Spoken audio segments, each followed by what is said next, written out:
Good evening, America, and all the other lesser nations. It's your boy Donnie, former president of the United States, and really the best president, quite frankly. I'm here tonight to tell you not to be like China and instead donate to the OCA Podcast. But don't just take it from me, the greatest and most loved president of all time. Listen to these other satisfied customers. I think of the host of the OCA Podcast as my 5.5 additional children, and like a good American father, I support them by donating to their OnlyFans. If only I had started donating earlier, Uncle Ben might still be alive. I've never met my real dad, but that's okay, because after donating all my savings, the host agreed to be my new dads. I punched the change out of his coin purse who donate to the podcast. No, not my coins! Yes, your coins. It's time to donate to the Patreon! All right! The OCA Podcast needs my money more than my sister Serenity. Donate today.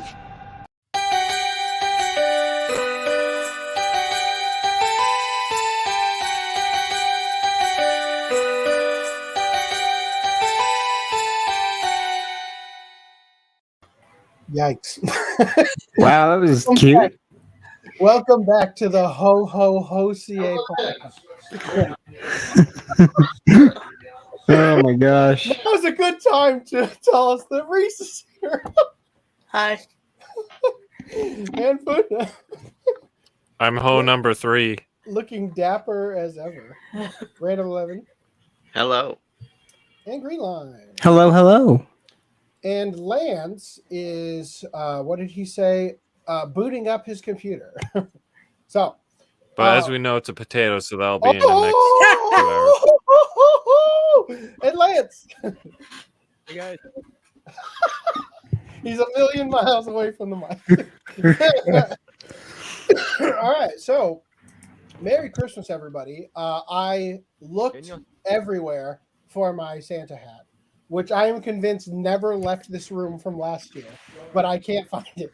So instead, I'm wearing this bitch-ass sweater. So a sweater vest. I hope you guys are doing well. Let's jump right in. This is kind of an impromptu thing because I have a feeling this is going to be the last podcast for the for this year. So we wanted to make sure we got one in before Christmas. You are a little quiet, Lance. Just turn it up a bit. If you would like to support the OCA Podcast, you can do so via the OCA Podcast Patreon, the Anime Collector Patreon. Don't even bother with that one. That one's... Yeah. I mean, you can, but I mean, you're never going to be charged, so it's fine. If you want to feel the spirit of giving without actually giving, that's it. There's also... I'm going to be surprised and be like, oh, what, $30? What happened? Yeah. Somebody's going to just they're going to start tempting me. They're going to raise it every month. Right, and then I'm finally going to put out content. Oh fuck, my $500! Right? It's like I'm just going to pull the trigger on 10 uploads. Yes, you fools! All right. Anyway, so there's also OCAPodcast.com/support for all the other ways you can support us: direct PayPal donations, Patreons linked here, affiliates, all that good stuff. So, jumping right in, last podcast. By the way, I fixed whatever the hell was going on with my tabs sliding around. Nice. Last podcast, we talked about Vic and his weenie gate. And I had talked about one of the people had equated it to he was like Jeffrey Toobin, right? Which, again, we had talked about last podcast was a very disingenuous way to present what happened, right? So I wanted to showcase some of the things I had kind of talked about last podcast and a little bit on the Discord. So again, just to refresh your memory, the New Yorker suspended Jeffrey Toobin for allegedly masturbating on a Zoom call. Toobin says, quote, "I thought I had muted the Zoom video in apology." Right. So that was the problem. That you heard the fapping. So I had talked about a clip going around on Twitter from, I guess it was actually farther away, May of 2020. What the fuck? I just saw this. I don't know. Maybe there was a different one, but this is the clip I was talking about. Maybe it was circulating again, but it wasn't this exact Twitter account. But you see the guy grabbing the tissues and stuff. So I had not actually watched this because cringe, like death by a million cringe.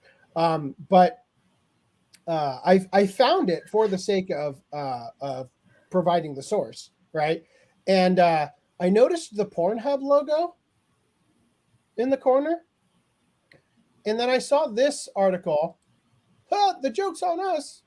Good job. The joke's on us. That video of Daniel masturbating during Zoom meeting is fake. It was all an ad for Pornhub. But here's the thing. Right before the podcast started, I also found this one.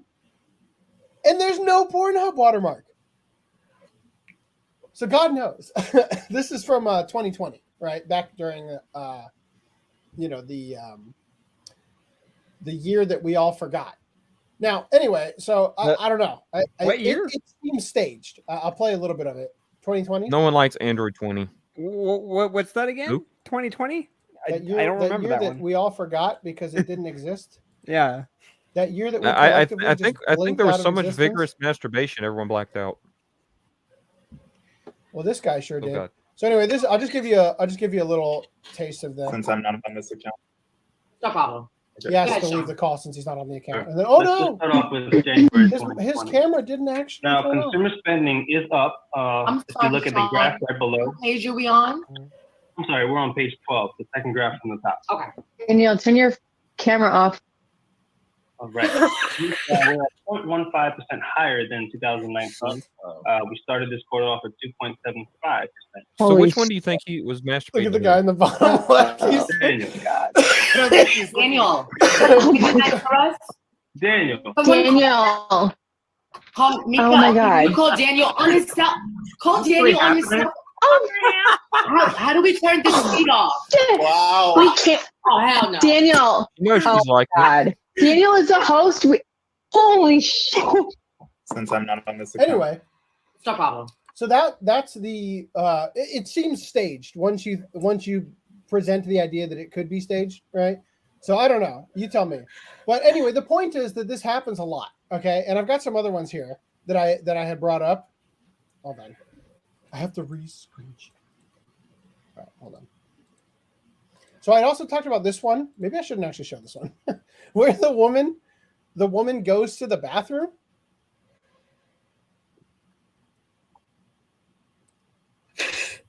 Anyway, I just gonna stop it right there.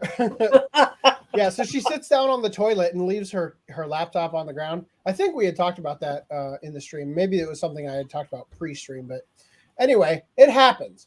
Also, businessman accidentally appears naked on Zoom call with Brazil President Jair Bolsonaro. So it fucking happens, okay? Just those are my sources, right? Now, in closing this out, I would also like to remind you of this amazing, possibly fake, because it's too funny to not be, thing where during 2020, the court proceedings were happening remotely, right? And there was all sorts of things about the felons threatening the judges and stuff. And this, among other things, this is one of the things that happened. I'm going to go ahead and play a clip of it. Mr. Ponton, I believe you have a filter turned on in the video settings. Feel free to unmute yourself. You might want to take we're a trying to. Can you hear me, Judge? I can hear you. I think it's a filter. It is, and I don't know how to remove it. I've got my assistant here. She's trying to, but I'm prepared to go forward with it. I'm here live. I'm not a cat. I'm not a cat. I can see that. I'm pretty sure this is real. The up arrow next to this. The other lawyers are like, I've won this case. All right. So I had other topics I wanted to talk about tonight, but they didn't make it into the doc. So I guess we're going right into pickups. Actually, let's address the chat first. Really? Says, it's over. Some Japanese companies are just going to go bankrupt for failing to listen to their fans. Ken Akamatsu is getting lazy when he claims to support artistic freedom. Okay, I don't know why we're... Okay, I was going to say... let's see. We'll talk about that tonight. Oh, the U.S. have effect on the Japanese market. Square Enix Yosuke Matsuda said, the Japanese market is no longer sufficient. Yes, because they won't have kids. Bad U.S. works based on any... Yeah, totally. And just then, fuck already. Just yeah. People, come on. We'll pay you. Please, just have sex. Oh, I mean, that's an article I didn't put in the doc about how they're going to pay 800,000 yen to new parents. Yeah. Baby bonus. Yeah. Daniel, oh my God, Daniel, no. Yeah. Anyway, when I thought it was real, it was too cringe to watch. When I realized it was fake, it was quite funny. Anyway, let's do pickups. Does anybody want to go first? I don't. Oh, I have a pickup actually.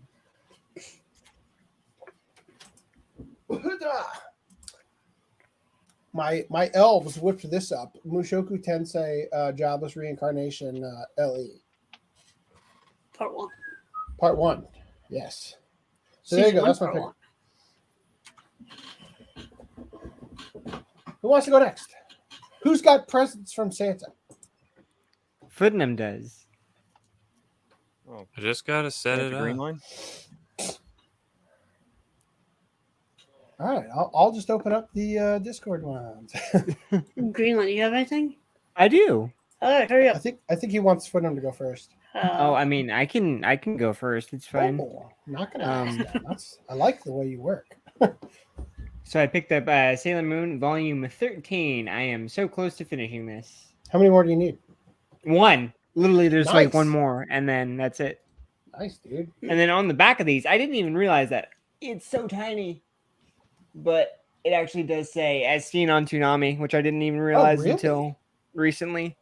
I didn't watch it on Toonami because I didn't know I had Cartoon Network until I was way. Yeah, it's like right on the bottom, on top of ADV that my middle finger is covering. But wow, nice. And then Habane Renmei, because I realized I think it was on sale and right stuff, so I just picked it up just because. It was not an edifying experience when I watched it. Oh, well, great. I had that to look forward to. It's a bit of a downer. Inuyasha, Volume 1 Blu-ray. How many episodes is that total, the show? I want to... Oh, the show total? Yeah, is it a couple hundred or? Yeah, I want to say it's a couple hundred. Like 160.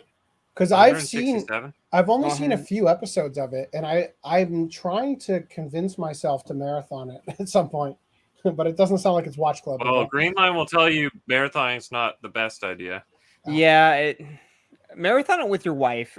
Yeah, that was the plan, because she likes it and she watched it a lot. Naruto Volume 1. Well, enjoy that while it lasts until the volumes are no longer. Or no longer what? Listed. Like, isn't Boruto or whatever? It doesn't even tell you what volume number it is. Oh, right, yeah. They're doing it like the Pokemon, like Pikachu I think it says episodes. like set number on the back or something. Yeah. Oh, this got a release that I forgot to buy. Yeah. Dungeon of Black Company LE. Yeah, that Dungeon looks of Black good, Company. dude. Limited edition. I love that cover. Edition. Jeez. Limited edition. Excuse me. Yeah. On the back. It's a fun show. I hope they do season 2. And then to match everybody else, I also got my Mushoku Nice. Tensei. LE. Watch Club One. And then hopefully soon. And then I also picked up some Dakimakuras, but the chat's gonna have to wait and visit our our Finer Things Club to see what those are all about. So Remember to join our Discord to see all the special behind the scenes things. Yeah. No, join the Discord. because she's got to put on. Can y'all hear me now? All right, let's see if this works, boys. Yeah. All right, it didn't work, boys. I hold on. I Okay. think I got it. You guys, I will be back. If you need to do the Discord ones without me, go ahead. All right, I'll be right back. Interrupt you and fix this shit.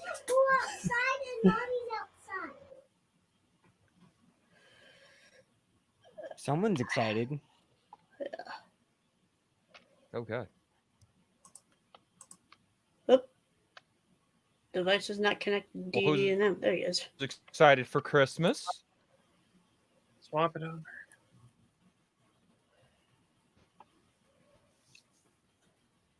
You guys can probably Bye, Footnum. go ahead. Go ahead. we can go Both ahead. of and- us have AIDS now. I don't want to. I can't screen share right now. Well, I can't camera share right now. Why not? Apparently. Well, fine. I don't know. It just says disconnected devices when I Oh, select it. let's see if I can.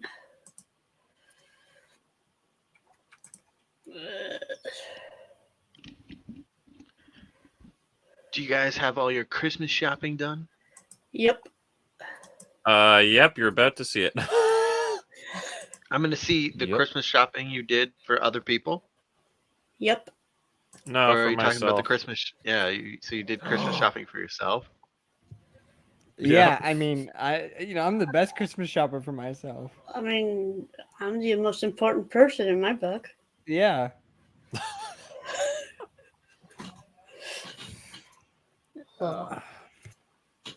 I bought myself nothing. Also, did you appreciate Reese and Footnum or I don't know, Reese? I don't think you got the limited edition of Mushoku Tensei, did you? I did not get it. I got the standard. Okay, so in the limited, all the special stuff, all the postcards are for all the girls, and there's not like one subtle one. They're all lewds. Yeah. Not Well, yeah, overtly so. They're all tasteful. I don't think but I opened still. those yet, but I did see the previews, and I'm like, okay. Didn't Can't wait expect to that. open that at some point.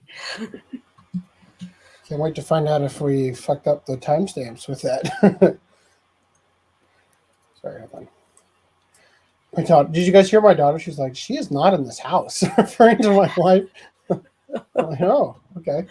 All right, where are we at? Did you guys do the? Okay. All I can remember thinking was Rudy's mom way too good. Yeah, for him. Discord. Her husband. What? AC has to do Discord. Do So I need to go to Danny Discord? picked up. It broke no, up. just look in the screen. Look at the screen. You Nisekoi? can't hear us. This is going great tonight. So Danny picked up the Nisekoi I can hear you. LE. Yeah, but you're super delayed. And No Guns Life, which I also forgot to buy. Season 1, 2. Good show. What is this? Case file number 221 Kabukicho, part 1 and 2. Surprising lack of females on the cover. There's one, and she's like way off to the side here. Seems like a bit of a sausage fest, just saying. Yeah. Heaven's Lost Property, the movie, something or other, the final. Eternal Final, whatever. IWGP. Ikebukuro. I will get pegged. Yeah, I'll get, Oh. I will get Ikebukuro Westgate Park. Oh God. Eternal Final. Your title is better though. Yes. Italia. The and season One 2 Punch Man. completion. So is this the standard season 2? Did they do this on that too? Yeah. With I didn't realize. I probably did know that, but forgot. Yashahime, boy, you're collecting all the things I was supposed to be getting. Nice. Log Horizon. You go, Danny. And the Magnificent Kotobuki, the movie. Oh, nice. And then skipping over the chat. I'm realizing that because Lance came Let in. us know what you think about I guess Log not. Horizon Season Never 2. Forget Lance, what? What Reese? I was hopefully responding at the right time here to let us know what they think of Log Horizon Season 2. Wow. Also, that no, just because you're so delayed is to hope it came in on time. The answer is no. The answer is that you're super delayed, and no, it did not come in at the right time. Anyway, You've got delayed. I Sorry. can't wait to see. I can't wait to see how the recording looks at the end because I turned on recording, local recording for this one. Mm-hmm. Anyway, so Violet Evergarden, the movie, Really also bad. picked up from Danny. Yeah. Nice. Come on, Crunchyroll, give us And the then- US release. Foodnum shared the back of this. Japanese. This is the first Blu-ray I have. Yeah, the I have that Japanese includes dub. a Japanese dub. Okay. Yeah, because Japanese, Media Blasters really PCM, has their and Japanese. quality control together. 5.1.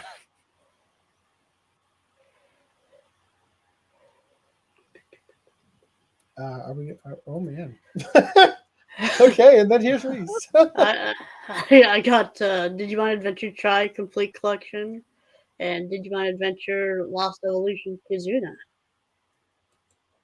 Nice. I just want there to be a Last Evolution Kizuna AI. Like Yeah. the VTuber. Oh, you and me both. Green Line picked up. Are these the LEs for the DVD releases? Yeah, this is the LE for the DVD of season 2, R2. Oh, R2, yeah. And the sole reason is I in the bottom is to match the season 1 dual packs of season 1. Yeah, they aren't limited edition, but you know. Well, good on them for at least keeping the motif of the character face. Right. And then Lance picked up keyboard. Organ. An organ. It's an organ. Right on. You got an organ donation? Exactly. Nice. My landlord gave me that for Christmas. It's really Should've nice just and it had- actually works. It's incredible. Should have just had you do the Christmas intro, Right? So, TM, did you ever figure it out yet? A musician. Oh, do we still No, have... it's not working. Here. I'm going to leave and try and see if that helps. And if that doesn't work, I'll try and plug it into a different port. Maybe. I don't know why that would be. I'm so happy that you didn't try all this stuff while I was, doing all that other stuff. Put it in the other hole. I was trying other stuff that didn't work.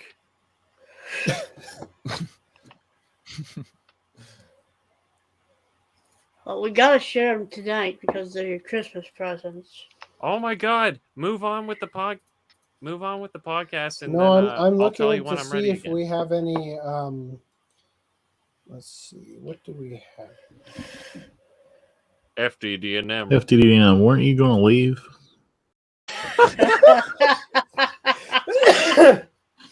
Merry I'll take my freaking leave Christmas. FDDNM is Canadian. Thank you. Thank you, Danjobu. So, what have you all been up to this last week while we wait for the? In this case, rape. Watching the Dragon Dentist, actually. Nice. Which getting the the chair. opening scene reminded me of why I watch anime, which is so weird. Like it was like, oh, this is so fucking beautiful, and then it ended up being so sad, but it was still a good watch. I'm sorry. I still find it hilarious that it looks like we actively tried to make like an AI styled version of Augie when that's like just Photoshop the hair black and that's the fucking person from Horizon. Am I the only one thinking that it's just going to be an advanced version of that King of the Hill episode when Bobby goes to Japan? Anyway, I can only stall so long for them. You're acting like he can hear you. I mean, I could show the specials from the LE, the Mushoku Tensei. I'm a little out in the wild with that one. Any thick ones in there? Any thick ones?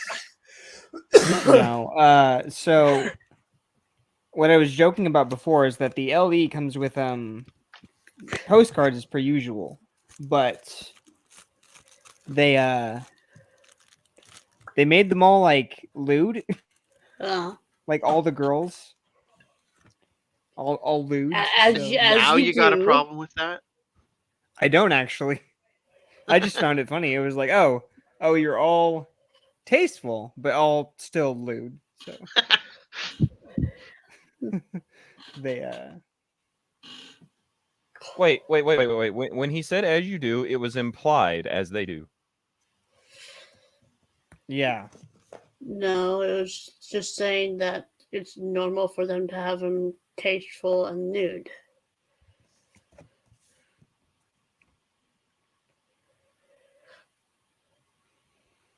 Yeah, they're all tasteful, but still lewd. So I think that's all of them, right? Maybe it's me, but I've assumed the same 3 times. Yeah, you should have Roxy twice. It's the only one he Oh, I'm cares so about. sorry. My bad. Close He's Roxy, blind. should have Leave him closed alone. Roxy, and there we go. There's Sophie. Sophie. And there's Eris.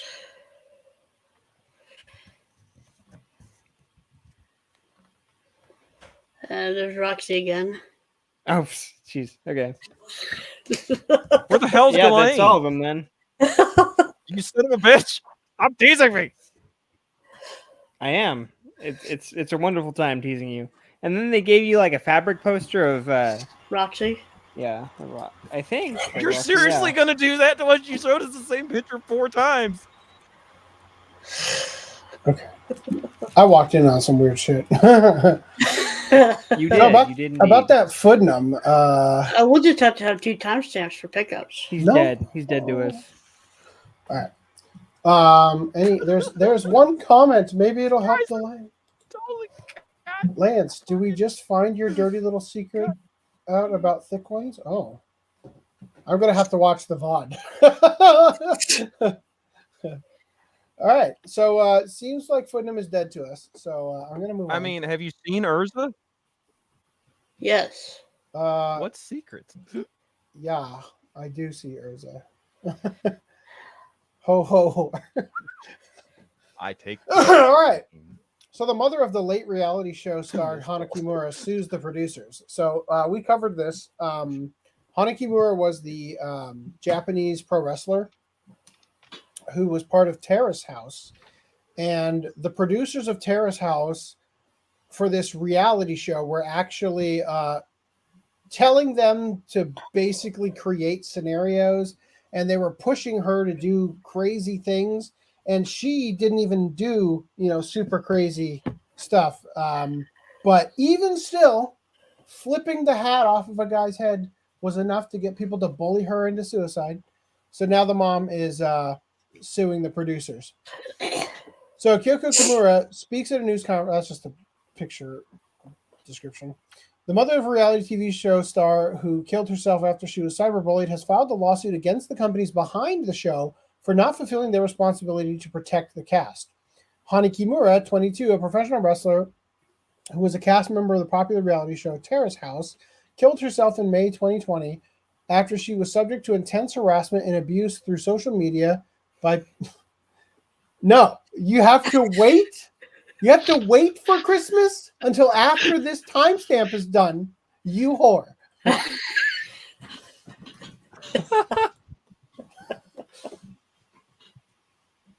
Anyway, so she suffered intense harassment and abuse through social media by people who watched the show. Her mother, Kyoko, 52, filed a lawsuit with the Tokyo District Court on December 6, seeking about 142 million yen, or $1 million in compensation. The Japanese sue for the smallest piddly amounts of money compared to what the U.S. sues for. She says, quote, "I wanted to avoid a court case, but I was forced to cash in on my daughter's death. But I was forced to file the lawsuit because no sincere response was made by the defendant companies." Kimura said at a news conference held after the lawsuit was filed, quote, "I do not want any further exploitation of the dreams of young people." Oh man, that's what she's accusing them of in the lawsuit. The exploitation of the dreams of young people? Do you think that's going to be hard to prove? The companies named in the suit are broadcaster Fuji Television Network Inc., production company E&W Inc. Oh no. Is that as good as the A&W? And East Factory Inc., which eventually took over production operations from E&W. When Terrace House was broadcast, E&W was known as East Entertainment Inc. Sorry, I'm just disrobing because it is already way too hot to be wearing my bitch. No, I want to see that AC get even sweatier pits. Okay, that's what I paid for. Don't worry, I'm putting the grandma outfit back on. I'm just gonna lose the overshit coat. Don't worry, those pits are gonna be plenty sweaty through the through the undershirt. Anyway, back to Well, I'm glad. Yeah. I can't nut without it. So in the lawsuit, the plaintiff argues the producers of Terrace House created a structure that made cast members easy targets by aggressively publicizing that the show was real. That the lawsuit said the nature of the show meant that cast members were put in the firing line, and it said the producers had a responsibility to deal with any backlash or defamation that generated by monitoring the physical and psychological health of Hana during the shooting. During the shooting, editing, and streaming of the program. She didn't get shot. In March 2021, the Broadcast and Human Rights Committee of the Broadcasting Ethics and Program Improvement Organization, BPO, also called the Bad Parents Organization by us, highlighted ethical problems with the program. But it stopped short of concluding that Hana's human rights had been violated because some action had been taken, such as providing mental health care before the show aired. The lawsuit said cast members who viewed and reacted to footage from the show in the studio would frequently make negative comments about what Hana did or said in the program, and that had encouraged the backlash on social media. Oh, thank you. I'm fine. Sorry, my wife delivered extra eggnog to me. She drank half of it. Now she's apologetic. All right, anyway.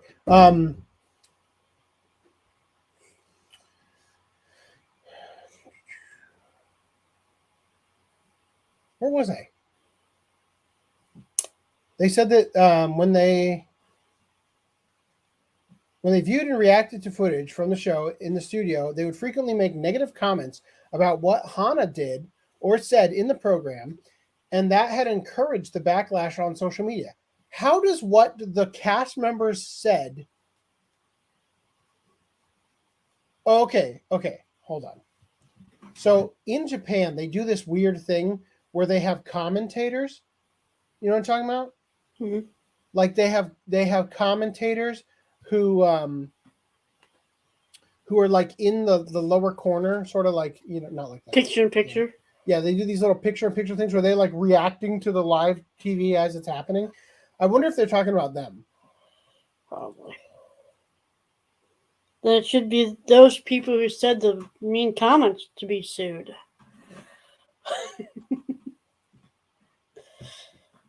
Anyway, Kimura said that she felt producers treated the cast members like they were disposable. Quote, if I were in their position, I would not have been able to do the same thing if a family member or someone I loved appeared on the program. I wanted the producers to treat the cast members as human beings. The 3 defendant companies refrained from commenting, saying they have yet to receive the lawsuit. Last year, a Tokyo court ruled in favor of Kimura in a separate lawsuit where it ordered a man to pay 1.29 million yen for posting hateful messages about Hana on Twitter. Well, I guess cyberbullying is a crime. Anyway, hopefully that closes out that topic, because that was depressing as fuck. Merry Christmas, everyone! All right, in Kickstarter crowdfunding news. Cat Shit One is back, and they only need $75,000. I think you just got on Santa's nihilist because you lied. What? Oh, someone's. We're Fuck moving this guy. straight into another timestamp. We have to get through Kickstarter news now. Go ahead, do Kickstarter nudes, whatever. All right. So anyway, if it's not approved, it won't be sold. Military action CGI Cat Shit One in DVD and Blu-ray and Blu-ray 3D special package. So hold up, is this the original? This is the sequel. They're re-releasing the original, but with a 3D Blu-ray. You mean that feature that no one actually uses? Because how many 3D TVs do they actually sell now? Anyway, the legendary disc currently out of print will be released for the last time in real 3D. So yeah, I still haven't bought the original one because it's kind of hard to get. So I've been waiting. So yeah, I backed this. If you are interested in this, you can also back it. Basically, but why is it rabbits? Imagine Metal Gear Solid, but furry edition, and that's what you get. And why is that Celis on it? Hilariously, the terrorists are all camels, which I just find hilarious. This came out in like 2010. Yeah, so it was. But where's the cats? It was okay to be funny back then. And by funny, I mean wildly offensive. Anyway. curious why this has never gotten released over here in the States, like licensed officially. In other Speaking Kickstarter of never news, licensed, take a look at this fucking moose. Rain Moose. Yikes! This moose should have like a censor mark over his big old candy cane with that grin. This looks like a movie that watches the OCA podcast. If you Is that ask supposed to me. be a reindeer? Did I say moose? Jesus. Okay. Yeah, All right, that's why I said a rain moose, I guess. I mean, it looks moosish. It does look a little bit more like a moose than a reindeer, does it not? The antlers set it apart. Yeah. though. The antlers do set it apart. He's transmusal. It's a hefty. It's a hefty deer. Anyway, so yeah, if you guys recall, Santa Company was a Kickstarter from a while ago, and I don't know what this is, or this. Comic books. Well, I do.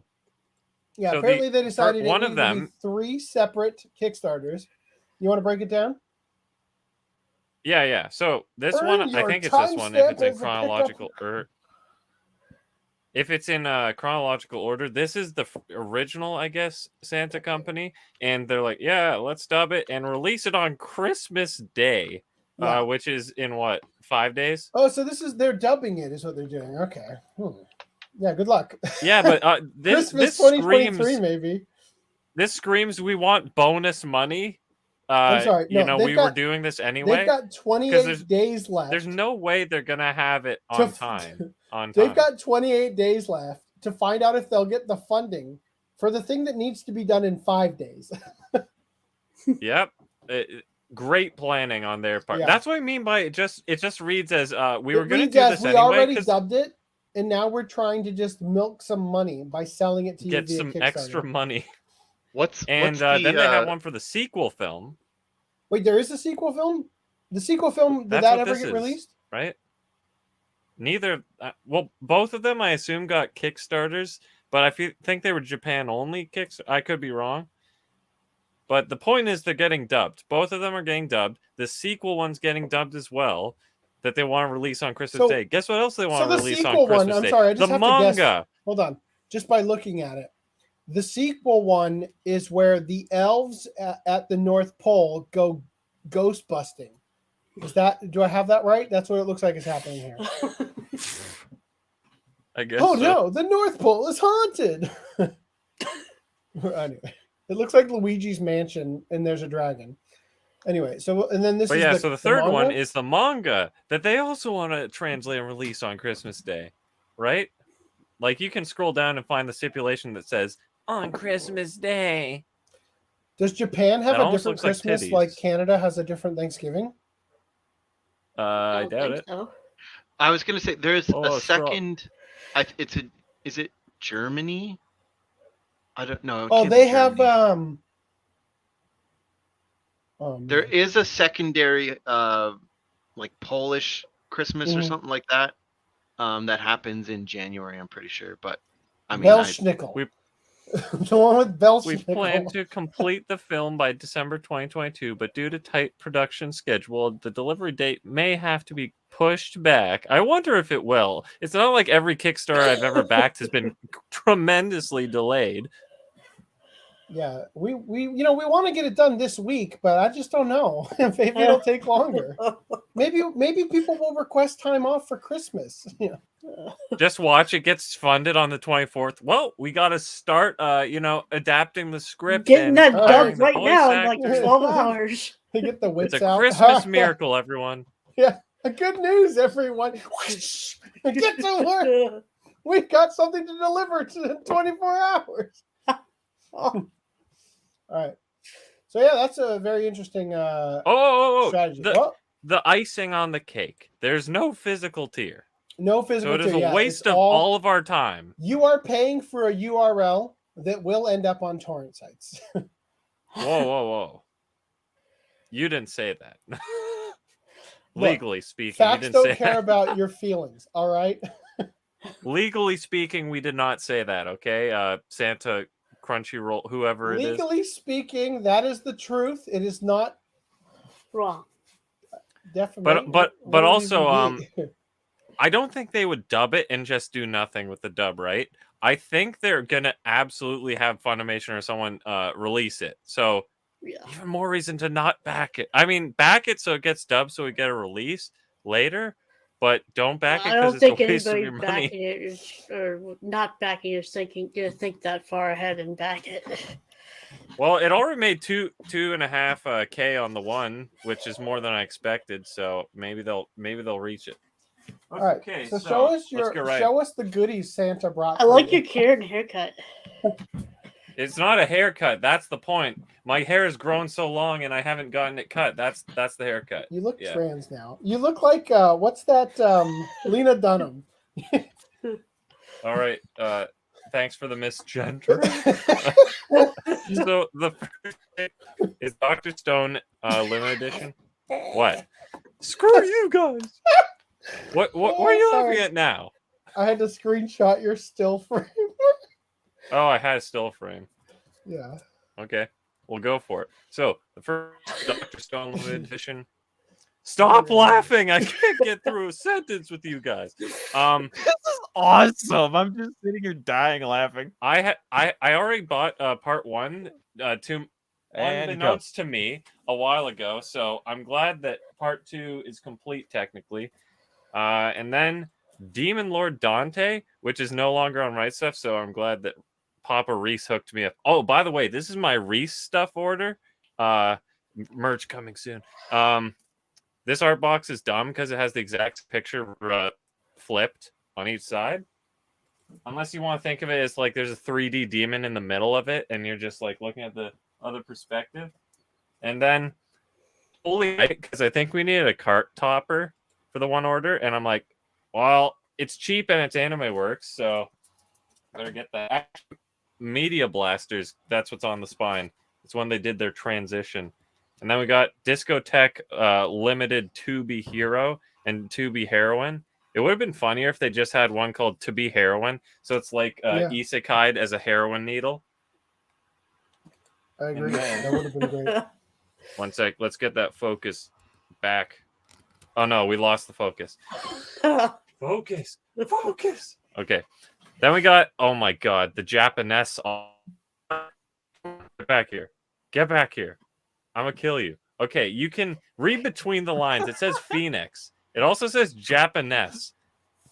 Speaking of Lance's laugh, this is the Lance Vision part of the program.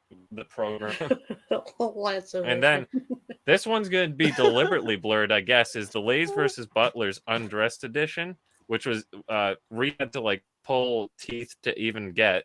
So good on Reese and yeah, Reese because stuff. I placed the order and it came in right as Right Stuff yeeted all the sexy stuff because Crunchyroll just bought it, and so it was like in the transition of having to wait for all the shit to get sent to Las Vegas. Oh, it's in focus again. Then we got the Princess and the Pilot. Is it? What am I? As soon as you're in focus, it freezes.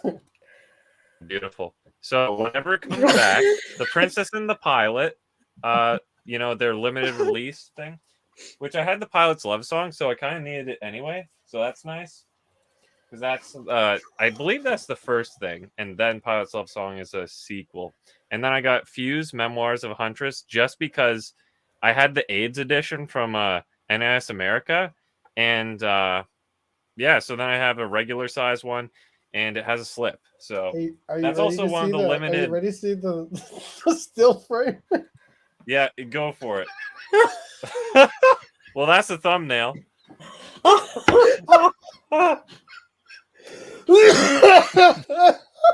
I'm just like, for many reasons, I'm happy that I'm not on Facebook. This is one of them.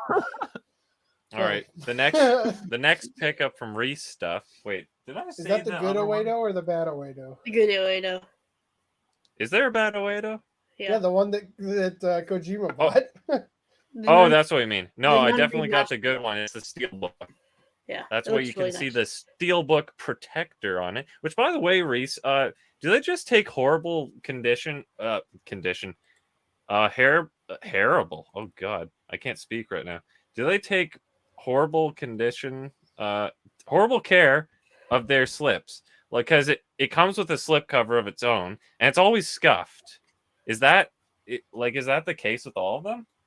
I don't know. Because like my steelbook protector, it's like, well, it preserves it and all, but you still see like the grit from the one underneath, so it kind of doesn't look as sexy as you'd think it would. Oh, can you believe it? We're already limited to no advertising. Oh, it was the neck, wasn't it? It's too phallic. Okay, so Sergeant Green Screen. Yep. Oh, let's get him in the eye. Sergeant Frog Season 1 and Sergeant Frog Season 2. I like how these take up as much space as just one of the Funimation seasons. So that saves a lot of space. And that's all the dubbed content. And then it's the first content we haven't gotten from Funimation. And then we got My Hero Academia, the third movie, Steelbook edition. And the spines are all completely different. So that's beautiful. And then Urus Yatsura, the final chapter, which isn't the final chapter. It's the second last chapter. And then Kakashi, which will save me 4 DVD spaces. And where's his Sharingan? The Sharingan, yep, Kakashi. And then Kenichi, that one I'm real excited about. This technically replaces the one I got signed by Vic. But now I can just display that one. And then we got special free stuff is Vivi, was it Fluorite? Yep. Vivi Fluorite Eyes song. Yep. So Watch Club coming soon. Trademark. Then we got Beelzebub, which I was really looking forward to. Even though, it's only SD Blu-ray, but whatever. I can put in my collection and be at peace with, I finally have it all on its Blu-ray height. And then Aho Girl, the limited release. And then we got some of my Christmas shopping. They had a Christmas sale at all the anime. So this was a cart topper, Calamity of a Zombie Girl. We have not gotten a license for this over here, so it's an exclusive. And then Turn It Gundam, that thing that in the mods chat Random 11 shared that Japanese listing for. Seeing the mods chat? God damn. Oh no. But people now will know that the mods talk. They'll now know that Random 11's a mod. It's not like they can check his role on Discord or anything. It was a secret. But what is it? So you linked the Japanese box set of like season 2 of this, and it had like these girls just completely naked on the front. And I already ordered these by then, so I'm like, oh, that's really weird timing. Yeah, I was wondering why you would out yourself as not buying the naked ladies version. As not buying the Japanese version? Well, I told him, I'm like, you're telling me I need to make that the custom art box cover, right? Yes, for sure. Clearly, that's the logic. So, why did you opt for the import instead of the Nozomi release for Turn It Gundam? Oh, I forgot to mention. So, they had, so these were like listed at £20. So the Nozomi ones, they like never go on sale. And I mean, technically they went on sale, but it's still like $35 US or something. But this was like £20 per, right? But they have this fancy little thing called a buy one, get one free deal. So I got one of these for basically £20 for 2 of them. The whole thing, rather than like $70 US, just £20. And I'm just like, whatever, I'm gonna have to make an art box anyway. I'd rather just get some cheap Gundam and then do the fancy work later. I was gonna get the art box version from the UK as well, but that went out of print before I could get it, so I'm just like, whatever, I'm gonna make one, and then I can include the recap movies too. And this went on the pre-order sale. Like, they reduced it to their pre-order early bird offer. So I'm like, God damn it. I guess I should get it while it's cheap instead of like the other one where I waited too long and then it went out of print. Then I had to go to some third party. But Once again, it has like 2 separate art boxes on the inside, one for the TV and one for the SD Blu-ray of the original and the compilation movies. This one doesn't have window boxing on the compilation movies this time. It also has that OVA, which has a separate release now. So you don't have to worry about getting a separate one. This one was literally like 13 pounds. Testament of New Devil seasons 1 and 2. I only got it because it was a complete art box instead of having the 2 separate ones that I got.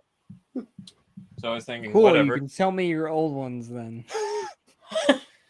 And then, well, another thing I can sell the old ones of is Samurai Flamenco. You know that thing that we never got over here? And then Justin Savakis basically said, yeah, it's never going to come out again because Monglobe went out of business. So it's like, how do you license something that doesn't have a license holder or whatever?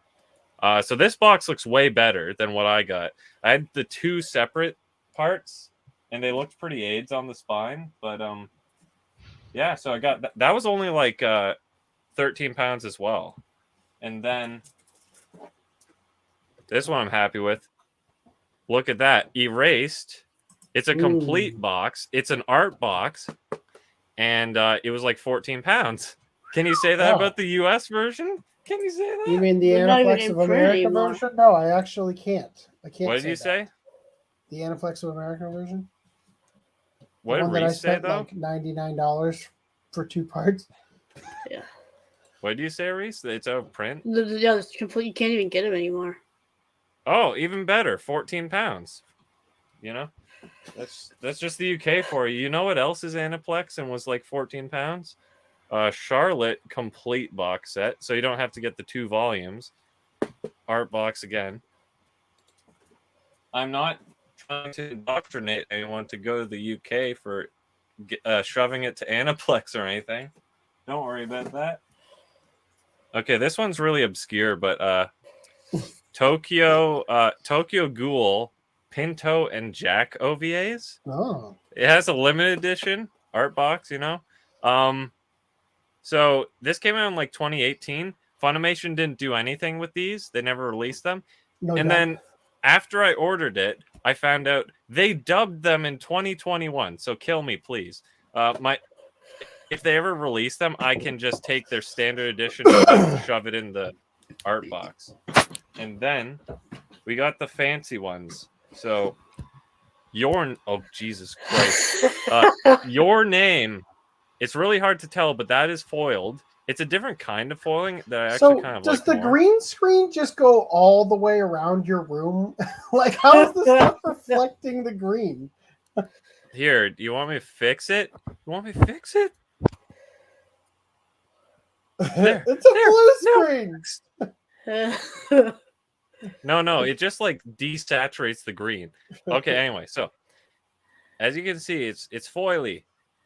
And you'll notice that it is one box. It is not 2 separate parts, right? It's kind of thinner, which I mean I like for saving space.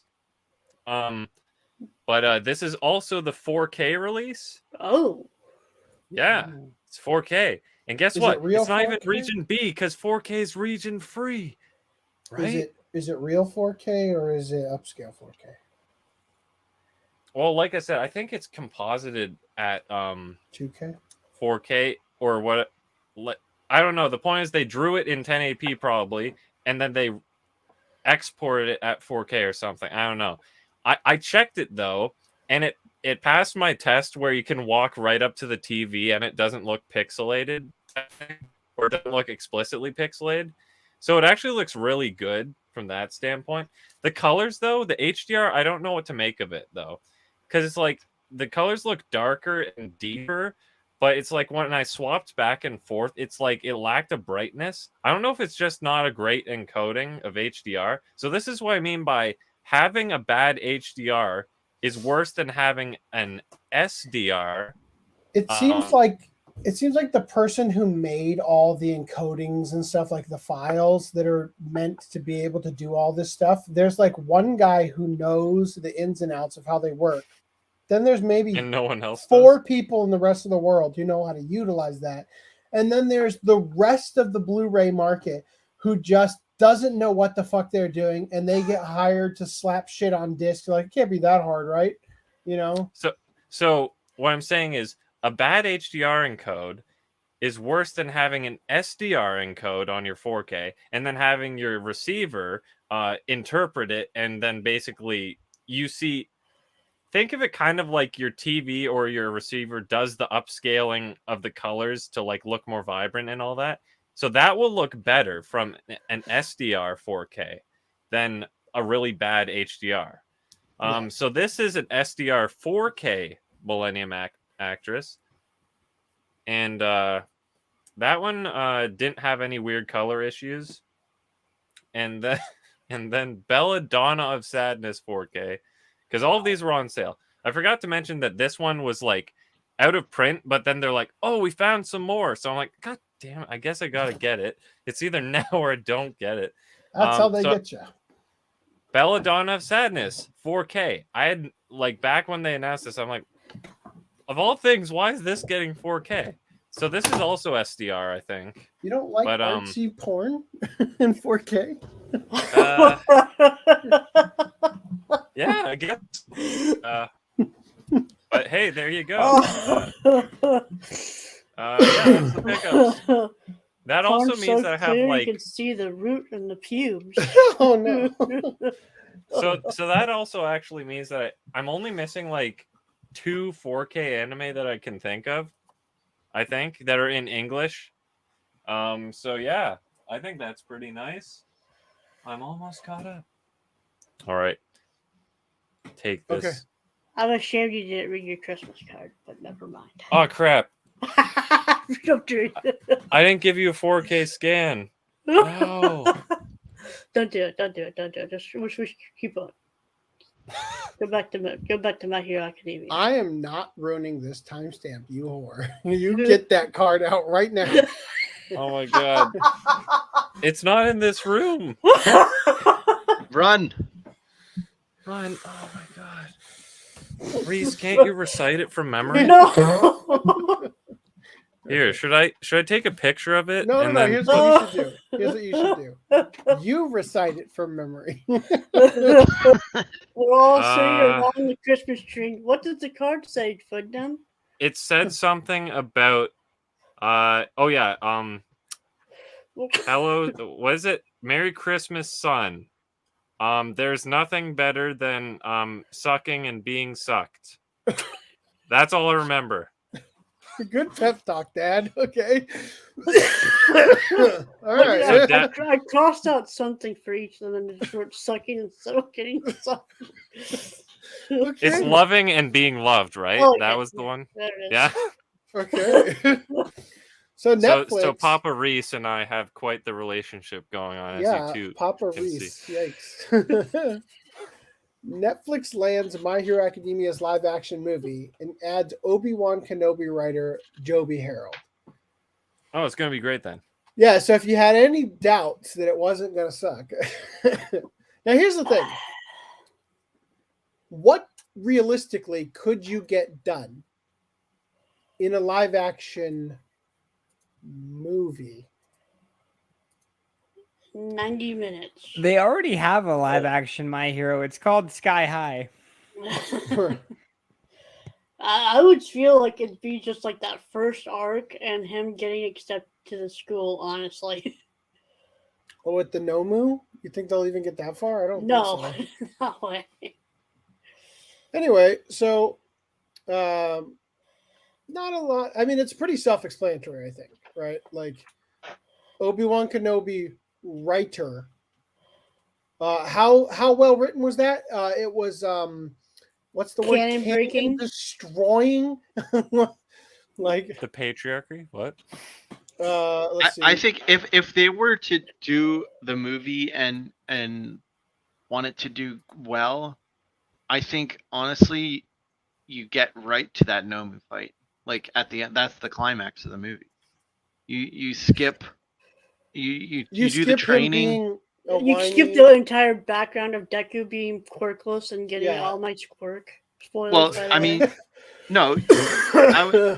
I would say you open the movie. You open the movie with All Might shoving pubes down Deku's throat. You open the movie with him getting No, All Might saying, "Open your mouth, son, and eat this." with him getting bullied. All Might looking down on him says, "Open up." There's nothing like sucking. It's being like sucked. the Popeye song plays. He just gets buff all of a sudden. I think you open the movie up with him being quirkless and bullied. Then you skip. Then he gets the powers. I think you could realistically cover everything that happened in the first 2 episodes in like 10 minutes. And then get him into school and have some shit happen in school. Probably not canon, like that. They'll probably make something up for that, and then have probably skip the entrance exam entirely. Just have him like be entered in because he's got the superpower. And then go into the training or the whatever the city thing that they were doing at the end there. The USJ. Yeah, the USJ class where they were in the city, right? At where the Nomu attacked. Yeah. And that's your 90 to 100-minute movie. It says that renowned Japanese filmmaker Shinsuke Sato of Alice in Borderland, for the live-action adaptation of that, is going to direct and executive produce the project, which marks his English language debut. So it's not going to be like Bleach and Full Metal Alchemist and Yu Yu Hakusho live actions on Netflix. It's going to be an actual English-speaking one. I don't know. My question is, who do you think is going to get race swapped? I bet you Mina is going to be black. She's going to be black. Mina Ashido, the pink girl. Is the naval laser one going to be female in this one? No, that would be too kind. Non-binary. Clearly, they're going to make him non-binary. Dwayne Johnson is going to play the All Might? I don't know. I think people might be tired of seeing him in a superhero role after Black Adam. You think they just get the actor who played the Mountain in Game of Thrones? So anyway, they said here the Sato will direct from a screenplay by Joby Harold of Obi-Wan Kenobi and Army of the Dead, adapted from the globally acclaimed property by Horikoshi. Now, they go out of their way to mention in this thing, Harold is a veteran. This is this fucker, Joby Harold. Harold is a veteran of big budget genre entertainment, known for his work on Edge of Tomorrow and John Wick Chapter 3 Parabellum. And then for a brief moment, you say, oh man, maybe it's not going to suck ass. Then you pull up his IMDb and he only produced Edge of Tomorrow and John Wick Chapter 3. His writing credits are for Obi-Wan Kenobi and Army of the Dead. So yeah, I don't know. I'm not feeling. Hold on, you kind of reminded me of something.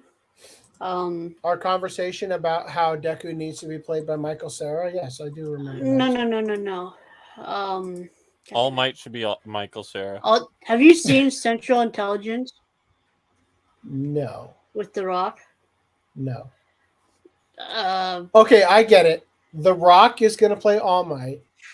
And they just did the same thing and put his face on his scrawny body. It's just so freaking. No, what's his name? Who's the short guy that's always in the movies with The Rock? Kevin Hart. Kevin Hart will be Midoriya. There we go. I think that's the winning team. Anyway, any other thoughts? This is gonna be a train wreck. Yeah. Oh, yeah. Luigi64 says the moment any Japanese artist sells away his precious life's work, his art career is over.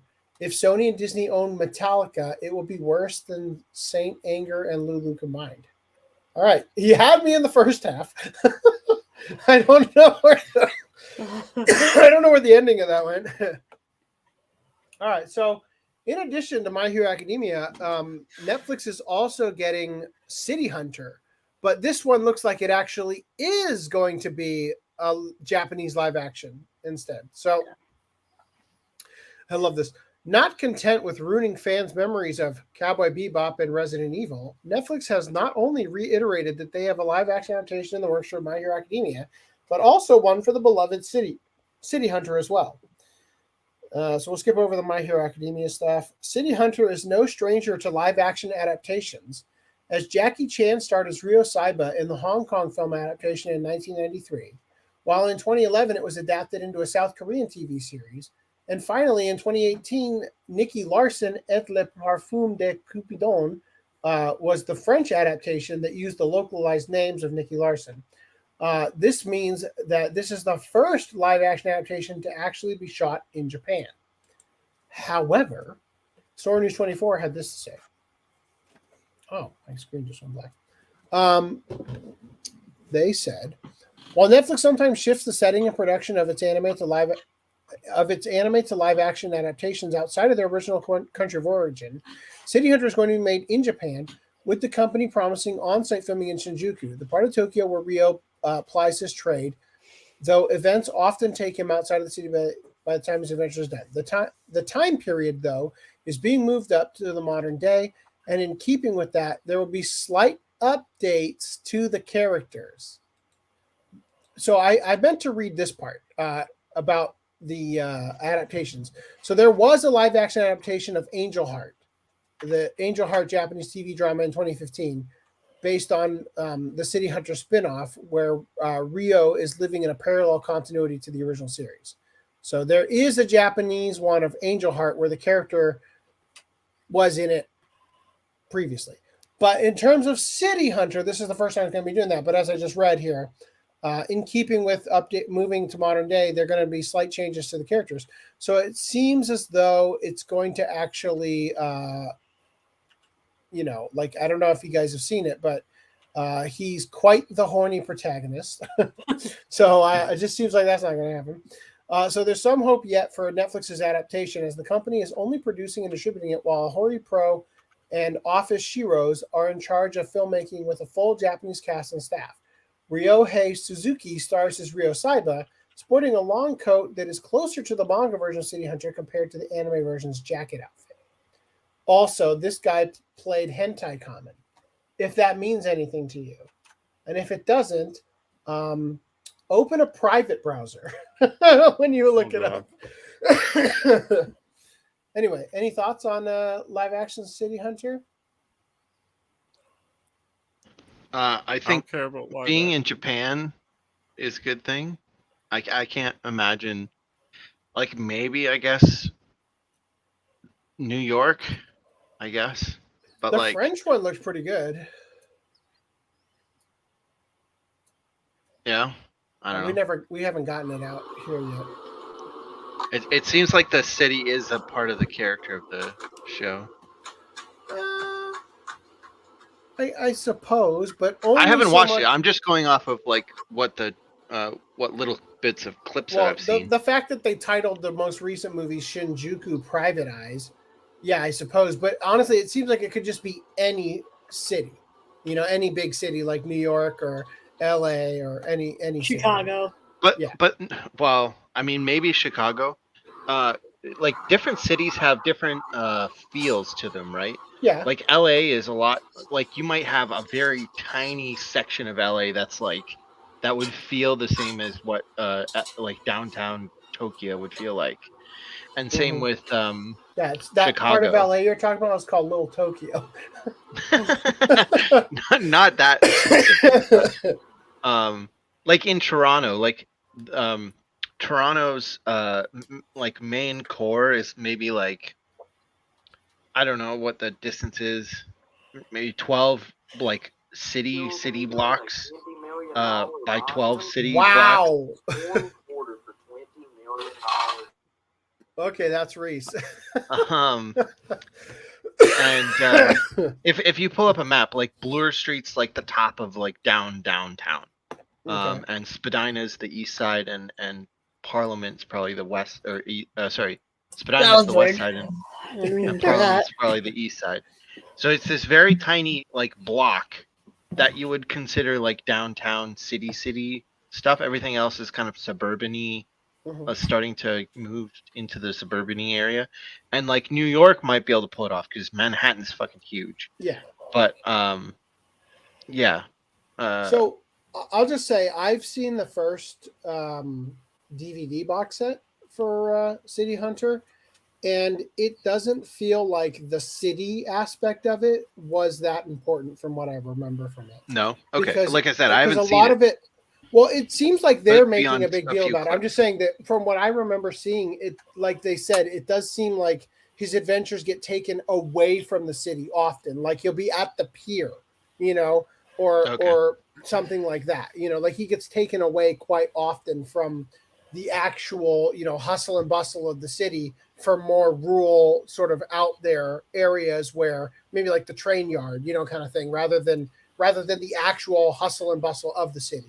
Okay. The thing about it is that people summon him by putting XYZ on like a bulletin board on the subway or something like that, and that's like the part of it that is like kind of like there needs to be a subway for that part, but other than that, that's it really that I can of what I remember seeing. So anyway, I like the series a lot. The fucking opening theme is goddamn brilliant, right?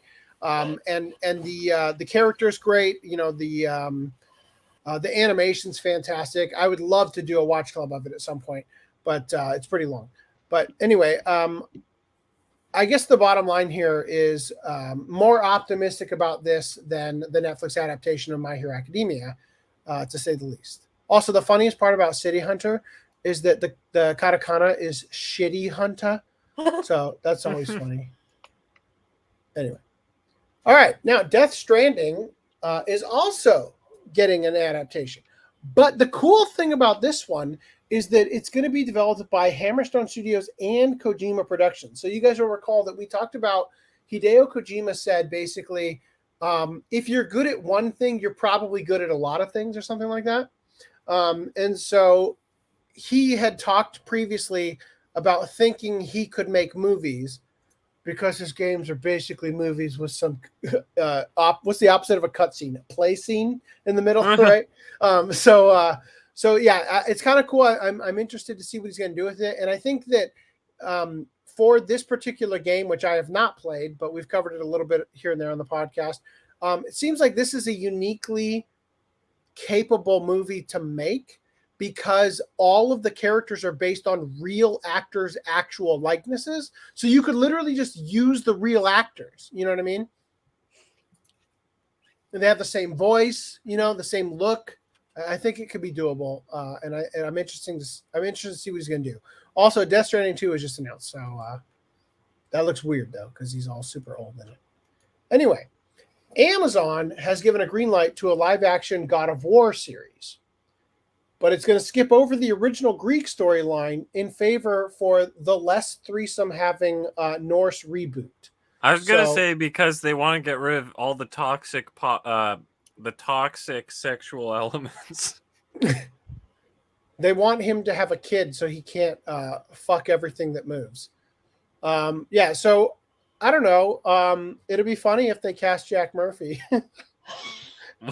for a lot of reasons. That'd be a change in the direction I wouldn't expect. Anyway, I don't have anything else to say about this. You guys have anything to say? Have you have any thoughts? Have you played the New Year game? No. It looks like the woke crowd got a hold of that series, so Sure does. not even really interested in Yeah. trying it out.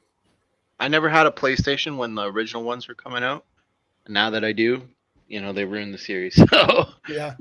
well, it looks like they ruined Well, the series. The they game still, to released- be fair, this game still do get good reviews. Yeah.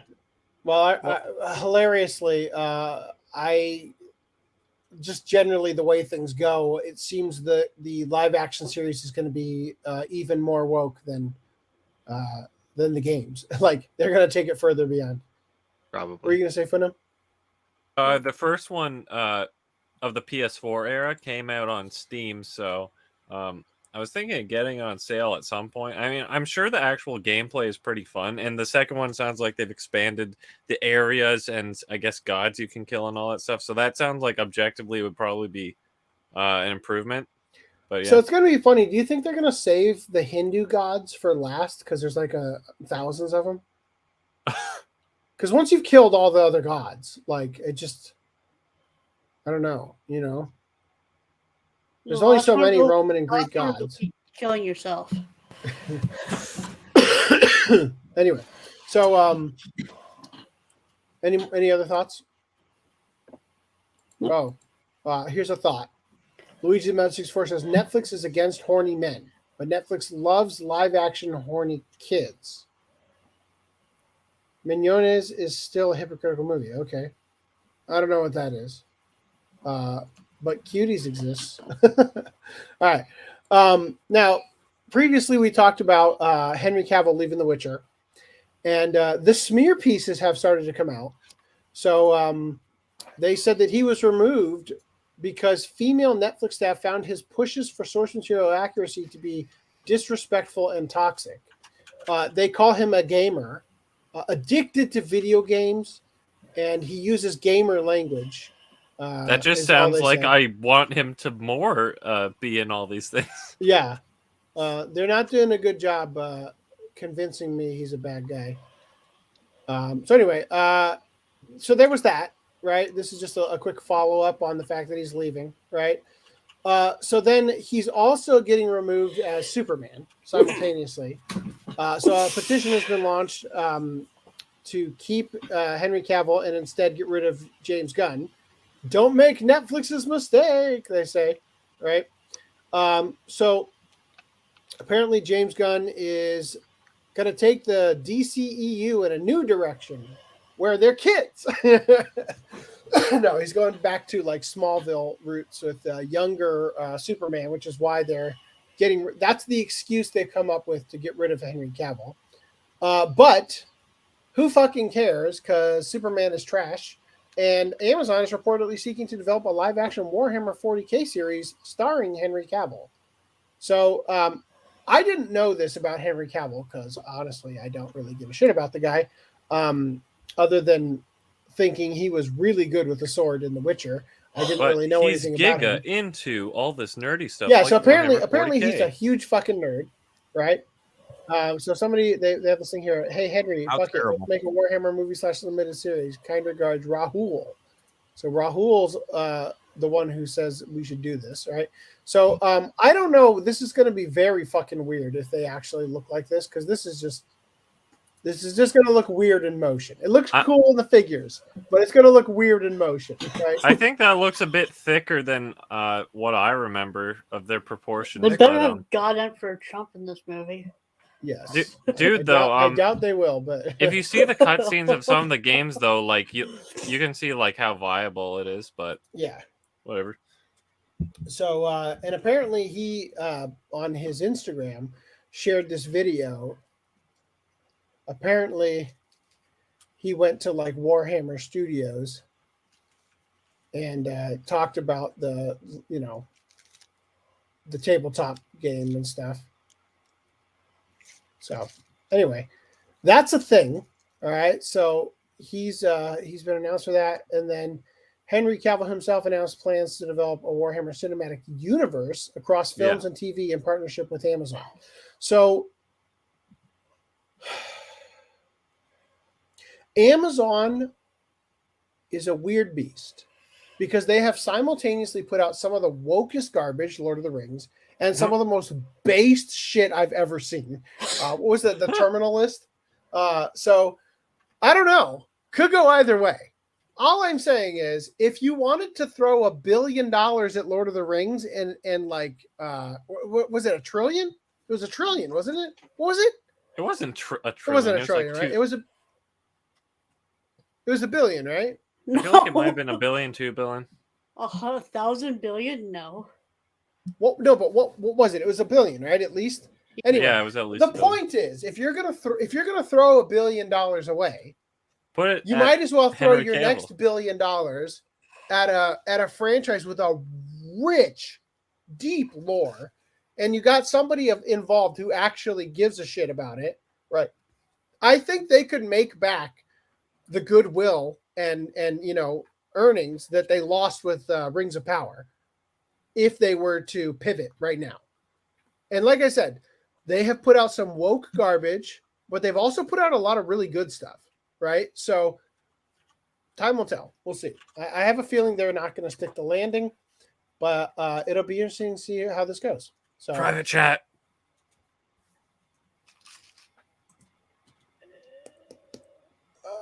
What is this? Oh, yes. How could I forget? So good of you to remember this. So Flash gets the creators of Transformers and racist Mario. Their name originates from Warhammer 40K. A Flash Git is a unit. So their origins is based in Warhammer 40K because they love that stuff. So of course they go on to send Henry Cavill a message, a DM on Instagram, because hey, bro. Hey, bro. Heard through the grapevine you're looking for some writers for your sick, nasty Warhammer project. If you don't want it to suck massive doo-doo dick, holler at your boys. Haha, no, for real though. We'll mess that shit up. Look us up, bro. We're kind of a big deal in the community, and don't take shit from no one, especially Hollywood. Haha. All right, stay blessed. For the Emperor. Haha. So cringe. What do you mean cringe? That's amazing. Yeah, no, there was a reason I forgot to include it. Hell? That was quite the reason. Anyway, so this will have to get imported into the dock. I'll just put it off to the side over here. So I hope Flash Gits makes it onto the production crew. Have all the faith they're going to make it great. Yep. So in other live action anime news, I'm sorry to report, Lycoris Recoil's got a stage play, and it shows off 13 cast members in costume. So you might think to yourself, oh, that's not that bad. She looks okay. All right. I mean, it's not too terrible. And then, oh dear Lord, the blackface. So look forward to... Also, he's the gay character. Oh no. Is he also putting on gay face? Is that why it's so neatly trimmed? He's just very tan. Uh-huh. Actually, I think that might be a girl, to be in all honesty. A girl with the fucking beard? Yeah, it's called fake mustache. You mean the actor is a girl? Yeah. Well, there's only one way to find out. I don't know. It might be Greenland, just the weird way they photoshopped it, baby lighting face, and shit. What do you call that? Airbrushing. Yeah, maybe that's what's causing it to. I can say with full certainty that this is not a woman. No, okay. I mean, if it's a woman, it's a really Greenland, convincing take the man. test I did. I believe He's you. a man. Looks like a guy. It was just weird airbrushing then, but yeah. Lance, would you smash her pass? Another lightning round, smash your pass, please.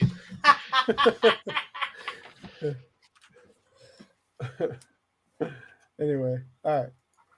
So yeah, I get reamed about that outside the podcast. I'm glad that it stuck with you. Oh, I can't get rid of it. It's like a tumor. So I feel sorry for this individual. That hairline? Yeah, imagine having to have this hairline and those eyebrows. So Yoshikage Kira's in this anime? He said, and nobody remembered that's a character from JoJo. I remember now. Yes, he Oh, is. yeah. So this got me a little interested in watching the actual show now. I gotta find out what this shit's about. Anyway, moving on from here. Exclusive Air Force One sequel with Harrison Ford in the works. So this means something especially to me because my father is in the first movie. Is he reprising his role Something tells me, no, I'm pretty sure he died in the movie? Since he's a stuntman. I think, I'm trying to remember which scene it is. I know at the very end of the movie, they like tether Harrison Ford. Here, let me pull up the ending. They tether Harrison Ford to from Air Force One to another, like rescue plane. And it might have been that scene. All right, here it is. Wait, no, this one has a watermark. Why should we play? Never. We'll play this one with no watermark.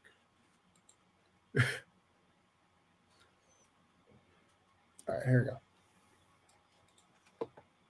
So they tether. That might be my dad.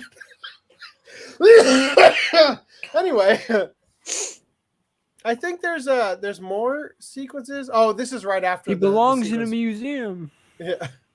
So yeah, they yeah. Anyway, I'm pretty sure that's the sequence, but I don't know. I could be wrong. Anyway, so I just think it's funny that it's coming back because it's canonically Harrison Ford is old as shit now, right? Yeah. And so 25 years after getting Gary Oldman off his plane, that's a line from the movie, is like get off my plane. Yeah. And Harrison Ford is ready to take on fictional terrorists one more time. Our trusted and proven sources tell us that a sequel to Wolfgang Petersen's 1997 classic Air Force One is on the way. They also tell us that Harrison Ford, apparently not willing to give up on the action genre completely after Indiana Jones and the Dial of Destiny, has signed on to reprise his role as President James Marshall. Yeah, they gave me some Viagra, and I said I'd do the movie. Or should we say former president? After all, it's been 2.5 decades since the titular plane was taken over by Igor Korshunov, Gary Oldman's character, and his followers. Unless the Air Force One sequel takes place in a wild alternate history in which term limits have been abolished, or the film will take place in the late 90s and Harrison Ford will be digitally de-aged for... Seriously. That'd be weird. It's called Air Force One. It has to take place on Air Force One. Do you remember in Die Hard when they made Die Hard 2 and it was so on the nose that they actually have Bruce Willis say, what does he say? Like another Christmas, another elevator. How can the same shit happen to the same guy twice? It's like, Jesus, imagine surviving the terrorist takeover and not putting in protocols to make sure it doesn't happen again. Like, no, he's in office again. He got elected a second time after like 20 years. Yeah, it's a Joe Biden parody. It's like a Joe Biden. It's more than 20 years. Hold on. He doesn't get president. He gets vice president. And so it's on Air Force 2. Now, he could just be a guest on Air Force One. Like his son could have won. No, it's his daughter. It's his son gets elected president. He has a black his vice dad president woman. Yeah, first female president. Yeah, because in the first movie, Harrison Ford only agreed to do the role if his vice president was a woman. And he said, people will never see it happen in real life until they've seen it on the silver screen. Wow, he's dying brave. I'm just saying, he's old as shit now, right? Harrison Ford ain't young. And I mean, I can't think of anybody else but Joe Biden, right? Because he's so fucking old and out of it. And I couldn't help but notice that when the movie ends, the very first thing he does is hug his wife and sniff his daughter. Oh my. And we've got an exclusive movie poster. Harrison Ford is the president of the United States again. Air Force One, 2. Here he is sniffing.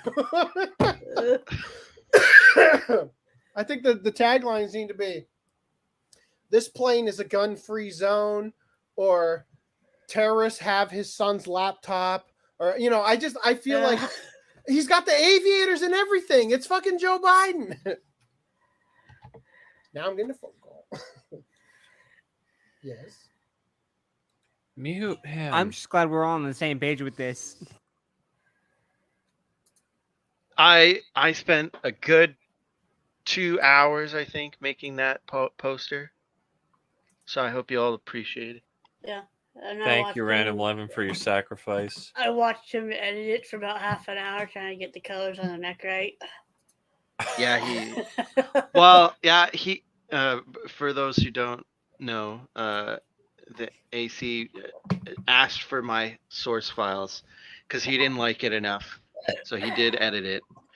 But I did have a second to think maybe I shouldn't give it to him because I know he's gonna go anal about it. Well, And I just grabbed the already cut out hand from the Photoshop I did of him hugging me and stuck I the thought- actual Joe Biden hand on her shoulder. yeah, that's in my edit. There was a hand there. It was There is. just It's tinier. just a shitty hand. Yeah. I love how big his head is and how tiny his hand is. Wait, what are we looking at? Who's beating Well, That's- it's a movie poster. They have different size That's heads all the quite the time. analogy you got going on there. Look at Let's any expand on Marvel. Look at Marvel's posters. They got let me- all different size heads. Thermal expansion? Can you break that one Let down me- for us? Let me just pull up. Let me just His pull up pants. the actual movie poster. This is the movie poster for the first movie. All right. So big head is because we just used the same size head. In fact, that's the same collar. Anyway, I'm legitimately interested in finding out what the rest of this article says, though. Anyway, so the Air Force One's sequel. Wait, no, hold on. I think I skipped something. Okay, so it says so they're wondering if it's going to take place in the late 90s and Harrison Ford will be digitally de-aged for the entire thing. The follow-up will for the entire thing, and the follow-up will find Ford's character enjoying his retirement from the Oval Office. I can't imagine a world where the president gets hijacked on Air Force One and the fucking president beats the shit out of the terrorists and diehards his way off the plane before the worst CG explosion plane crash to the ocean that has ever been put to film ever. That you don't get a second term. It was the laptop. That must have been it.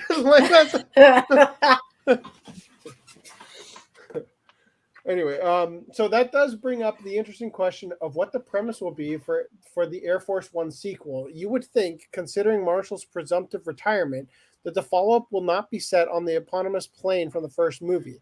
However, as a former president, Marshall would still have some political weight and could be a guest aboard Air Force One when it's potentially hijacked again. The Air Force One sequel could jettison the whole hijacking angle entirely and just focus on a trip to Epstein Island. That would be fucking hilarious. Oh god, and just focus on villains going after Marshall himself. Perhaps an old colleague or a grown child of Gary Oldman's character from the first film could be looking for revenge. Then again, perhaps the follow-up will once again take place on Air Force One, but Marshall won't be aboard. Perhaps Harrison Ford has joined the Air Force One sequel in a more of a supporting role.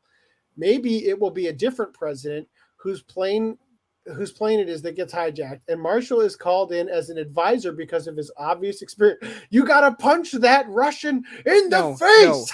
No. What's gonna happen is he's gonna try to get on Air Force One, but then he'll get on the wrong plane because he's the Joe Biden falling down the stairs. Oh God. It was windy that day. I thought I was over this fucking COVID, but apparently not. Oh boy. Oh, my abs hurt. That kind of premise could lead to some easy laughs. It's not difficult to imagine Ford's former president picking up the phone, absorbing the news, and saying something like, "Why do you guys keep letting on that plane?" Okay, getting on that plane, or maybe just what again? What again? Okay. Well, it may seem like a I read it to Joe Biden. What again? Sure would have shot an impression. While it may seem like seriously, I'm just saying. I wish I had found it and played it here, but there is a clip of him on like Jay Leno or something, and he is whacked out of his mind on something, and it very, very much is reminiscent to Joe Biden's everyday speech. Anyway, so while it may seem like a strange movie to make a follow-up to, if anything, it's surprising it's taken this long for an Air Force One sequel to get the green light. As noted by Box Office Mojo, the late Wolfgang Petersen's action thriller was a huge success, ultimately taking home $315 million worldwide. It beat out the incredibly popular Men in Black, no way, to get the #1 spot at the box office on opening weekend, and proved to be the highest grossing R-rated film of 1997. You gotta be shitting me. Are you for real? God, it's not even that good of a movie. Freaking Harrison Ford can literally sell a movie based on the trailer saying, "Get off my plane." That's fucking it. No wonder they're chasing his corpse down to get him in more movies. Okay, well, anyway. Have you ever seen Fanboys? What? Have you ever seen Fanboys? It's like a movie about a bunch of nerds in like 1999 trying to get their Just Star Wars? Yeah, the Star Wars one. And they go by a 6 days and 7 nights movie and say he literally can't make a bad movie. And then they show that to the 6 days, 7 nights. Yeah. Yeah, that also has a line in the trailers like, "I'm sorry, what, for the kiss? No, for this," and he throws her off of the cliff. Oh, Mirage Leonardo says, hey, at least Air Force One is better than Soul Plane. I mean, I've never sat down and watched Soul Plane, but Eddie Griffin is in it, and I'd be down for it. I don't know if you've ever seen Undercover Brother, but that's a pretty fucking great movie. Anyway, all right. All right. So Joe Biden jokes aside, this is the best work we've done in a long time. Also, I love how you had to AI upscale the picture of the woman for the poster. All right. I think it turned out good. I think it's a work of art. We should sell it on the store. Do you think it'll actually be Air Force 1, 2, or do you think it'll just be Air Force 1 Roman numeral 2? Air Force One again. I mean, they have to go like Air Force One : a new day to die, or something like that. Air Force One: The Force Awakens. Yeah. I'm still sold on Air Force 2. Air Force One: Vatican Care. Oh. Air Force One, Air Force Harder. Air Force One, Air Force One, Force Harder. Air Force One, Laptop of Doom.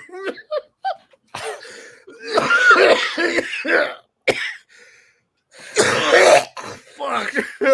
Wow, Air that was a Force good One, one. The adventure to return the laptop. Oh. Air Force One and the 3 a.m. vote dumps. I should copyright that title. Air Force One, Force Harder. Fuck.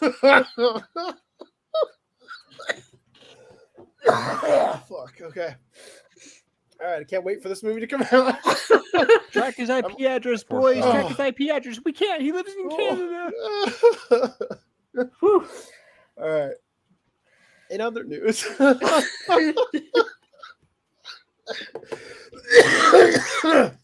Wow, that yep. Hold on. Oh, the Empire Strikes Back. Oh He's my like, gosh! Yeah, my plane, and the airplane like the command system says no. Oh god.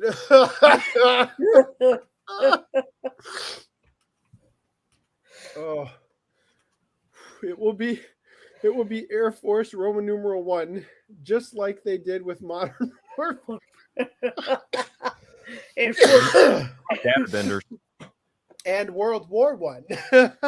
All right, so The Prince of Tennis is going to be streaming on Crunchyroll, episodes 1 through 50, and apparently, oh dear Lord. Oh, my abs hurt. I don't remember myself Apparently liking Prince of Tennis, but I'm drawing a blank. I'll be right back. No, it's dog shit. I no. Fucking hell. I'm just trying to remember me enjoying it, and I don't.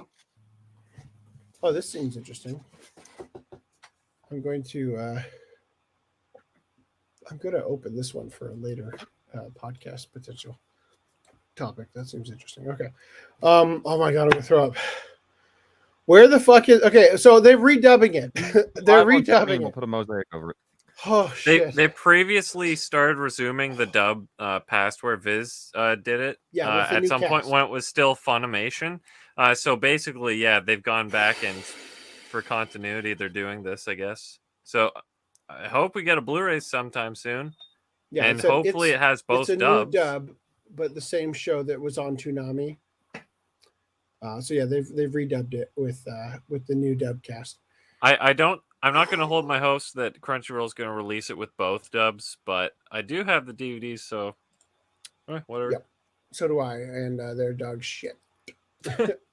So anyway, all right. So Shonen Jump Plus reality show names the winner with Netflix anime as a grand prize. So we're gonna read this. It's pretty short. Oh god, my abs hurt so fucking bad. All right, so Million Tag, Shonen Jump's battle audition show for discovering the next star manga creator worldwide, announced. Wait, worldwide? I didn't get an invitation for Once Cooked on Another Planet. Oh, but that's a light novel. Never mind. Announced on Friday that the winner is Naoki Fujita for his Beat and Motion manga, and as a prize, Fujita's work will become an anime adaptation that will stream globally and exclusively on Netflix. Seems like a raw deal to get the Netflix treatment, doesn't it? Where they change everything and take away the upskirts. Fujita has also won 5 million yen, about $45,000, the opportunity to serialize his manga on Shonen Jump Plus, and a compiled book volume of his manga. So a tankobon, an actual manga. Fujita's partnered manga editor from Shueisha was Shihei Rin, editor for Chainsaw Man and Spy Family. Huh. Didn't know those are the same. Anyway, the 8-episode program debuted on the official YouTube channel for Shueisha's Weekly Shonen Jump magazine on July 2nd. The program followed 6 teams, each with a prospective manga creator and a Shueisha manga editor, as they compete in 4 challenges. One of the teams has a manga writer and a manga artist instead of one creator. Okay. So one of the teams had 2 people working together in that. The program's MCs are the comedy trio. I don't give a shit about those people. Anyway, so that's the thing. We didn't talk about this before. I didn't know this was a thing. Apparently, Million Tag was a reality show to find out who was it's like next, Bake Off or whatever. But instead, you're making manga. So that's kind of cool. Too forced, too furious. Oh man. Luigi Message Force says, I once replaced the Star Wars titles related to rocks when they created a rock as a character. Okay. All right. Seb says Merry Christmas. Thank you, Seb. Merry Christmas. Merry Christmas to you as well. Merry Fistmas. It has been around 2 years, and there is still no Sailor Moon Eternal US DVD release. Never Good let point. Netflix give any anime the Netflix label. Do not let Disney nor Sony have anime either. To be fair, it hasn't been the 3rd year. That's Yeah. allegedly when they're freed up. So Yeah. All right, so the UK government said Netflix password sharing is illegal and potentially criminal fraud. So, well, they're gonna have to arrest the whole state. So the UK government's Intellectual Property Office published new piracy guidelines today, and it contains a small, easily missed detail. People who share their Netflix, Amazon Prime, or Disney Plus passwords are violators of copyright law. And it gets worse. The IPO informs Torrent Freak that password sharing could also mean criminal liability for fraud. Following a limited launch in 2007 with just 1,000 titles, Netflix now carries more than 6,600 movies and TV shows for the enjoyment of more than 223 million subscribers. Surely that must be the UK numbers. I was just going to say, that feels really low. I bet you there's more than 223 million subscribers just in the United States. Just in the state of New York. No, because there's only like 330 million people in the United States in general. Yeah, but like, what's the highest populated state? California? California, I think. Hence the reason it gets all the electoral college votes. There's little doubt that Netflix password sharing contributed to the company's growth, and by publicly condoning it, the practice was completely normalized globally. The message was clear. Netflix loves you. You love Netflix. And now all your friends love Netflix too. Thanks for sharing it. See, Netflix, if you had just tweeted out Netflix and chill instead, you could have promoted sex instead of fraud. So Netflix and similar streaming platforms, including Amazon Prime and Disney Plus, still want you to love them, but password sharing, not so much. Password sharing is not love. It's piracy. I mean, I'm in a S&M relationship, so I think it is love. Brad, does that mean that when you give your kids the Netflix password and they log in, they're pirating? They're criminals. Damn. My kids do not have access to Netflix. I'm just saying in theory. In general, I mean, you can the UK, the UK is the thing. So the UK also tried to ban BDSM porn, though. So we don't take them seriously. They had that event where the women protested by sitting on men's faces outside of Parliament for a day. So 5 years after Netflix's now infamous tweet, the ground is shifting. For the first time in its history, Netflix subscription numbers decreased earlier this year. And is that why it's only 223 million now from like 800 billion or whatever? Netflix subscription numbers decreased earlier this year, and competition from rivals Amazon Prime, Disney Plus, HBO, and dozens of others is fierce. In the background and across the entire industry, password sharing is receiving a reverse makeover. Nobody loves today's password piracy. They're not making money off of it. And within the ACE Anti-Piracy Coalition, which includes all of the streaming services mentioned above, the situation is no different. Okay. Given the obvious sensitivities, ACE publicly prefers, quote, unauthorized password share. They don't like to use the word piracy as a descriptor, and elsewhere the phrase without permission is in common use. I mean, do you just hack somebody like, oh, dude, the password was password. Let's get in. We can watch movies now. In Denmark, anti-piracy group Rights Alliance describes password sharing as not allowed. But this summer, there was a small but significant step forward.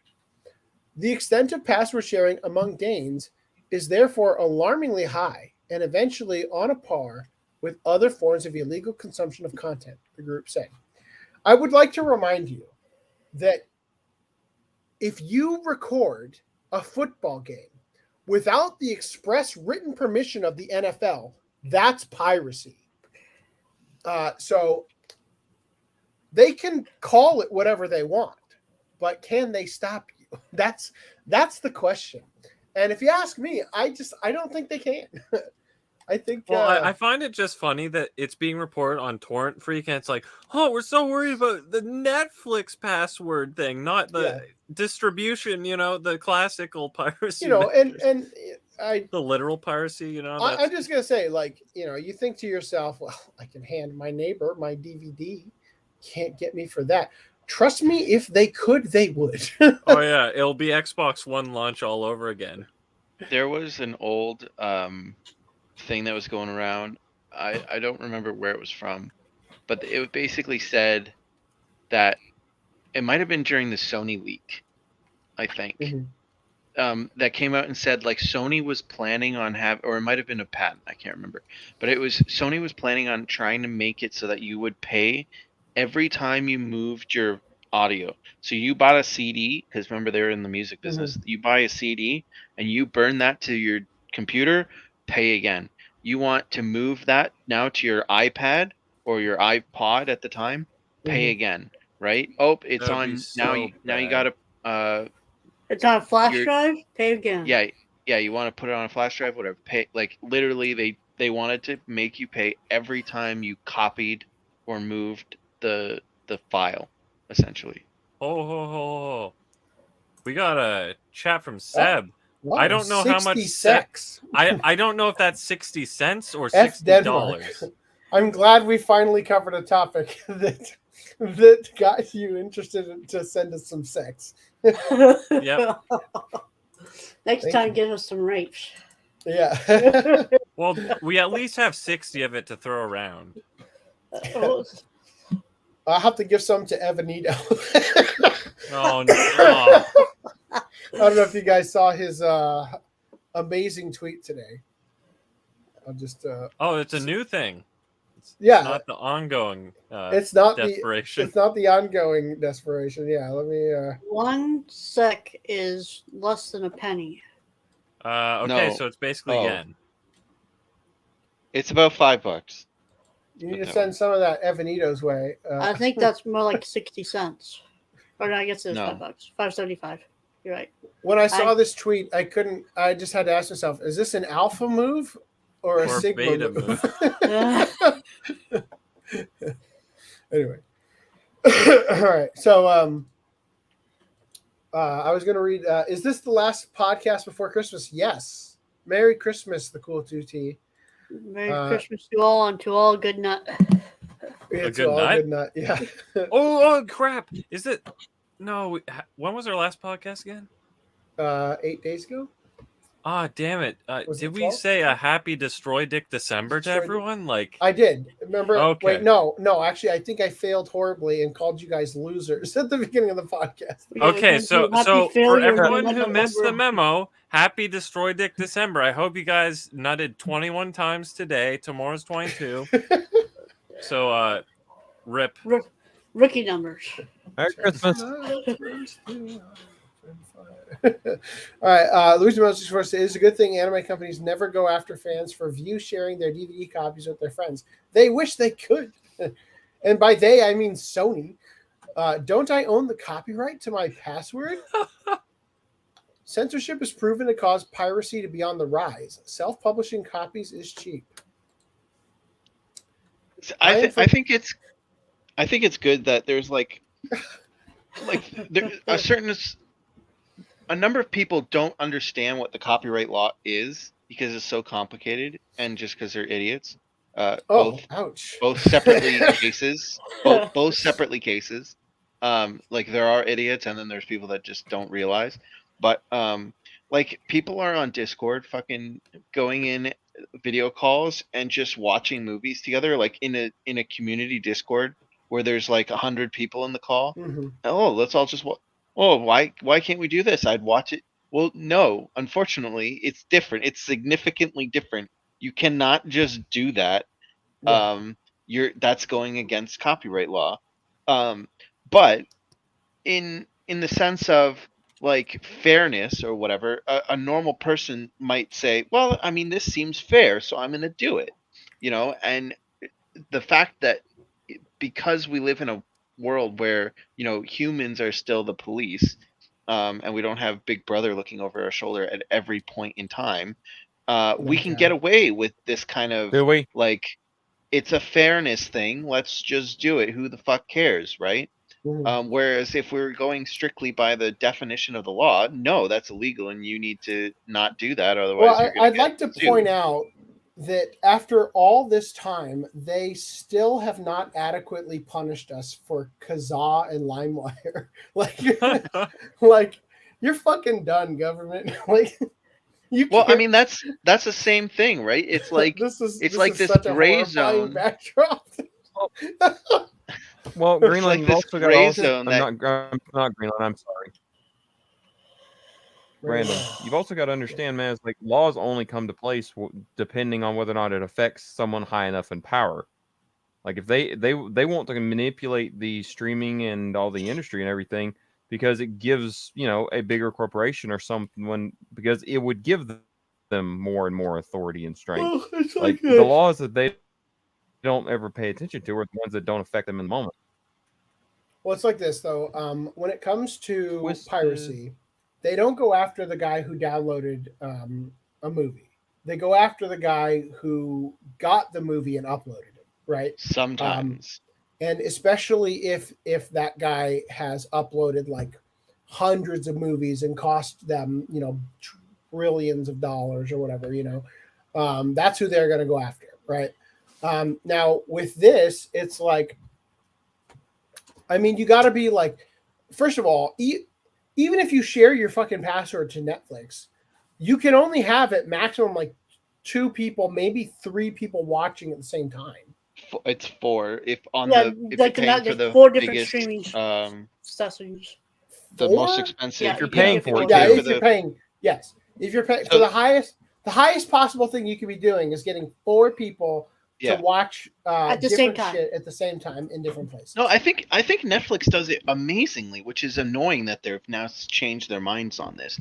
But like, they have the ability to create accounts, so you have different watch histories for each person. You can create up to 5 of those. Yeah. And or maybe even 6, but at least 5. And then you have different tiers of what you can buy. So, and now the new one is it's like, I don't know, $5 or whatever for the ad supported tier. And that's SD only, and you only get 1 concurrent stream. Then you can up it to the no ads, which is SD only still, and only 1 stream. And then you can up it to HD, and then you get 2 active streams at the same time. And then you can up it to 4K, and you get 4 active streams at one time. And so that, I think, and the 4K one is like $25 a month. It's it gets expensive. And look, man, if I'm paying $25 I still a month, believe more than $8 for a streaming service a month is not worth it. yeah, if I'm paying $25 a month, I'm sharing that shit with as many people as I can. You know? Yeah, I was talking to one of my parents' friends that was saying, who isn't like technically inclined and, you know, has problems with even operating Facebook, and was calling me because they were logged into their daughter's Netflix account and they didn't know how to log out. Like, that's how technically bad they were. And you're the poor sap who's known as the computer savvy individual. Yeah, usually. And so they were like, oh, well, you know, the daughter was paying for the higher tier thing, and shared the password with a bunch of people, including friends. And now she wants the cheaper one, but it only has 2 or 1. It might have even been 1 concurrent. She said that her daughter was complaining she can't watch Netflix. I was like, if she changes her password and limits it to only her boyfriend, you can force log out sessions as well. Yeah, you can do that. And so if she changes her password, forces everyone to log out, and limits the new password to just her boyfriend, and her mom, like, you buy even the 2-tier one is probably like 2 concurrent streams. is probably good enough, unless all three of them want to watch something on Netflix. But so she was like, oh well, I want to, Which is another get a new, I want to get a new account for myself, and I was like, well, why not just have your daughter pay more, because it's cheaper if she just pays the difference between the other tier to add in the new concurrent viewers and share your password, then get a whole new account. And she's like, oh well, I don't know, her daughter apparently didn't want to do that. But I was like, that makes more sense. And now they're turning around and saying, well, no, you can't do that. It's like, but you had the best watching. You had the best system to deter it was people. It was literally designed to let you do that. Like that was the point of having it, And I guess now there's like, well, no, you got to be in the same household to do that, kind of thing. Which again, I want to point out is a weird thought process to have, because if they're going to allow you to share with people, that means that it proves that there's a coding in there showing, oh hey, we know where you're at and what you're doing and where you're watching at all times. If anyone didn't know that was already a thing anyway. Well, I mean, so obviously what are they going to do when you're using going to have the a house. service? Yes, but they'll also know apparently they're going to have to know where you're at. Yeah, they're going to have to also know where you are to tell and anyways prove that it's not a member of your household logging in. Yeah. Okay. So, but what I'm trying to say is like that is such a dumb thing to be anal about, because what are they going to do when you get a new phone? They're going to call it a, Well, like, if it's you like can have any it other before thing, you is can that if you get deauthorize. If you get a new device. phone and You your log out of old the old phone isn't using it, then it's not an issue. Yeah. But if they're saying that it's a crime to share your password, then the new phone IP is going to be a flag. And let's say for some reason, if it's going to everyone the same that Wi-Fi No. network, because the problem only arises when two people are using it at the same time. Yeah. But if So, you're I paying guess for the four idea- people, Yeah, and so they can tell if your IP address is like for example, I live in Huntington Beach, right? So if I got a new phone and I transfer it over to the next phone, the IP ping is still happening in Huntington Beach with the same towers or whatever as before, right? But the problem would arise if I gave my password to Danny in South Africa or Seb, right? And they're across the world. So I only watch stuff at night and they only watch stuff at night, but our nights aren't the same, right? Then Netflix is going to notice, oh, he watched this show, on at this hour. And then 6 hours later, across the world, farther than he possibly could have gotten, he watched this show there, So yeah, but that right there is an extremely broad scope of what they're trying to attack in the UK, apparently, because they just don't want you to share with your fucking spoiler alert roommate. on this. This thing failed. The UK failed on this. We'll get to that in a second. Oh, I'm what I'm just saying is it's that retarded though. It is that retarded. Yes. And it is the UK. So what do you expect? Again, I will remind you, they tried to ban face sitting, right? So apparently they don't have anything better to do. Anyway, so real quick, where was I? So apparently I forgot to calculate the undocumented, right? They're another 600 million on top of the 330 million legal Americans. Alex Moore and Christopher Wiecamp are still scumbags for supporting Funimation's dialogue changes, which is worse than pirating. You know what? You're right. Changing dialogue, look at me. I am the captain now is not as bad as changing the dialogue. That you're correct. It is a sin worse than any other. Has anyone used Prime for video streaming? Yes, all the time. I highly recommend it. Although there are parts of it, like if you cast to Chromecast like I do, holy shit, the app is such garbage because you'll pause it and go to the bathroom or grab a drink or something, and then you'll come back and you'll hit play, and the fucking thing will start playing on your phone instead of just unpausing on the TV. Oh, fuck, it's so awful. There are so many old classic movies, like black and white. Yeah, let me put it this way. It's insane how much old archive, like movies. Yeah, are like on there. old westerns and stuff. Dude, I'll just say this, though. Once upon a time, you could browse Netflix and just like, let's put this on, you know? And you'd get something that was probably dog shit, but you could watch it. Amazon Prime ain't like that. Amazon Prime dog shit is a level of dog shit so low that you will actually turn it off in the first 30 seconds. Some of the shit they have on there is like, I'm dead serious.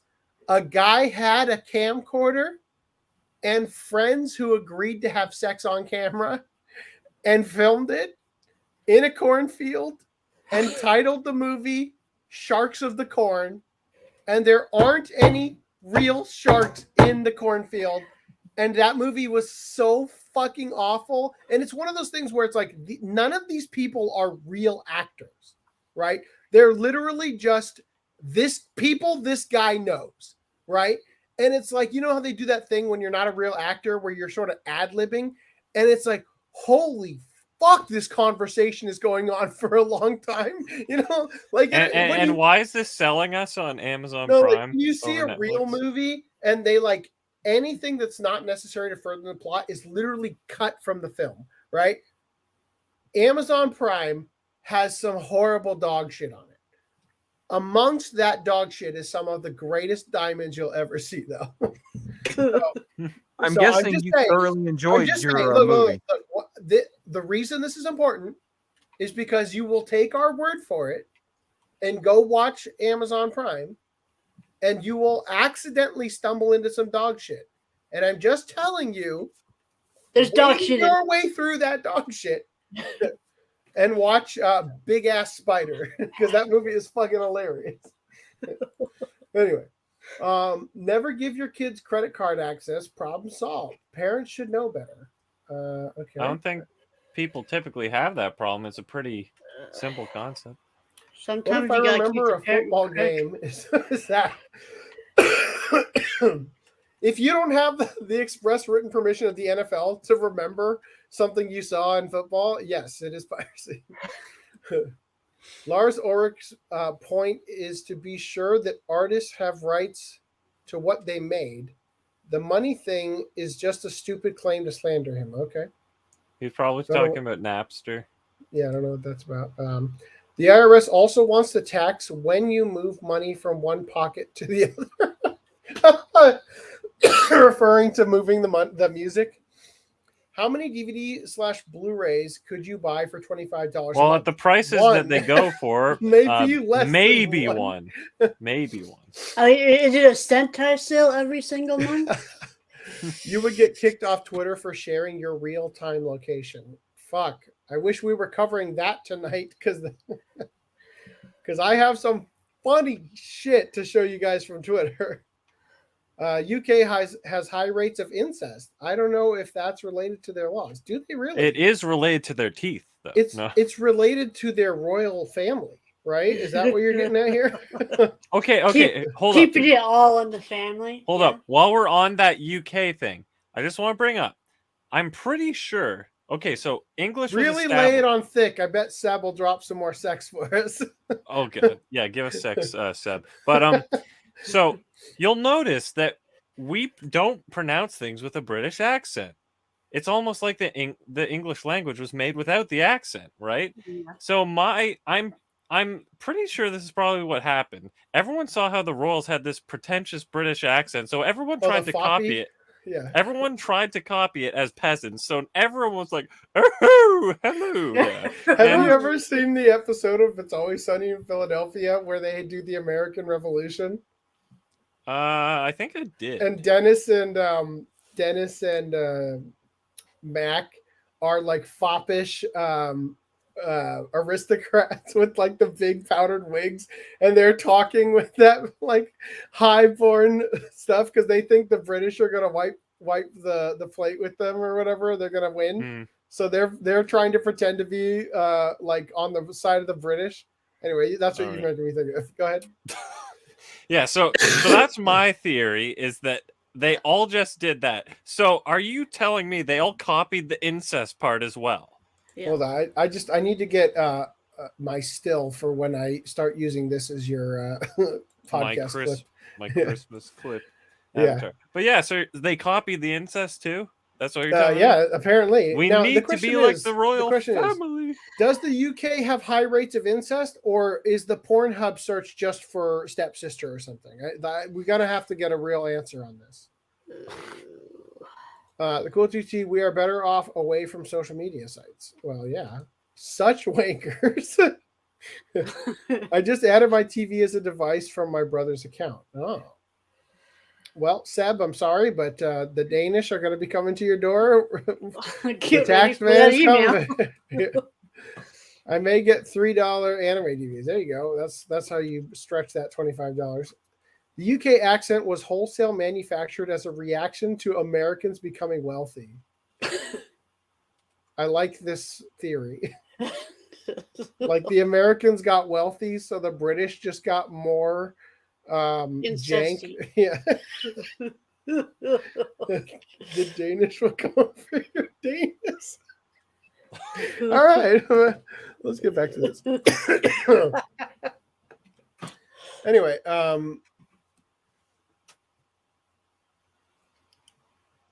don't know where I am. They prefer unauthorized password sharing instead of piracy, and they describe password sharing as not allowed. But this summer, there was a small but significant step forward. The extent of password sharing among Danes is therefore alarmingly high and eventually on a par with other forms of illegal consumption of content, the group said. So I promise you that what's actually happening here is that Netflix, because they've lost subscribers for the first time ever, they've lobbied governments all around the world to give a shit about password sharing, so that they can try to make more money off of the citizens by having the government do the legwork for them.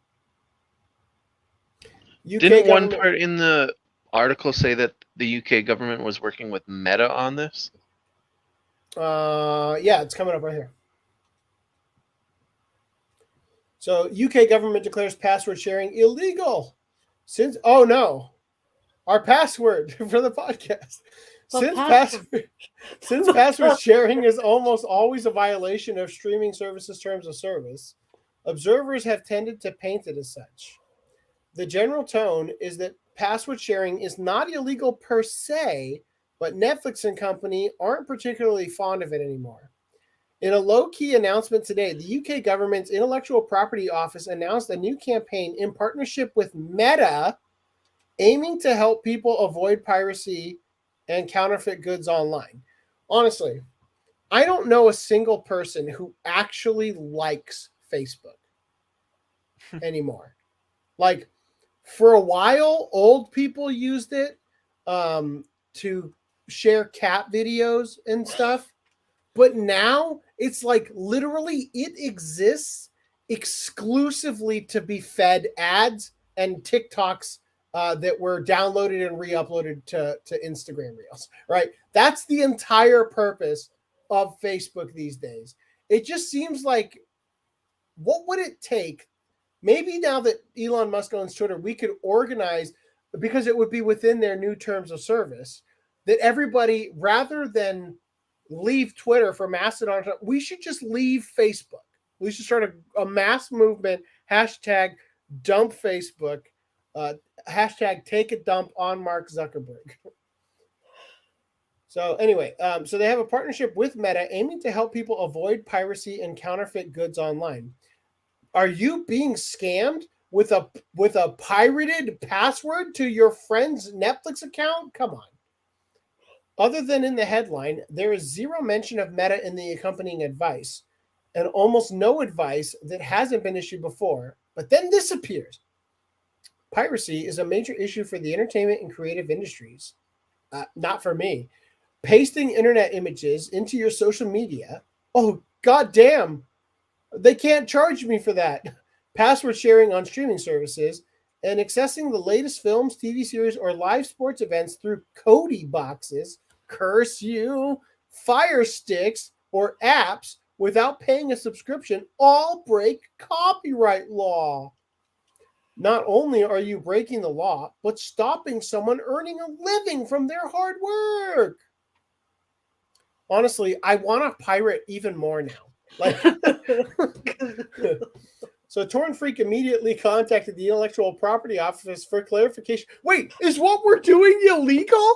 Like, I just like the way that's phrased. Torrent Freak immediately contacted the IP office for clarification on the legal side, particularly since password sharing sits under a piracy heading.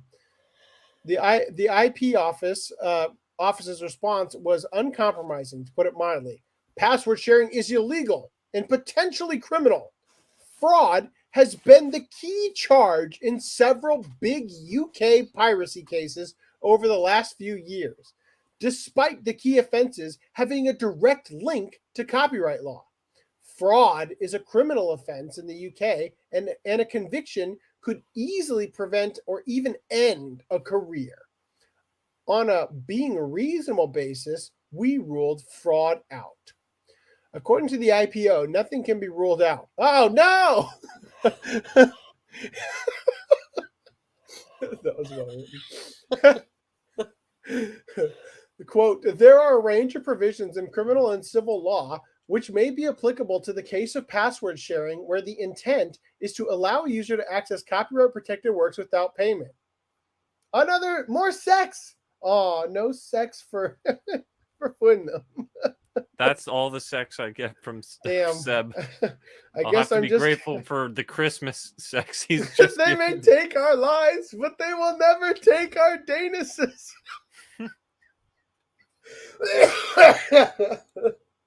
Oh boy. Whew. All right. Thank you for that. Thank you for the 20 pennies you sent us. I think that's what we determined those were. Oh, okay. These provisions may include breach of contractual terms, fraud, or secondary copyright infringement, depending on circumstances. Given that using the services of a members club without paying and without being a member is cited as an example of fraud in the UK, the bar for criminality is set very low, unless the Crown Prosecution Service decides otherwise, of course. A subscription streaming service pursuing a password-sharing subscriber for fraud might present itself as a legal option, but a PR disaster is never a commercial option, especially when password sharing could be ended today using technical means. Yeah, like biometrics, like scanning your fucking eye print before getting to do anything. Like facial recognition on your phone. Like they don't even have to go that far. All they have to do is add in what is it? The two-factor authentication text message, right? Yeah. Because then it's annoying enough where it's like every time you want to log into Netflix, you got to be, I got to text, Man, when's the last time I logged into Netflix though? Like, well, I mean, they could change that too, right? Make it so that you have to every day you have to log back in. I'm telling you, man, if they made me log in every day, I would literally just stop using it. I would literally just I can't tell you how many people would just say, like, you know what, Amazon. Amazon's good. You know what doesn't make me log in every day? Those Cody boxes and Fire Sticks, Well, I mean, like, all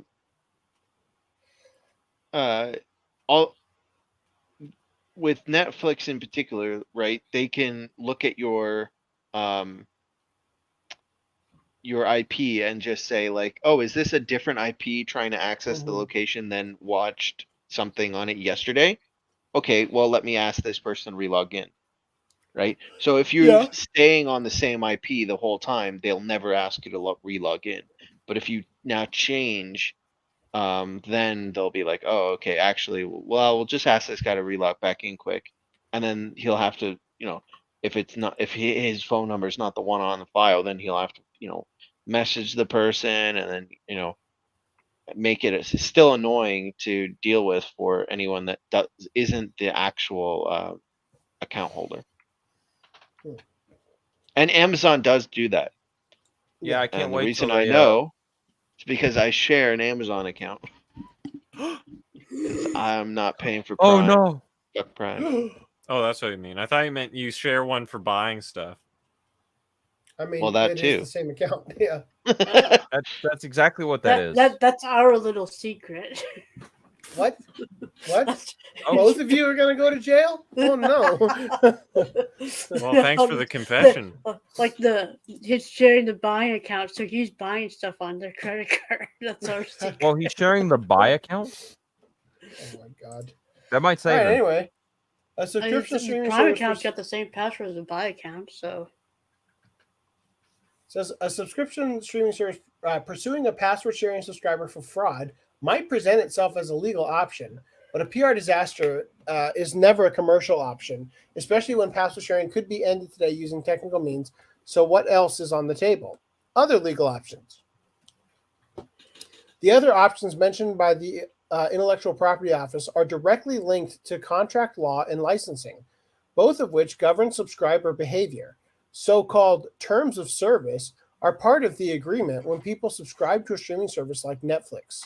Of course, few people read every term in detail, including when the terms are varied via email. What does that mean? Like they send you different terms than the next guy? I think they mean like when you get the email like, hey, our terms are updating. Like no one fucking goes through and reads that shit. So the cool you might when you first sign up, but that's it. The Cool 2T says, does anyone use Prime Gaming? No, I don't. Hold up. Are people able to use their $5 free Amazon Prime sub on us on our Twitch? On Twitch, yeah. Do that. If you're watching us on Twitch, do that. Give us money. I mean, give us your free. We're not partnered on Twitch yet, so we can't we can receive it. Is that how it works? I don't know. We're doing poorly on getting partnered. Yeah, because we're not telling people to give us their Twitch Primes. I don't think you need to be partnered to have a subscription. Send me your Twitch. bits.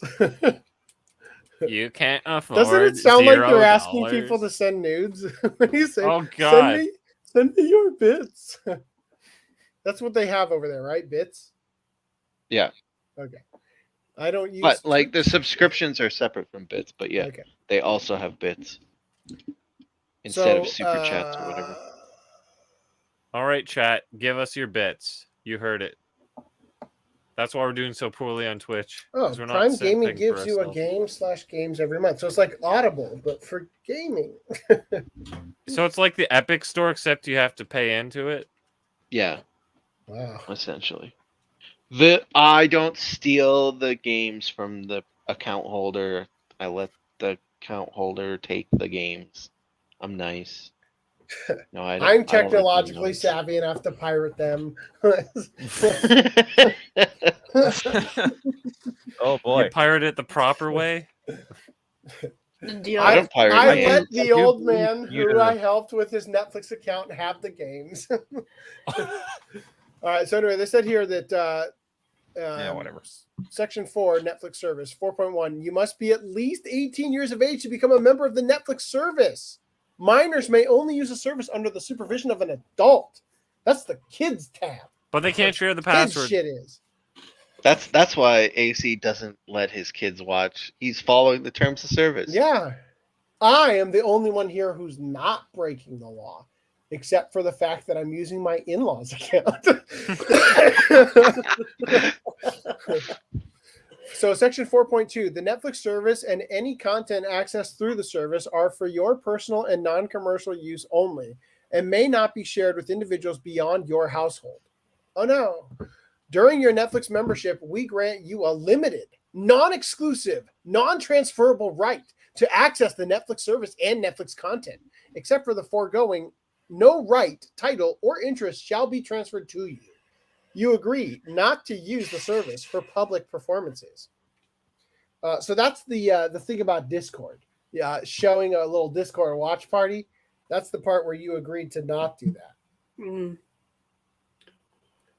I didn't agree to that though, because I'm using somebody else's account.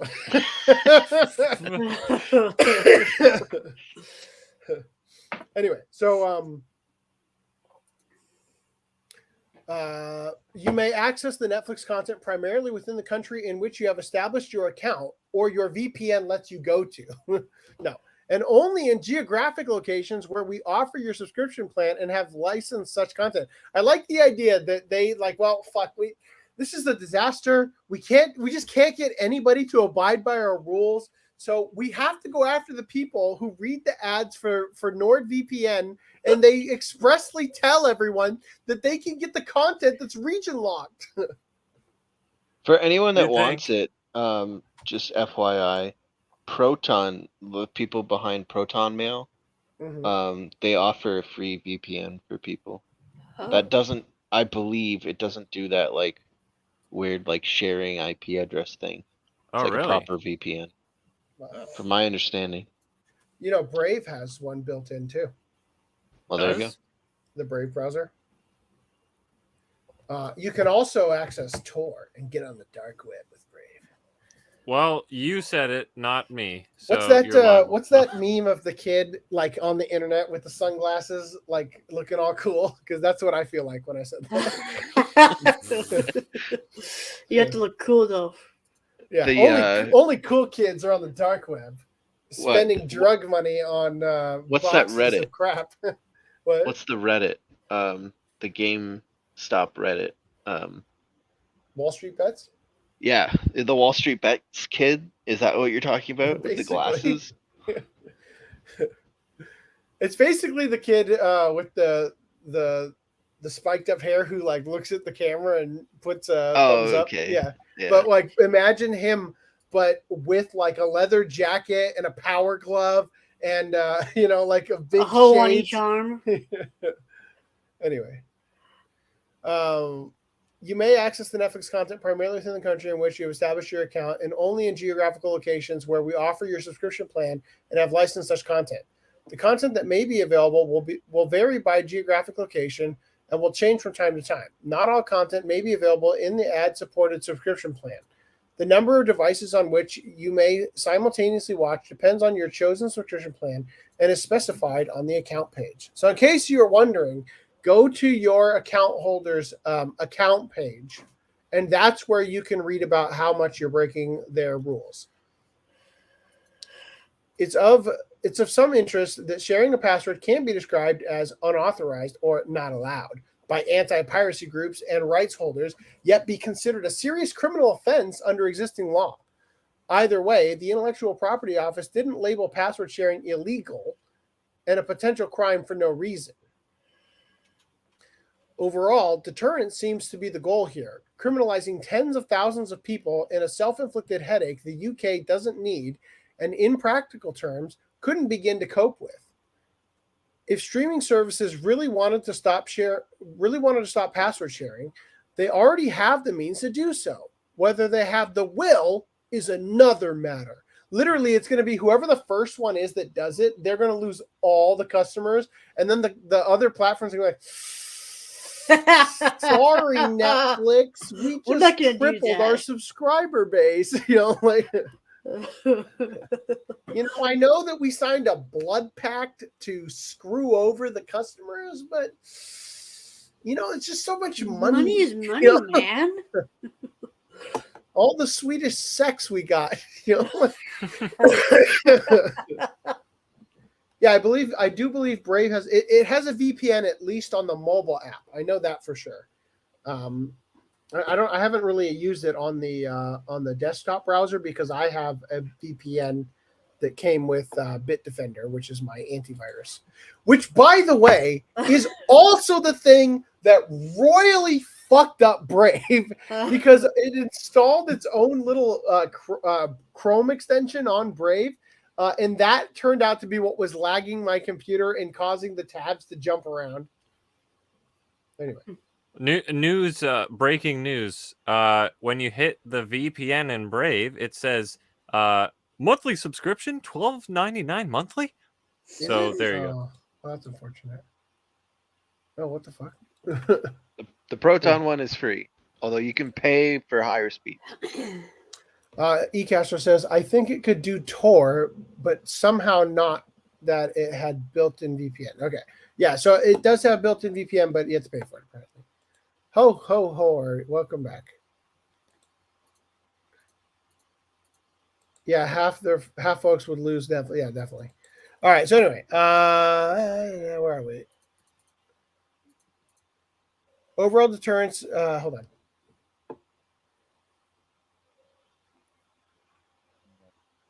Where the wheels matter. Okay. Update, December 20th, 2022. That's today. Maybe not for you guys. You might be a little later than me. During the past few hours, the Intellectual Property Office edited its advice. The announcement page no longer references password sharing in any way. The first image below shows the original.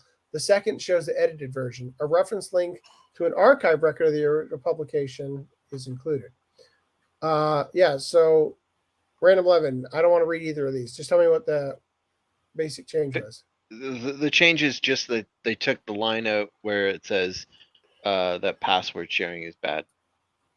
If you go up to, it's only in the first paragraph, privacy. It's the Piracy second is a major issue for the entertainment and creative second industries. sentence. Pasting internet images into your social media without permission, sharing on streaming services. Password sharing on streaming password services. sharing and accessing latest. And So then- they changed and it then now to say pasting internet just images took out the into your password social media part. without permission.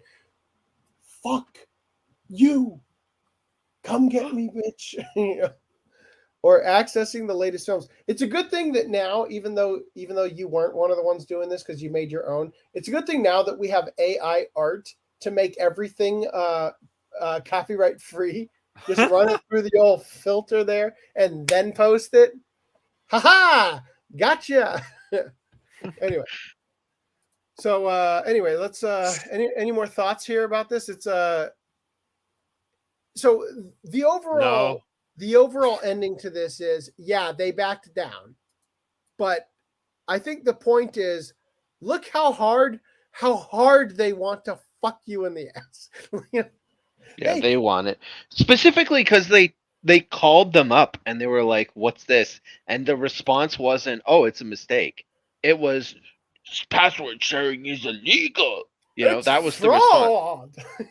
So, yeah. I'm glad they backed down and they changed it, but like they're just, man, they're idiots over there.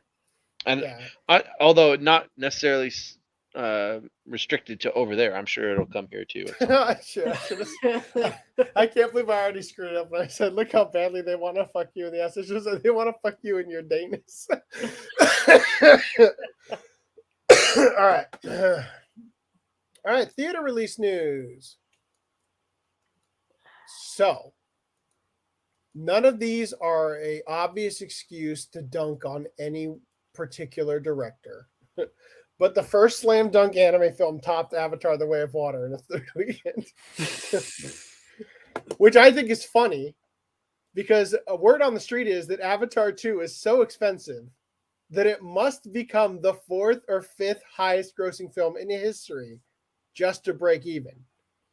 How expensive? Which is over $2 billion. How expensive is Avatar: The Way of Water? Early reports claimed the production budget alone was in the $250 million range, but director James Cameron isn't willing to give a hard number just yet. The only answer Cameron would give about the sequel's budget, when asked by GQ magazine, was the following, quote, very fucking expensive.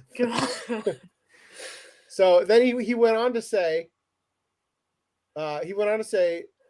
when he told Disney and 20th Century Studio executives that his sequel budget was so high, it represented, quote, the worst business case in movie history.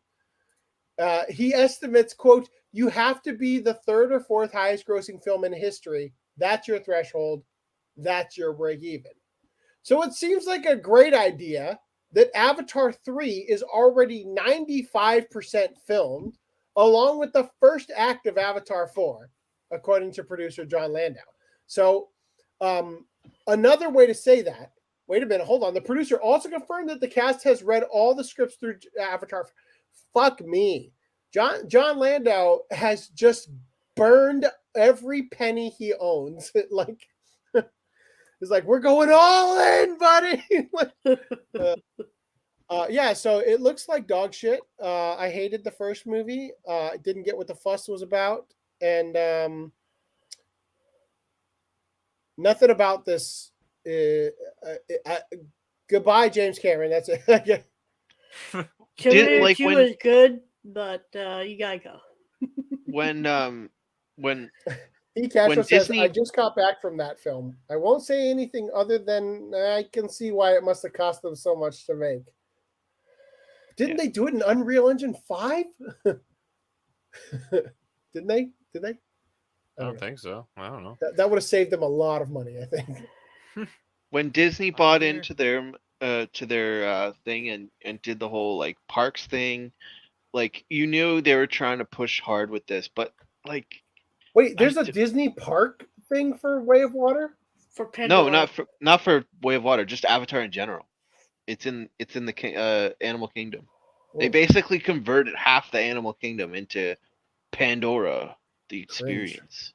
Oh, because people, quote, literally killed themselves over being so depressed they couldn't actually go to Pandora. I do remember that.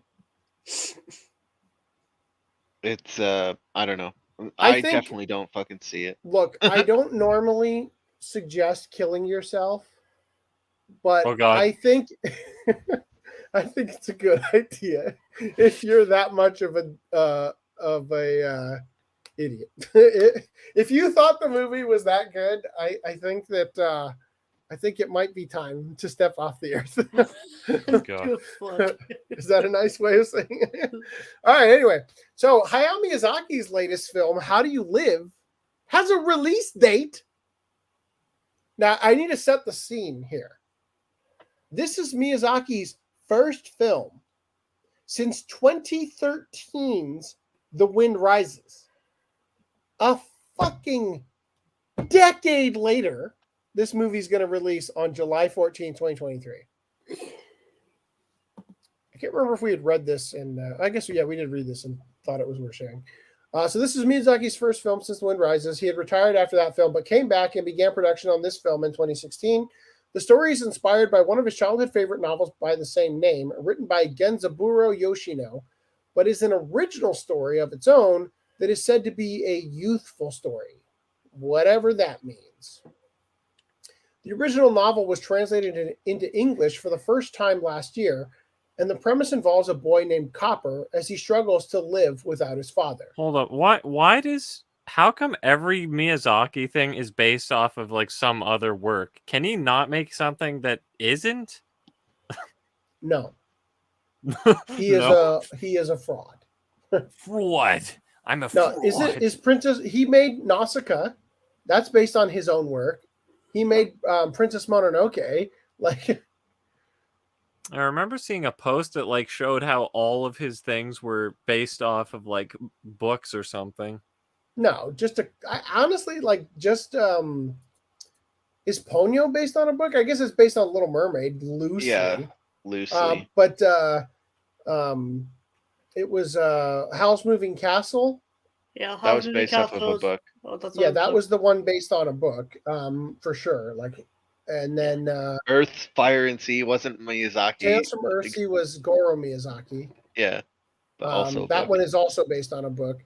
But Porco Rosso, I don't think is based on a. Isn't that like a Miyazaki original as well? The point is that your point was easily refuted and destroyed. And I hope you have some cream for that.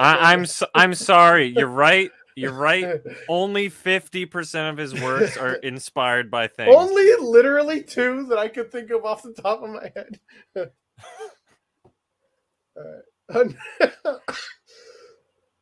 Only Unreal Money 5. Sort of Unreal Engine. Let's see. Yes, Avatar. Only in 3D effects are the best. Remove your taste from the cheap. Whoa.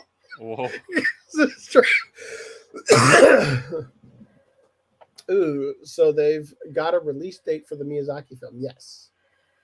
His first retirement, or was it probably like his fifth by now? Yeah, Castle in the Sky. Yeah, but was it his original script? I think it might have been based loosely on an idea about the floating castle. I'm pretty sure Laputa is like a thing, isn't it? Yeah, outside of. I'm not sure. So, Wind Rises is basically a stylized documentary. Okay, yeah, that's right. But Arrietty wasn't Hayao Miyazaki. Laputa is a flying island described in the 1726 book Gulliver's Travels. Swish. Yeah. So it's loosely based on that portion of Gulliver's Travels.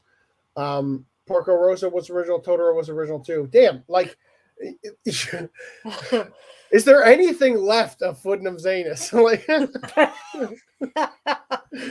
we gotta move around to the Eureka next. Oh no! The all the way through tag is we're in every coming back on every other word. I wouldn't know what that is, except I've been playing around with Stable Diffusion, and that came up. Oh, what? He doesn't know what all he is feigning his virgin heart. For what? For all the way through. Which, by the way, I learned about on this podcast from Greenline. Resident degenerate. Man of culture. Luis de Melcy says, I wish to see a Miyazaki movie with a cute-looking anime boy. Wow. Someday, maybe this is the one. Maybe I bet you he's a feminist. Inside... It will never happen.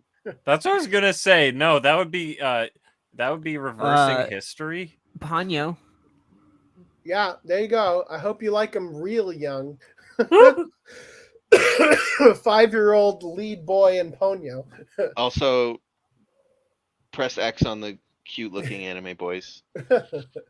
I mean, you do you, but I mean, not for me. Anyway, you do you in private with no one else. So Spirit Away was also original. Everything was okay until those Fire Nation bastards attacked. What's wrong with me?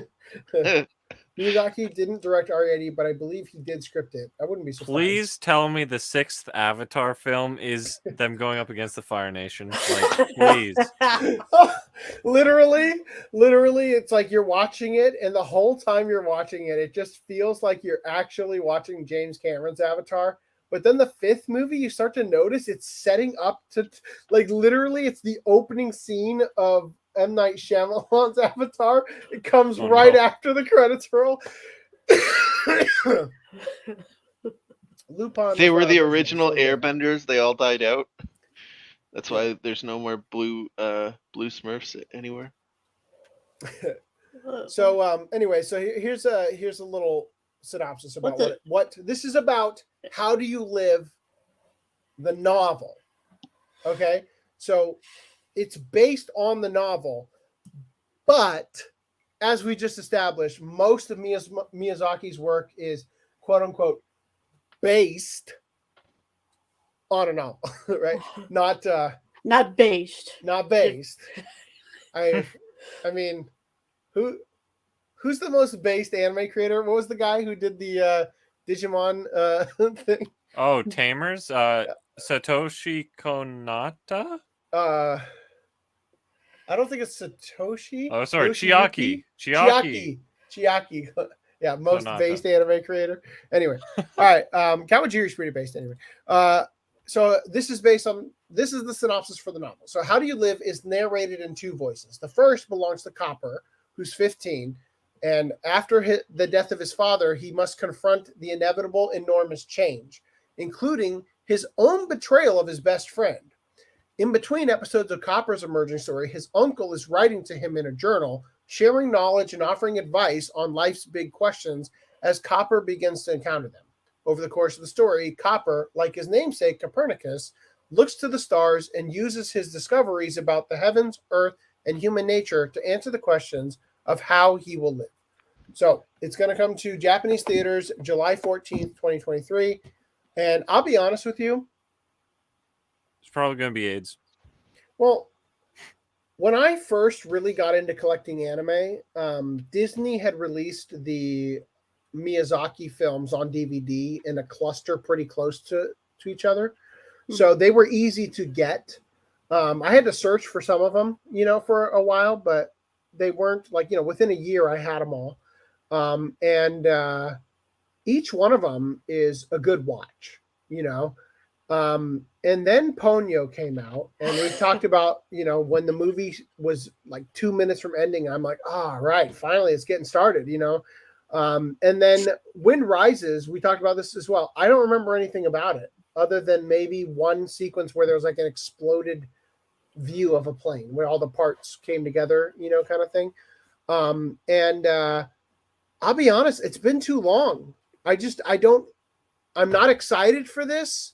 I'm apprehensive. I feel like I want to love it, but because of that, I feel like I'm going in with this weight, I don't know how you guys feel. I know freaking Footnum has never sat through a Miyazaki film in his life, and that's why he believes every film, every meme he sees on the internet instead of so the only two you've seen are the ones based on novels. Was that what you're telling us? I've seen was it Nausicaa and Mononoke? Literally the two that aren't based on novels. Great job. The only two good ones. Or actually no, Nausicaa wasn't that great. That was a retarded ending. But Princess Mononoke, I don't think he's gonna get better than that. I think Spirited Away is worth your time. Interesting that you say that. Because I'm gonna watch the other ones. I'm just saying I don't think it'll get better. Well, it's interesting. So we haven't done any Miyazaki films for a Watch Club, have we? Nope. No. Not one. We've done when Marnie was there, which was not Miyazaki. That is a Ghibli, but that not is Miyazaki. Ghibli, but yeah.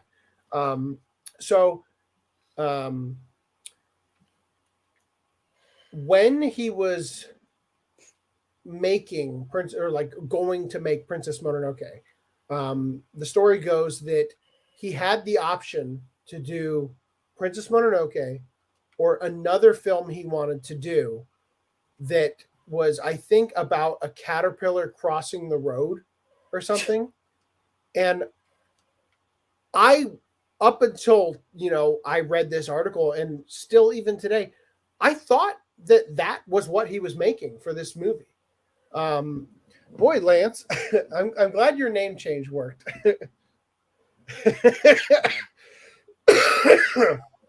Well, that was inaudible. That was an eventful resurgence you had. So I thought that this was that movie with the caterpillar crossing the road. But wasn't there something about a CG thing that he was experimenting with? That was Goro Miyazaki doing Earwig and the Witch. No, yeah. I swear the caterpillar thing you're talking about is like, oh, it's going to be a CG short film or something. Yeah, I don't think sure so. they did. I swear they did some short thing for the Ghibli Museum. Ghibli Museum. Yeah, I was going to say that might have been what it ended up coming to. But I was just going to say that it's interesting. The idea, what I'm getting at with this, is that his producer or whoever convinced him to do Princess Mononoke because Miyazaki was getting up in age, and he thought Princess Mononoke is a young man's film, right? Like it's got energy and action in it. So it was something he said, why don't you do this one? Because you're not going to be young forever, kind of thing, right? And you're already kind of getting old fart. So yeah. You're already getting old. Prestige to do 5 more films. Yeah. Yeah, there's your young boy, Ashitaka from Princess Mononoke. Yeah, but is he Bishonen though? Is Ashitaka a cute, young, fuckable boy? Oh God! I'd say so. I mean, no. Wow, green line. No. That's a hot take. But Miyazaki was so progressive that he made sure that he had his Look, what's her name? Be the get rid of his toxic masculinity, literal toxic, because he got infected by that thing in the beginning. San, the wolf girl. So I just want to remind you, Luigi Mel 64 wants to see a Miyazaki movie with a cute-looking anime boy. Casa Cagliostro, I was right there, man. Like, Lupin, the cute-looking anime boy. All right. Well, I mean, Laputa had a male lead, like a young male lead. Yeah. Although I don't know how cute he was. Shida and I'm not going to pull that up. Off the top of my Someone head. famous voiced him too. I can't remember. Why? Why do The you kid do from- this to me? What's the question again? The kid from Home Improvement, I think. Oh, right, Jonathan, pulling it up. Jonathan Taylor Thomas. Was it? The person was it? I don't know. I'm pretty sure he did like the baby Simba lion. In the Lion King? Pazu, that was his name. Simba? Yeah. Pazu? What? Pazu was the name of the kid. Shida and Pazu were the names of them. Oh, The yeah. characters. Who voiced him? James Vanderbeek. Oh, okay, not who I was thinking. I don't know why I was thinking it was the kid from Tool Time. Are you thinking of Shia LaBeouf from Even Stevens voicing the male character in Nausicaa? Nausicaa? I don't know. Maybe. All right. Anyway, so yeah, I'm apprehensive about it. Honestly, Marnie might be worst Ghibli movie. It was pretty. Film with some pretty dog aged. breakfast. I don't really. I honestly. Okay, yeah. So the Caterpillar film was a short for the Ghibli Museum. Boom. Danny says nice organ. Take Uranus back. No. Okay, he no. was famous. He's just famous for the wrong thing. It was Dawson Creek. Yeah. Okay. Okay. Yeah. James Vanderbeek. I didn't recognize the name, but that's the guy from Dawson's Creek. Ekash says, "Well, I'm glad Toshio Suzuki advised him on that because Mononoke was excellent." Yeah, I agree. I think don't it's the best one. Old man Miyazaki could have done that. But I wrote it as Ponsu. No, wait, Ponsu. Yeah. So I'm glad that all I had to do was look at the chat instead of going to IMDb. Yeah. So anyway, I'm apprehensive about it. Remember how you said he was there was going to be two narrating voices or whatever? I thought you were going to say it's the two binaries inside the main character's head. No. I like how their image they use here has a cursor. Good job, guys. All right. Now, simultaneously, Studio Ponoc's The Imaginary anime film Dreams Up Winter 2023. The movie's called The Imaginary. I didn't read it like in a way that made sense. Now, I just say, speaking of terrible Ghibli films, Studio Ponoc is former Ghibli animators and artists. You think they dropped this when they heard Miyazaki say, "Yeah, I'm going to put out my film"? Oh, we got to scramble. Yeah, we're Ghibli too. I don't know. Have you seen Mary and the Witch's Flower? No.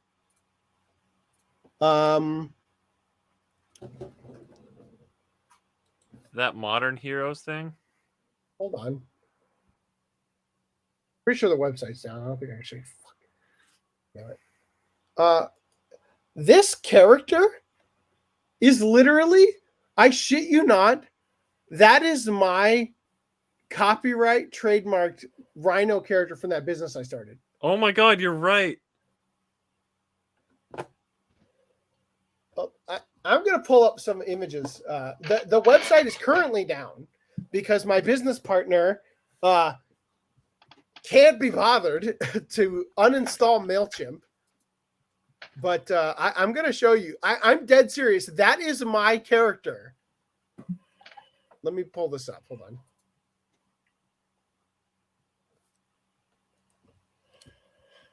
So you're Might going have to to- sue Ponoc? But it's a silhouette. Dude, when you see it, you're going to be like, oh, fuck. Let me see if I can find one of him doing a similar. We'll have to wait until we see the trailer in motion to see the color of it. Like, holy fuck! I cannot freaking believe this right now. Ponoc watches the OCA podcast. Confirmed. Okay, this is a bad example, but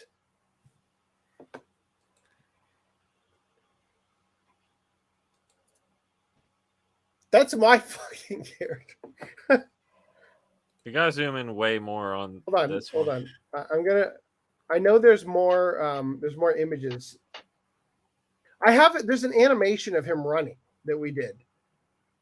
So I'm looking for that because that would be like freaking perfect.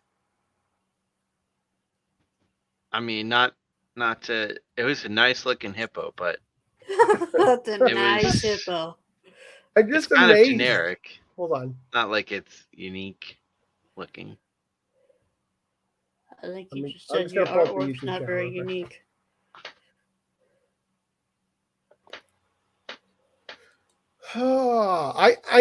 It's just taking me by surprise. I was gonna read all about this, and all of a sudden I'm just like, wait a fucking second here. Hold up. Here it is. Oh wait, this is the 3D animation one. Damn it. Didn't we do a different one? Hold on. That's terrible. Never mind. Forget it.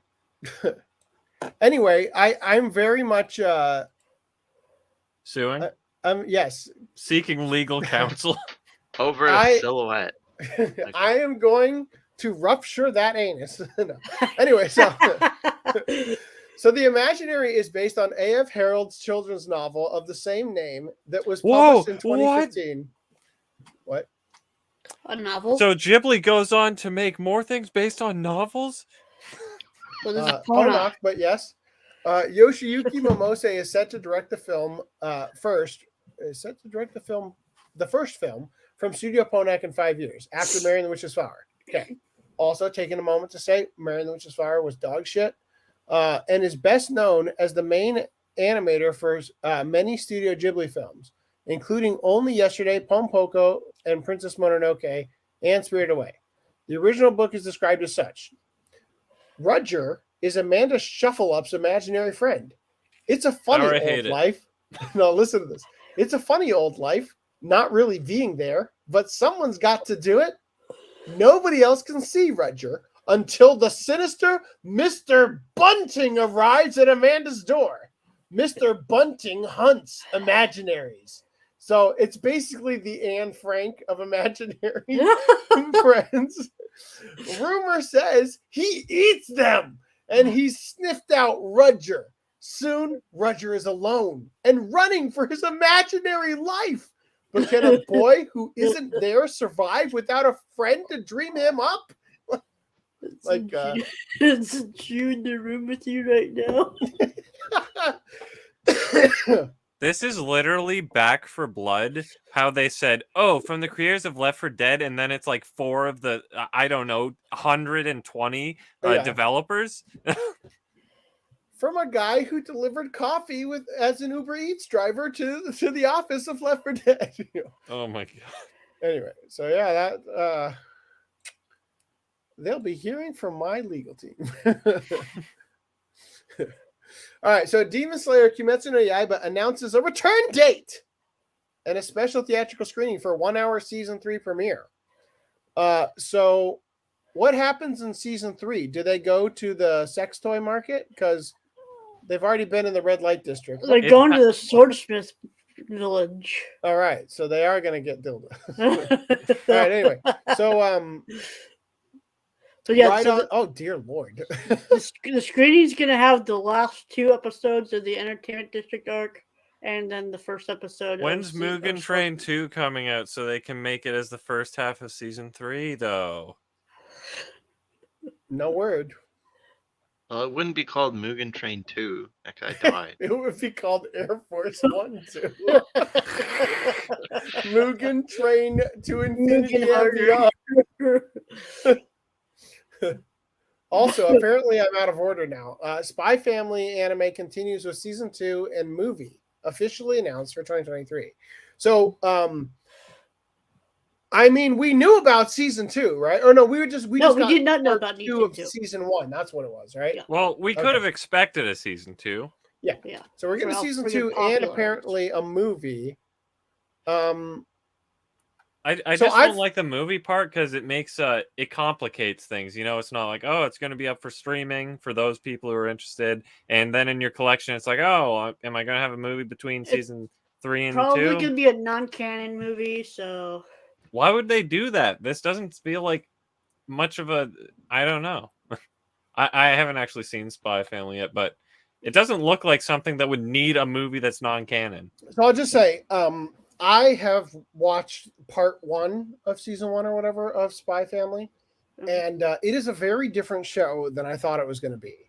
And by that, I mean, if you thought you were going to watch the spy antics of Lloyd and the assassin antics of Yor, good fucking luck, because you're just watching Anya antics.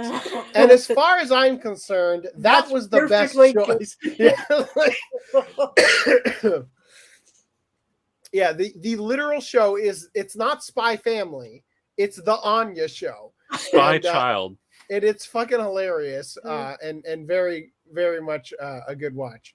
But I just like, I wonder what they're going to do for the movie, because I feel like, I mean, they didn't get anywhere in his plans for saving the world or whatever the fuck it was in part 1 of season 1. Are they just going to drag that out throughout season 2 and then also the movie? Because I know a Japanese lawyer who was going to call it very anti-revolutionary and anti-feminist if for some reason nothing gets resolved in the movie. Oh. You know who I'm talking about. Yeah. It took me a second. Wow, you just came in hot. He did just come in. It sounded like my ears popped when he started talking. All right, so Castro says, I have no faith in Studio Ponoc. And Seb says, wasn't Hideaki Anno the voice actor for the main character in The Wind Rises? I think he voiced a character. I don't remember if he was the character. I know that there was another character that was based on a Polish guy who worked in the office of, Studio Ghibli.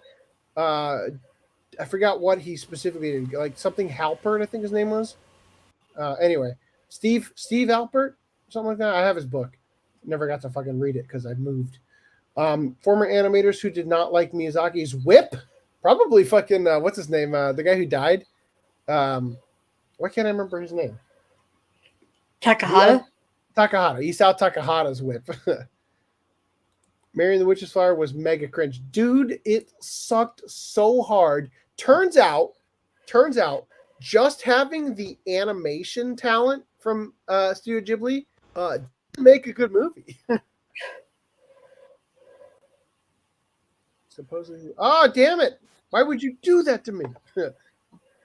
Oh, main character. Yeah. Anyway, yeah, we covered that at one point. Anyway, moving on. So Crunchyroll announces premiere dates for That Time I Got Reincarnated as a Slime, the movie Scarlet Bond. So it's coming to the United States and Canada January 20th. And nobody lives in any of these other places, so I'm not going to read it. There you go. That's the news. Also, Sword Art Online, blah, blah, blah, blah, blah, gets theatrical dates. United States and Canada, February 3rd. And we don't have viewers in any of these other places. All right, so I saw this. Berserk, the Golden Age arc director, looks back at the making of the movie trilogy. So I want to remind you, we covered this as a watch club. So we saw these 3 movies. And just kind of... Many of you have probably rewatched them as the Memorial Edition has come out. Pick me. So kind of think about what you saw, and I want to read this to you. So the trilogy director, Ichiro Okochi, recently talked about the making of the movies in an interview for the Memorial Edition that is edited into episodes to air on Japanese TVs. So he explained how it was decided to make a trilogy of movies and the influence the movies have had on his work since. So he said, at first, there was a plan to have a movie as the main release, while also releasing Berserk media in various forms such as OVAs and TV series. Fuck! Why? I wish I had. Where did that go? I wish I had put you on camera, like down below, so we could see your hair getting messed up like we're doing that. So he says, and I was in charge of the overall story composition and script of the entire project. It was like, quote, I'll write up to here for the movie, and this episode you can write as an OVA, but after lots of reworks, it was decided to just make a simple movie first. Although it ended up being a trilogy, what I was asked to make was meant to be one movie. The entire Golden Age arc in one movie. Good fucking luck. Holy shit. So they said if the Golden Age arc were to be made into one movie, then it must have been hard deciding what to keep and cut. He says, there are 3-hour-long hits like Lord of the Rings and Titanic, right? I thought it nice to have the audience bask in the world of Berserk for 3 hours like that, then go home loving it. Look, bro, if you're telling the Golden Age arc, they aren't going home loving it. They're going home depressed and confused and asking themselves, what took Skull Knight so long? Is Rickard okay? What the fuck was that shit? They showed penetration. I think that's illegal in Japan. I saw a penis on that was about 2 stories high. Wow, I missed a lot apparently. Slan's got some nice titties then. I will be thinking about those later. Anyway. So they said, then go home loving it.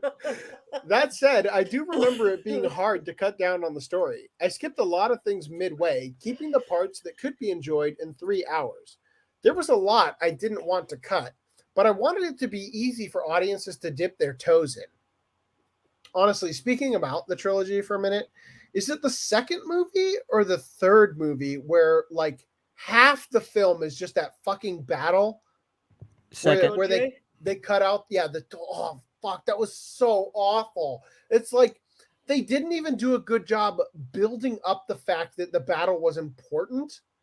They cut all the stuff about Griffith's past with the guy who was in the castle, who came out to meet him on the fucking on the battlefield, and is like, "You don't resent me, do you?" I don't think about you at all, bitch. Cut off his head, right? Like, who the fuck is this guy? Anyway, so that said, I do remember it being hard to cut down the story. I skipped a lot of things midway, keeping the parts that could be enjoyed in 3 hours. There was a lot I didn't want to cut, but I wanted it to be easy for the audience to dip their toes in. And then it was decided to be a trilogy? Right. So in the end, I didn't need to cut a lot of the scenes I liked. Was there anything you particularly remember from when the story was coming together? I wanted it to follow the main story as much as possible, but runtime was still a thing, so I had the difficult task of cutting away parts of the original I really liked. I was sad whenever I had to cut something, and I could already imagine the people angry at me for cutting those parts. That's why I'm glad that this time we were able to add in the Bonfire of Dreams scene. I mean, that was a particular sticking point that I mentioned when we talked about it. Did working on this spark anything in you as a creator? So he says, looking back at what I've directed, there's a lot of buddy series. In Code Geass, there was Lelouch and Suzaku. In Devilman Crybaby, there was Akira and Ryo. I guess I like portraying the meetings, friendship, separation, frustration of duos like those. Berserk was one of the works that influenced me the most on this angle, including the recent Mobile Suit Gundam Witch from Mercury. The emotions and excitement I got from Berserk have become a great inspiration to me. All right, anyway, so that's it. I thought it was more interesting that they were going to try to do it as one fucking movie. I can't even imagine what you would choose to show in that movie. And we'll talk about the Watch Club eventually. Anyway, what sucks is like that first movie is only like an hour long. Yeah, they're all like 1 hour long. Well, I think the last one's like an hour and a half. Yeah. For the part where he said added in the bonfire. The bonfire. Is that the scene where Rickett dies? Or Rickett's team dies? No. The Bonfire of Dreams is the one where Guts is he's on the hill and he's looking over the camp. Yeah. And Casca comes to give him the ointment from the fairy dust, and he talks about the dreams of all the men who serve under him, and the fact that that like they all have things that they want to do, and that they're gung ho on the battlefield, but it's not their whole identity. Like one guy wants to be a tailor or something. Yeah. And so like I talked about it specifically when we did the Watch Club for Berserk 97 about how much the show and the story itself is really about the multifaceted angles of men's dreams. And that scene was in the 97 version. It's in the 97 one. It's not in the trilogy. Yeah, I don't remember that. Memorial edition. Well, they recut it back in for the Memorial edition. Yeah. Yeah, So, I get that. But I don't remember that scene. Yeah. In the 97 one. Nope. It's definitely there. I definitely talked about it, but I know you dipped out. I think for the 97 Watch Club. I don't think you were there for that discussion. Yeah, I didn't watch it with you. I watched it later. As punishment, when you guys said you were going to do the 2016 one, and then I watched it all, and then you didn't do it for like 6 months. We're in it, baby. I still haven't watched it yet. I haven't even started. So, as punishment, the visual adaptation of Akira Toriyama's Sandland manga confirms its 2023 release. Notice how they called it the visual adaptation versus the anime. Why would they call it that, you might ask? Well, because it's a new hit thing called CGI. Basically, it looks like the team behind Dragon Ball Super Superhero. It looks, I like it. I think it's cool. I thought Superhero looked pretty good too, just in terms of the concept. Akira Toriyama's style really like works for this kind of thing. It's almost like they've had decades of Dragon Quest games to make it work. Right. Touche. All right. Anyways, that's the thing. Moving on. I just want to remind you that this is coming out.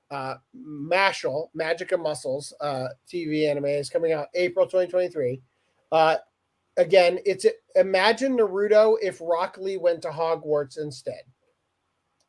Damn it. Isn't this made by someone who does something else? Creator Hajime Komoto. I don't see another series. Wait.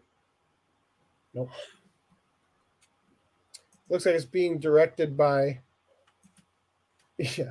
Berserk. Let's cut the story and just get to things and stuff. Yeah.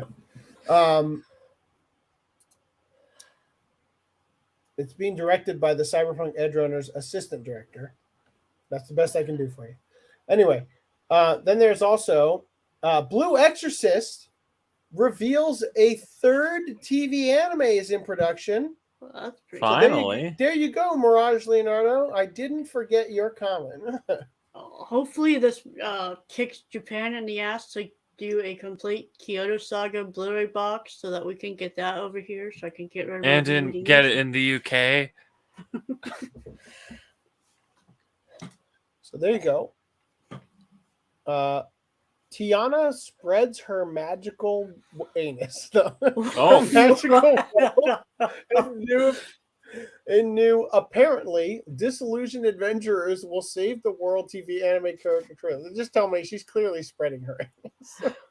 I think this whole podcast episode is just called the Anal Podcast. Like the Danish. That just seems to be the topic. Like the Danish spot. I mean, what else could she be spreading? The jokes are bad, yes, but jokes you're write supposed to go along with themselves. them anyway. I don't know. I just love this this image of her that will be adorned on the thumbnail next to your freeze frame from earlier. All right. We're going to flip one of them because she's got Yes. to be facing opposite him. Yes, or yes.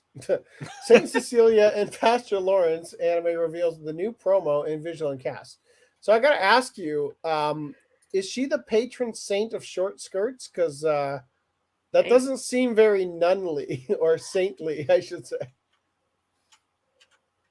Do you think that she'll smash Pastor Lawrence? I hope it happens. In my head canon, that's how it works. All right. So Boruto Naruto Next Generations anime is going to tell Sasuke's story in January. The story is going to adapt the spin-off novel by Jun Asaka. And if you thought that was cringe, wait till I read it. Sasuke heads for an astronomical observatory far from the land of fire. Fire Nation attack. There, he syncs up with Sakura, and together they dive into an undercover investigation in search of traces of the Sage of Six Paths. They discover a plan that goes beyond life and death and a battle that will test this husband and wife team till death do they part. Oh, boy. So this is how Sakura dies. They should have killed Naruto off like the series instead of going down the Boruto road. Just so trash. Yeah, because Boruto is not even written by Kishimoto, right? Well, didn't we cover an article where came he's... Yeah, he came. Yeah, he came because Samurai 8, nobody wanted that shit. We made the joke, wouldn't it be funny if he literally just came back to write Boruto and then killed Boruto in the next issue and had the character from Samurai 8 take over. Oh and it just like he was literally just cramming it down people's throats. All right. Also, Kenshin remake anime has a plethora of returning characters. And I'll be real, looks pretty good. Like, Kaoru looks kind of derp, but Kenshin looks pretty good. I mean, I don't... The art looks amazing. I hope they can keep that quality frame by the frame animation. consistency. Yeah. It feels like a good... like this feels like the spirit of the original show is there. So that's what you had to do. Was it Kentaro Miura? You had to get hit with CP charges, and then they'd give you a good anime. Like that's all you had to do. No. Yeah, apparently. Jeez. Who's the studio doing this remake? A1. Like even the color design is on point. Yeah, like, it looks freaking great. Yahiko looks good. Sanosuke looks good. Get us that Lex Lang back. Okay, I'm gonna make this really easy for anyone who licenses this. There is only one way you can royally fuck this up, and that is to not get the legacy cast back. Well, you know who did that? ADV with Samurai X. I mean, how is that dub? That's a completely different vibe. That'd be like asking. Well, Sean Schemmel didn't voice Goku in original Dragon Ball. Like that. No. The Samurai X stuff was released after the first dub, wasn't it? Yes, but the vibe of it is like it's a completely different show. You've not seen Rurouni Kenshin, have you?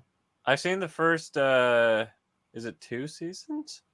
Okay, so you know, like Kenshin's like way of talking and stuff. Yeah, that I do, and like he has all these like thou there, like samurai way of talking, and he's got like a kind of like a goofy, almost lighthearted flair to his speech pattern and like the sound of his voice. Samurai X doesn't have any of that shit. Samurai X is about Kenshin when he's actually murdering people. Well, that's probably why he doesn't have any of that. But I mean, does this look like it's the the lighthearted. It's the Kenshin? lighthearted. So what you should have asked is who released Sentai released new Kyoto arc or whatever. Did they get the voice cast back for that? That's a good question. Let's go to Mr. Wikipedia.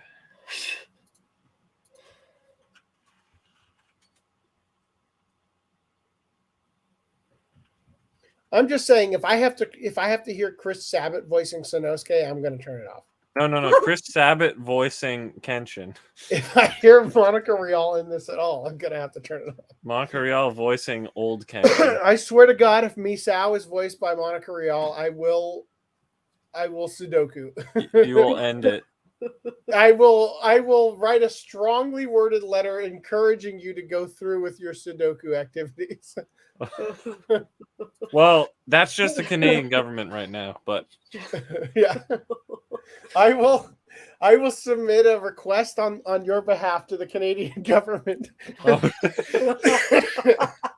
All right. Oh, here we go. Okay, English. It'll be like when you get onto a mailing list and they send you emails every day, like, hey, come check out this thing. Is like, oh God, I needed to download a template. Like, I didn't want to be a part of your mailing list where you tell me you got new like shit every day. I'm not even a motion graphics artist. I don't need it. I just needed the lookup table for the HDR. That's all I need, right? But every single day, it's like, hey, get these new blah blah blah, right?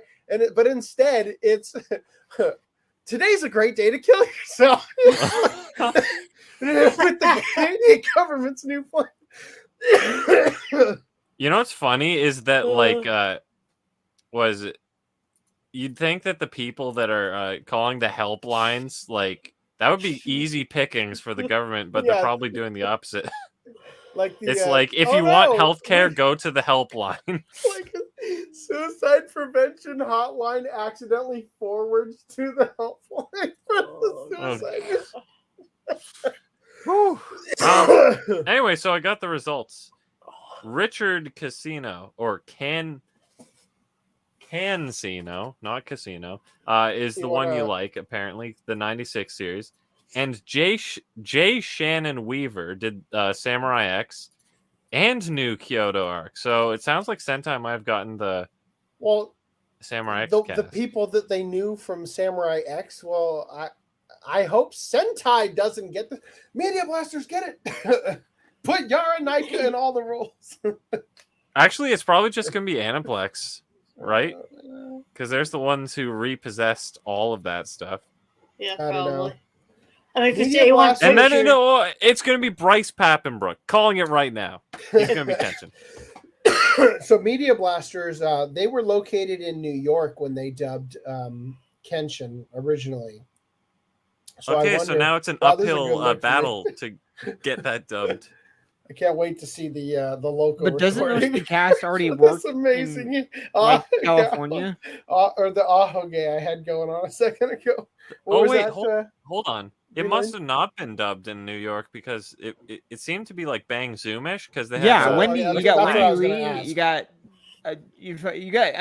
everybody from like Bang Zoom that does. Lex Lang. So that means it's gonna be Union. Wait a second. Lex Lang. Isn't Lex? Yeah, Lex Lang. Hold up. Isn't Agumon's sister Kaoru? Yeah. Ed. I'm sorry, Agumon's sister?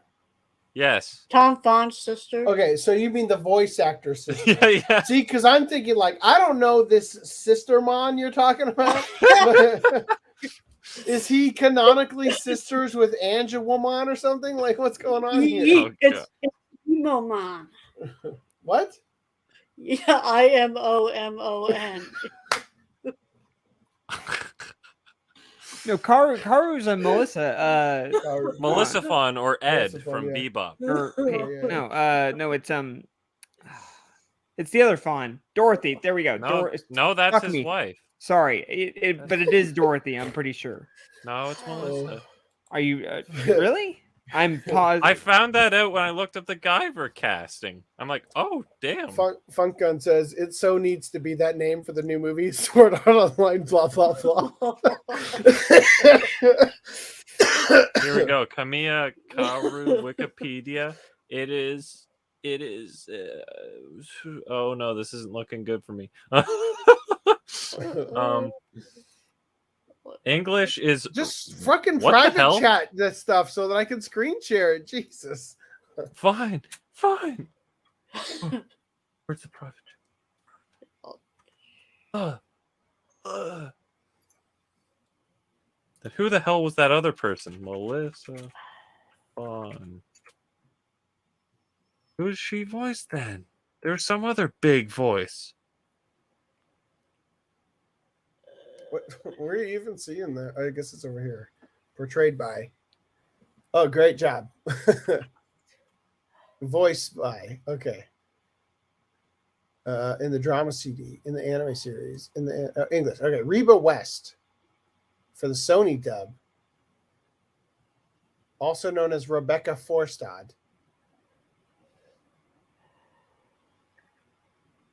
Oh wow! After studying theaters at Orange Coast College, so she's definitely the LA branch. Began her acting career working at Knott's Berry Farm's Birdcage Threat Theater. Wait, what? I wonder if my dad was a contemporary. My dad worked at Knott's Berry Farm at the stunt show when he got into stunts.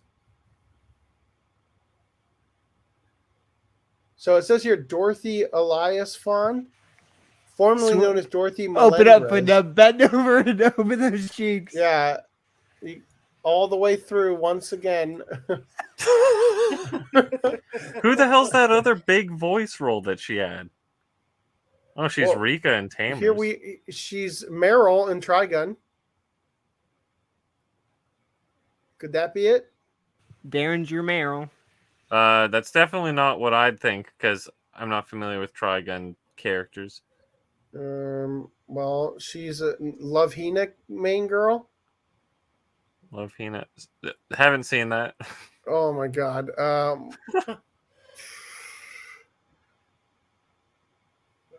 I don't even know which character this is in Rose and Maiden. Go to her My Anime List page. Elias Fawn is married to fellow actor Tom Fawn. They have one daughter. Daughtermon? Here's her Wix site. Oh, but Melissa Fawn is her sister-in-law. Is this what we learned? We already figured this out? Yeah, Footnam and I already figured it out. All right. Yeah, I wasn't paying attention. Melissa Fawn's directly the sister of Tom Fawn. Yeah. Well, she's the sister-in-law of Dorothy Fawn, who married Tom Fawn. Yes. Anyway, my point being, Footnam opened those cheeks because I called the right Fawn. Is my point. Green Line is the best. You need to go even further beyond this time, FDDNM. You gotta be able to get a pineapple up in there. Fuck me. He's like, I may be crippled, but I can still destroy that ass. Exactly. Wow. All right. Speaking of destroying ass, wait, I don't know if that works for the segue, but Oshinoko teaser shows idol Ai Hoshino hiding that big secret. So I just want to, this is like Mashal. I just want to remind you, this is the thing. This is that anime about the idol who the OBGYN is her biggest fan, and she turns out to be pregnant and shows up at his clinic in the middle of nowhere. And so he delivers the baby, but then he dies and is reincarnated as the baby as it's being birthed or whatever. So then he's his favorite idol's kid. Does that mean he sees his idol's coochie? Well, he's been deeper. I mean, definitely while delivering the baby, he probably saw it. Well, he can die happily now. No. That's probably how he died. He saw the coochie, died immediately, and then reincarnated as the baby inside the coochie. He was deeper inside his idol than anybody else ever could be. The MILF jokes will never end with this one. Anyway, so look forward to that in whenever it comes out. That's the news. Also, so you guys remember Mato Seihei no Slave? Well, I've got some terrible news. What the fuck? Okay, that's not the news. The news is that it looks like some cringe CG usage. Mega cringe CG. Not that part. That wasn't CG, but That looks bad.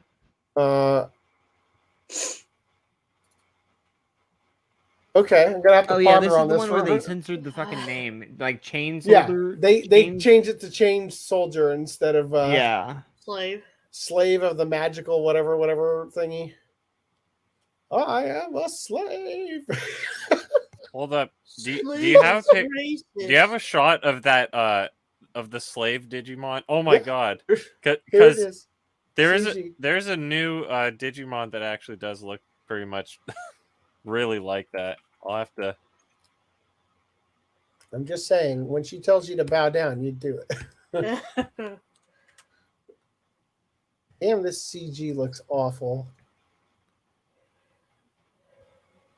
It's annoying because the girls look okay. I know. There's like they lure you in with the fan service, and then they're like, "Aha!" But wait. They It's spending their some money where they know it works. Yeah, well, you know what? As long as the girls are 2D, as long as the waifus remain 2D, I guess it's okay. So anyway, that's probably gonna get us a ban on YouTube if we. Anyway, that's the thing. All right, and then just to screw with Ran 11, here's a GIF of a guy massaging an anime girl's foot. So Isekai Oji-san, it is it. Did this get licensed by Crunchyroll? No, this is on Netflix. Oh, Netflix. Okay, I'm an idiot. Okay. So they're really leading into the ugly bastard fetish. What is the story here? So he was in a coma. No, I meant like, what's the purpose of the article? It's just showing the latest episode. Yeah, just the latest episode. And Because it's not a new anime, right? No, it's not. And I was. Well, it was. We have an unwritten rule on the podcast that if a foot shows up in the thing, it must be shared. Wait, go back to that image. Go back to that image. No, let's not. Back to the foot. Yeah, isn't there? What is that on the right hand corner? BS 11. Yeah, 11. It's for random 11. Oh, I knew it. Oh yeah, good for you. BS 11 is the satellite station. Yeah, that's very fucking funny though. Oh. Fair enough. All I saw is the 11. So I mean, the show aired last season, but it got put on hiatus at like episode 7. I mean, could you get any more suggestive with your massaging? Holy. Oh dear. I might have to retry. I might actually have to go and watch this on Netflix. There's a reason to have a Netflix account now. Anyway. Gross. Yeah. So I did a service to Ran 11 so he knows what shows to avoid. It's called Netflix and foot massage. I will probably end up watching this at some point. I'll just not really care about that fucking scene. The truth Hold on. comes out. Is this You didn't I mean, have to otherwise, tell us. it looks like a funny show. So It looks hilarious. So that makes me wonder: was your cute-looking favorite boy member of the enough for wrestling team the heel? My dick finds this show really funny. I better watch it. Anyway, His favorite part of the race is when a truck gets towed. so I'm gonna add a supplemental article in real quick. Hold on. Gonna grab it. I just feel like if I don't cover it tonight, it just has to be covered right now. Hold on one second. I'm gonna pull it up. Oh, that's not it. Hold on. Fuck.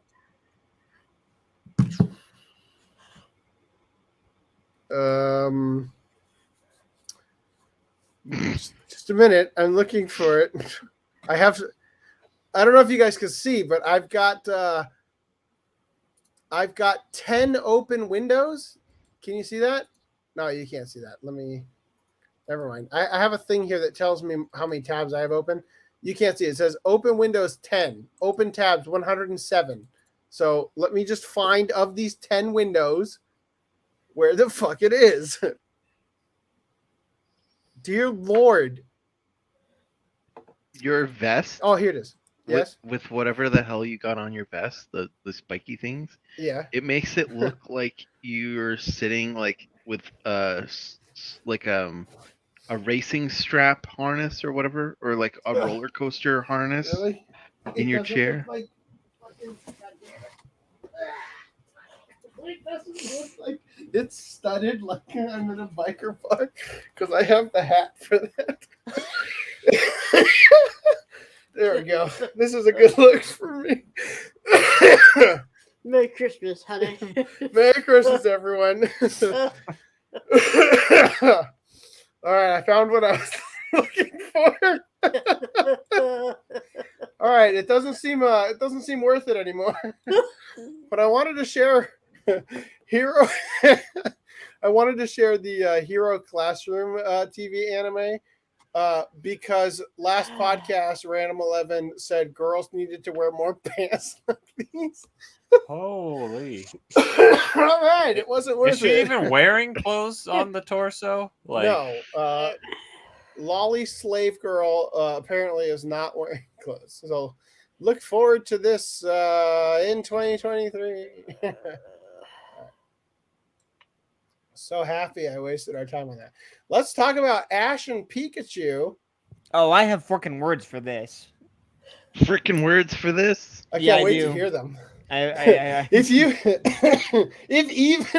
even your description of the word you have includes some slurs and things, I feel like I'm on my body is ready. So Ash and Pikachu are stepping down as the main characters of the Pokemon anime. The quote final chapter of Ash and Pikachu's story is starting. And after it's done, the Pokemon anime is getting 2 new protagonists. Yay! We're so excited. This was something that was needed. Definitely. Everybody wants that.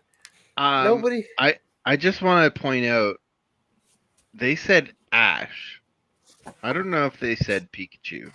Oh, well, no. I think the idea is that Ash and Pikachu, the team of him and they're the same being.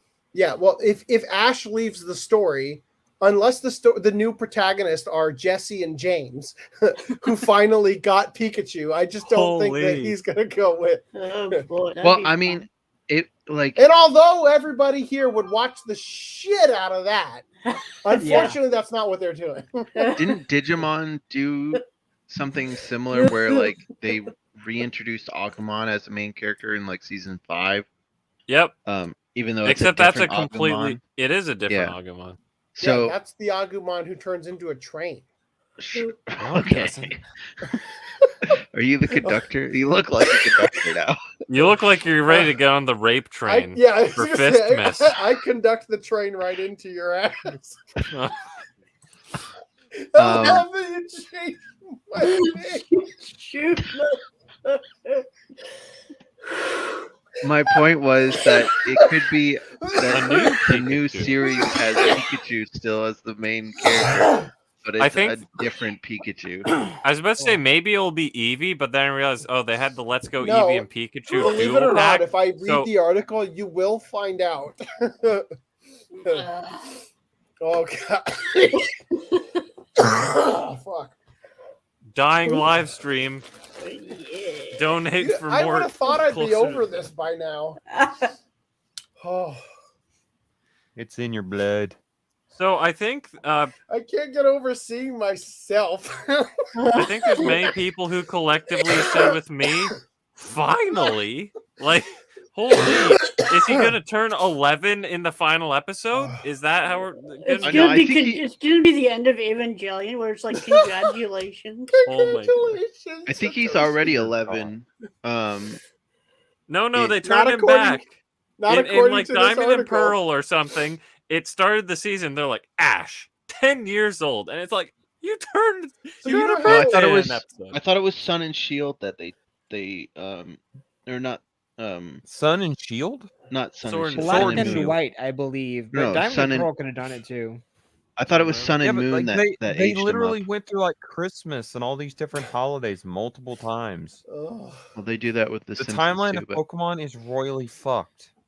no, I I feel think it was when they changed the art style. I thought they aged them up to 11. I think The Sun and Moon stuff. I think it's just multiverse theory and they don't want to say it out loud. And Ash's coma just keeps getting deeper. I'm 10 years old, 20 years later. So you know how like Pokemon's been going on for so long? Like was it like 25 years now? And Yeah. More than that. Like The Simpsons has been going on for so long, and the characters are still the same age, kind of thing. I've always thought, like, what if you were to sit down and watch the show from beginning to end and count every time it goes A from day pass. day to night, or implied it's the next day, right? I think people have Like already count calculated. every Matt Pat time from the game series already did this. every time they ate, you know, you could figure Oh, out, well, not okay, that. because you like every time you eat a meal, right? You could consider that a part, you know, in the day. Yeah, 3 or right? 4 They're not hours. having like Yeah. 10 breakfasts, you know. So you could figure out how many years have actually gone by on camera, right? How and many I don't- Christmas episodes there've been? Right, How many? precisely. Yeah. Yeah. And then you could find out how old Ash really is. Again, they've already done this. And In he's the like game, in you his say. early 20s. Not in the game, motherfucker. For the show. The game theorist or whatever his name, food Matt theory, Pat. game Matt theory Pat. dude. Yeah, Matt but Pat. people I already already said did his it name, beforehand, already did too. this. Like, Huh? Well, everything Matt Pat does, he learns about on Reddit, like the gamer from Mars. yeah, like this has been going on for a while, and the thing that ticks me off is that everybody is so gung ho about Ash like finally becoming a champion, a Pokemon master, even though they didn't fucking know what that been was one. like a month ago. Ask any mega Pokemon fan, "Oh, what's a Pokemon master?" Like Now- what's the Are you prerequisite sure? of that? Nobody fucking knew, and they were like, "Oh, I guess he won the world champion, and now he's a Pokemon master." Okay, It's so like, Ash forgive beat the me. Orange Island. Forgive me. God knows how many years ago. I am but a viewer of the old American adaptation, but I want to be the very best, like no one ever was. When will you Isn't- arrest us with your fuzzy the- handcuffs? I feel like I should lose the shirt underneath. Really get those I ratings. feel like to the I feel like the intro song kind of dictates that, you know, he wants to catch every Pokemon. Single fucking one. Yeah. Oh, no. So Yeah. to me, being a Pokemon master, I mean, I know you've got like 11 Tauros, but bitch, I'm sure you didn't catch them all, you know? Oh, So God. as far as I'm concerned, we need somebody to come in like Vic did with Star Trek Continues and Oh, no. animate the 10 episodes where Ash just a montage Speed runs. catching Just gets all of every them. other Pokemon, And and then Game Freak, you can't make any more Pokemon, or else Ash has to come back. All right, Yeah. you fucked yourself here. Okay, Maybe that is what's going to happen with the new series. Is there's no new Pokemon because they're like, man, they just get Dude. worse and worse. That Digimon with the giant wheel that doesn't use the wheel, that was too far, man. I wonder. God, this thing is so fucking tiny.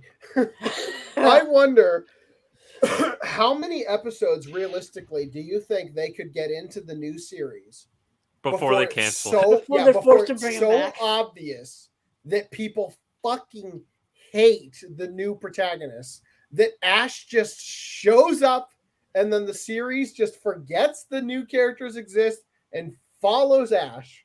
Well, I'm just curious, who the hell really loves Ash? That's what I was gonna say. It's like, do you really think people love Ash, or they just put up with I him know- because they have to? Dude, are you serious? One of my friends is You're such a telling me- Pokemon snip to the No. He just doesn't shit about Ash. It's not about loving Ash. It's about. Well, I'm just saying. Hold up. It's about getting to relive for thousands of episodes the same shtick with Team Rocket showing up and like the same, jelly donuts and all. That's what it is. All right. And if you're gonna give me these new assholes, these new fresh on, you gotta pretend. First of all, I like how Luigi Mel 64 says at least Rico and Roy look better and more cute than the Scarlet and Violet characters. Don't you create a character for that? Like, it's up to you to make them look better. $10 says this pink-haired boy is non-binary. Oh God, non-trinary. Anyway, so let's okay. So Brad, they need to Batman it though. Okay, you need to mercy kill it because it's gone on too long. They've lived to become the villain, man. So I was thinking like when you said they need a Batman, I'm thinking like so we're doing like a Batman Ash needs to Beyond become a thing, where fucking Ash Avenger. is now 80 years old, and he's Batman Beyond. Yeah, what did I say? No, but I was following you. Yeah. Okay. So when Pokemon Origin came out, everyone coomed their asses over this. They're Pokemon like, Origin "Oh was my awesome. god, they finally made Red the protagonist, or it was Red, right? Yes. I have no idea. They Yes. finally made Yes, Red the Red. protagonist, and holy crap, he's so much cooler than Ash. Blah, blah, blah. To be fair, that's not what they're doing, obviously. But the point is that Pokemon is so deprived of change that holy crap, they could do so many other things that people would Pokemon love. is depraved of narrative. Outside of it, yeah. please sell this toy. The show has given up on having anything. That's for what the I'm saying. How Like, dare you talk of our collective son with such disdain? how is 1,000+ episodes of the Team Rocket Ash stick not enough for you, you greedy whore? No. Well, I want to see is Ash join Team Rocket and Right? become the No, Oh what I want man, to see yes. is Ash wakes up. and completely kick Giovanni out of his seat. Yeah. and No, take- this is how it goes. motherfucker. This is how What it do you goes. think- what So do you think went down? Ash wins the Pokemon World Championship, right? Yeah. And then he sees Gary, his rival, and And Gary then he loses. Gary feels jealous over the fact that Ash won the Pokemon World He Championship. pulled out his Derringer. So he has to put him down, right? He has to put Ash down. So he manipulates Ash. He's like, you think you're hot shit just because you won the Pokemon World Championship? How many Pokemon have you caught? Pull out the Pokedex. They have a little Pokedex measuring contest, right? And like 53. then Ash realizes he only has 1/3 of all the ones Gary has. He's like, fuck, man. I've been catching Pokemon left and right in like every episode, and I still don't have that many. What's a faster way to do this? Team Rocket! Of course! Steal them! This is it. This is how it needs to go down. This is how Ash becomes the villain. It already sounds like a better show. Anything, it's not a high bar to reach. That's true. Breeze, sit down. You got this one, bro. Anyway, I know it's great to look at the rose-tinted like glory days of Pokemon, but it's like obviously it won't be the same. It's just basically you're gnawing on some nostalgia of like, Look, I want to keep it, but At just least mercy they kill looped it. Like your asshole with adding Go as the secondary protagonist, and at least we also get to say get the fuck out, Go with saying goodbye to Ash. So at least Look, there's that.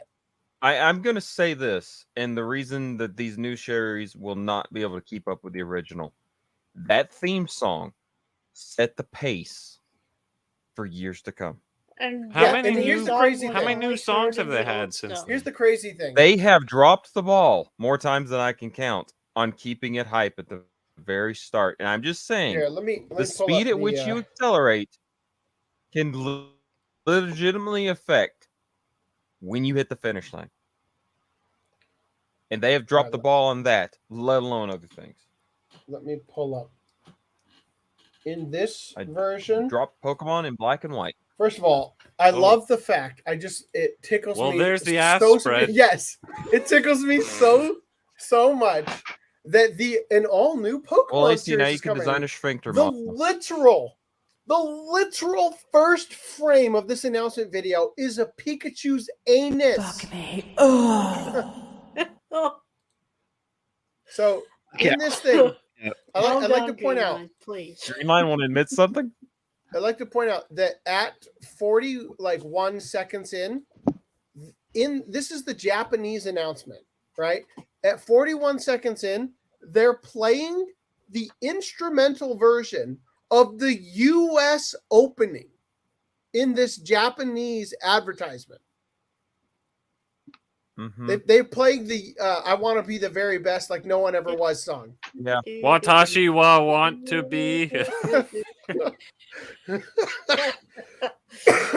go for it, kid. Yeah. So anyway, to your point, Lance, the song is so That's my name. powerful. The song is so powerful that it crossed the gap. It crossed back state to the lines Japanese just to go version. back into Japan. Anyway. Yeah, that song, I heard people who quickly fell into the whole Pokemon is satanic thing back when it happened. But before that spread hit America, there were people I knew all over the place. That song spread like wildfire. It was incredible. And when I think back about it, I'm like, I think the opening literally changed, literally affected how well that show did in America. I personally think so. Well, I think so too. Same with Bruce Faulkner's team when they did Go-Go Power Rangers, Right? And Rock the Dragon. Hell yeah, dude! It's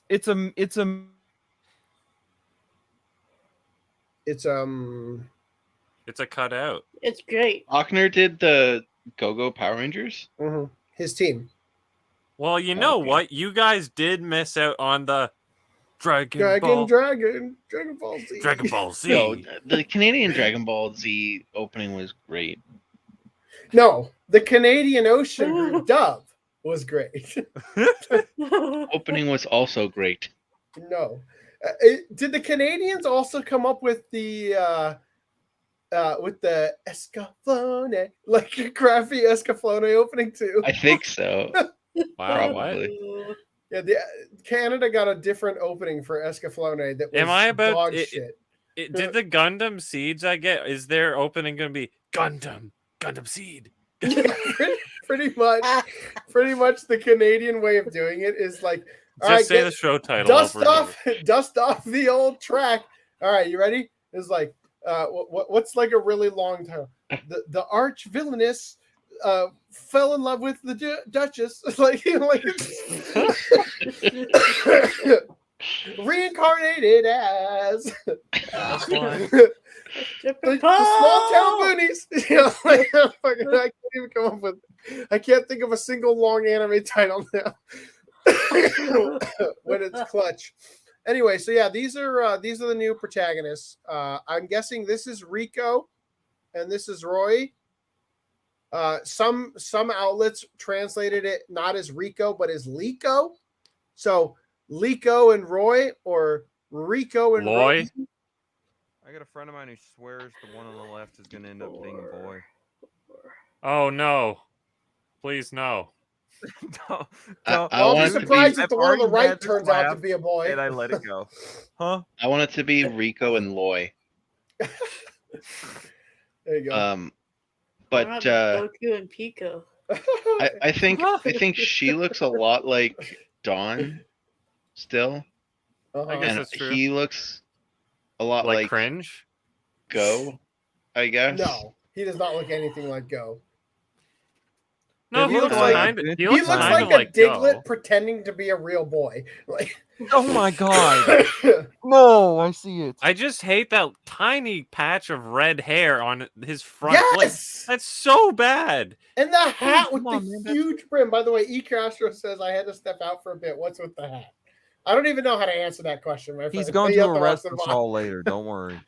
Like he looks like a modern feminist, and I'm like. I think it's because feminist ally. Soul Throw right there, man. I think it's because there's a new He also, Pokemon that he has also like looks a like name he's right there. like dude, hold on. Think about this for a second. Look at how he's cutting his eyes back and how excited she is and afraid she is. He knows what's about to happen.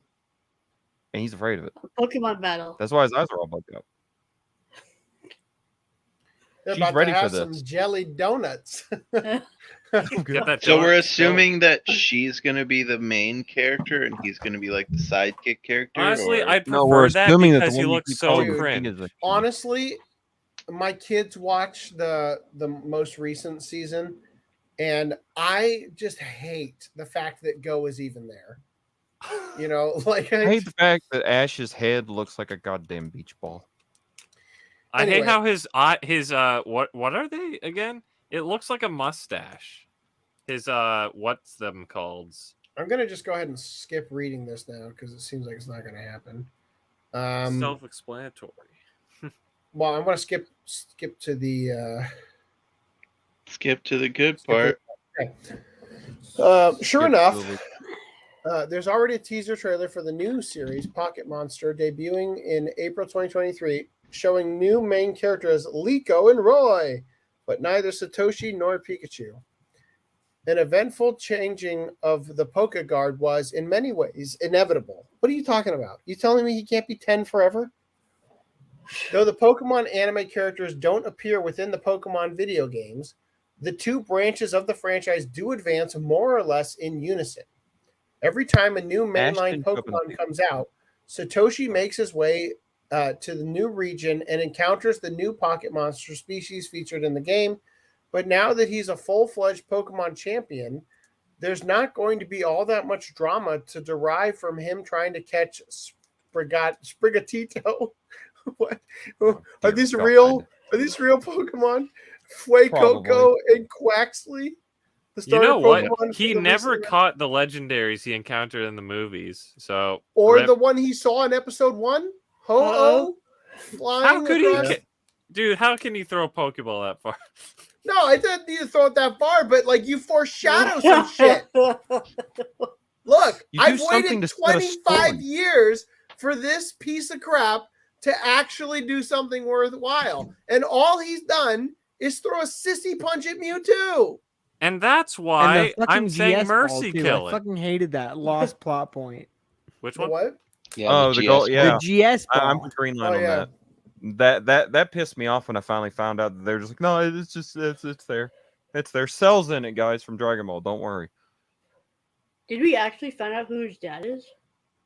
Us. They mentioned. I mean, yes.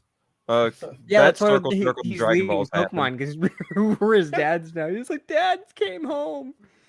Mom, I have Suddenly, I don't multiple have to dads." prove myself anymore. He finally won the league and his dad came home. Holy.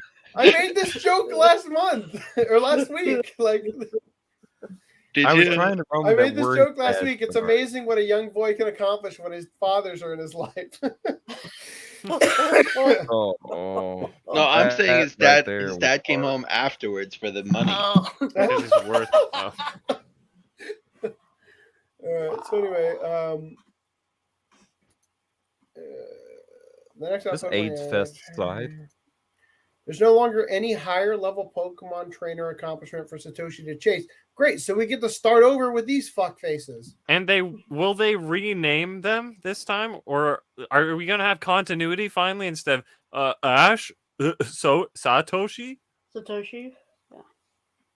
Satoshi. Disturb not the What? harmony of fire, ice, and lightning. Let these titans reach destruction. And the Does world Misty returns have a back. different name in the Japanese one? She does, right? Yeah. Kasumi.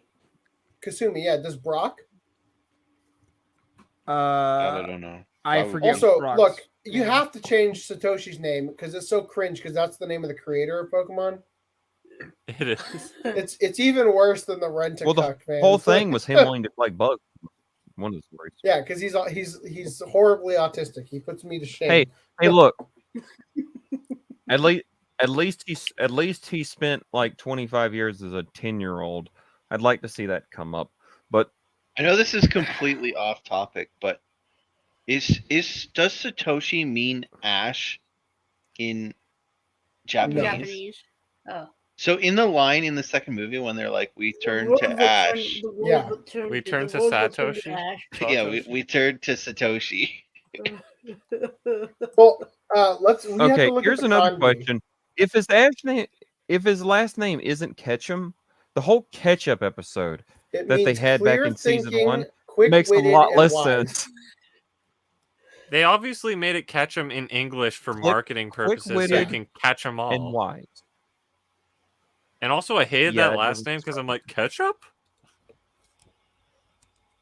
I guess I mean, they just Pikachu made a loved similar pun if it's clear. Like the pun was probably like we have had this exact conversation before on the podcast. maybe. All right, let's move on. That's fine. I'm looking up. I want to see if he has a kanji name. It looks like My point being, like, Katakana. after all this crap, like, we don't even know who his dad is. It feels like he didn't earn anything.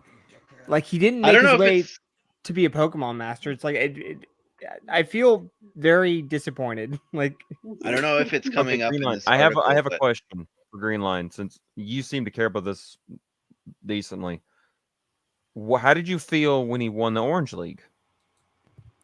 pretty good. That was I was like oh, he playing- finally won something. It Yeah, felt but like they- he did it something, wasn't didn't even Pokemon battles, though, right? Yes, let's get motherfucker. Let's ask questions that don't need to be on the podcast after the podcast.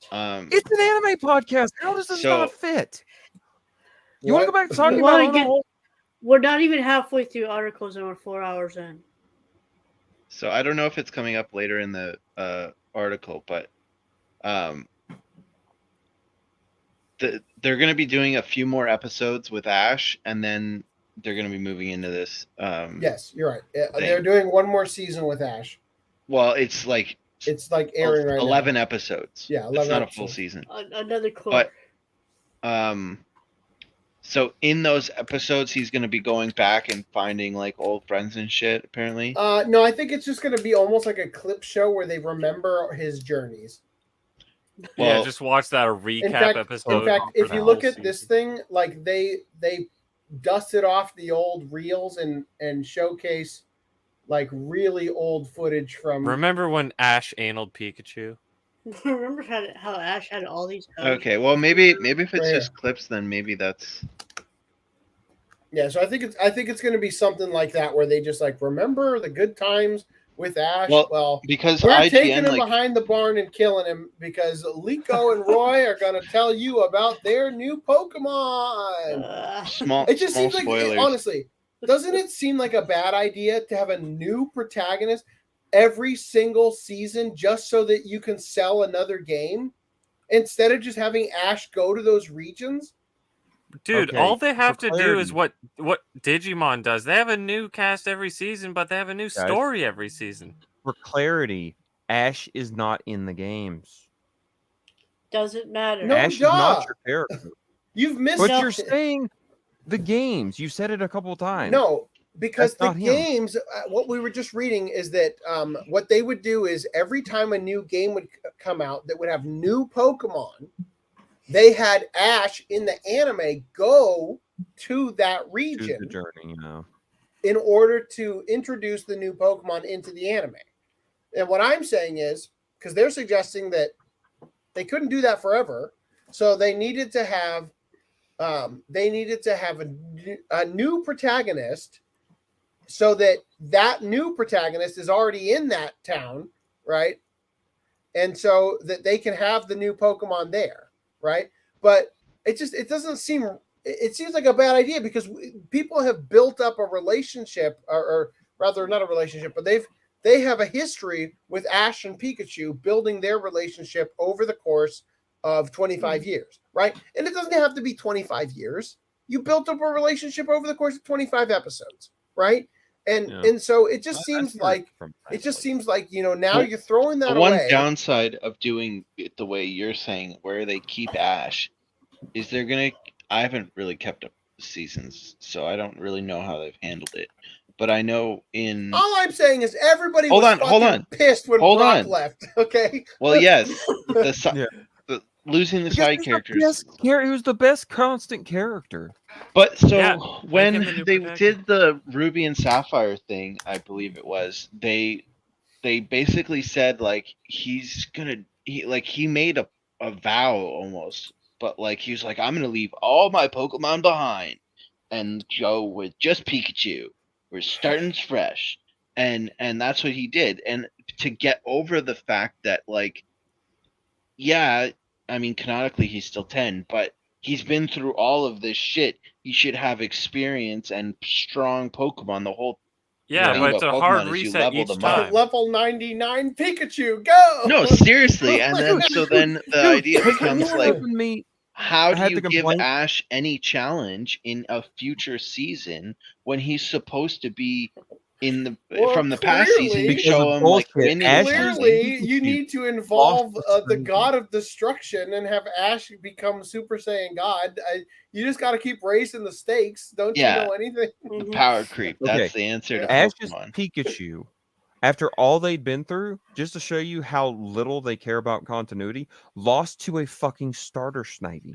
Sure. So that now, if they're and then resetting one the against character, Regice. Look, I just so now if they're resetting the character, they Ash is can a get around terrible that, trainer, okay? and they can set the characters out with new Pokemon that not just Pikachu, new Pokemon for the new series, and have the team be all new Pokemon, show off the new Pokemon without having the excuse of like, oh well, Ash just didn't feel like taking them to this day. How about this? It's been a long time since I've watched it, but as far as I remember, Ash is a dickless incompetent who gets gym badges because he became friends with the gym leaders, right?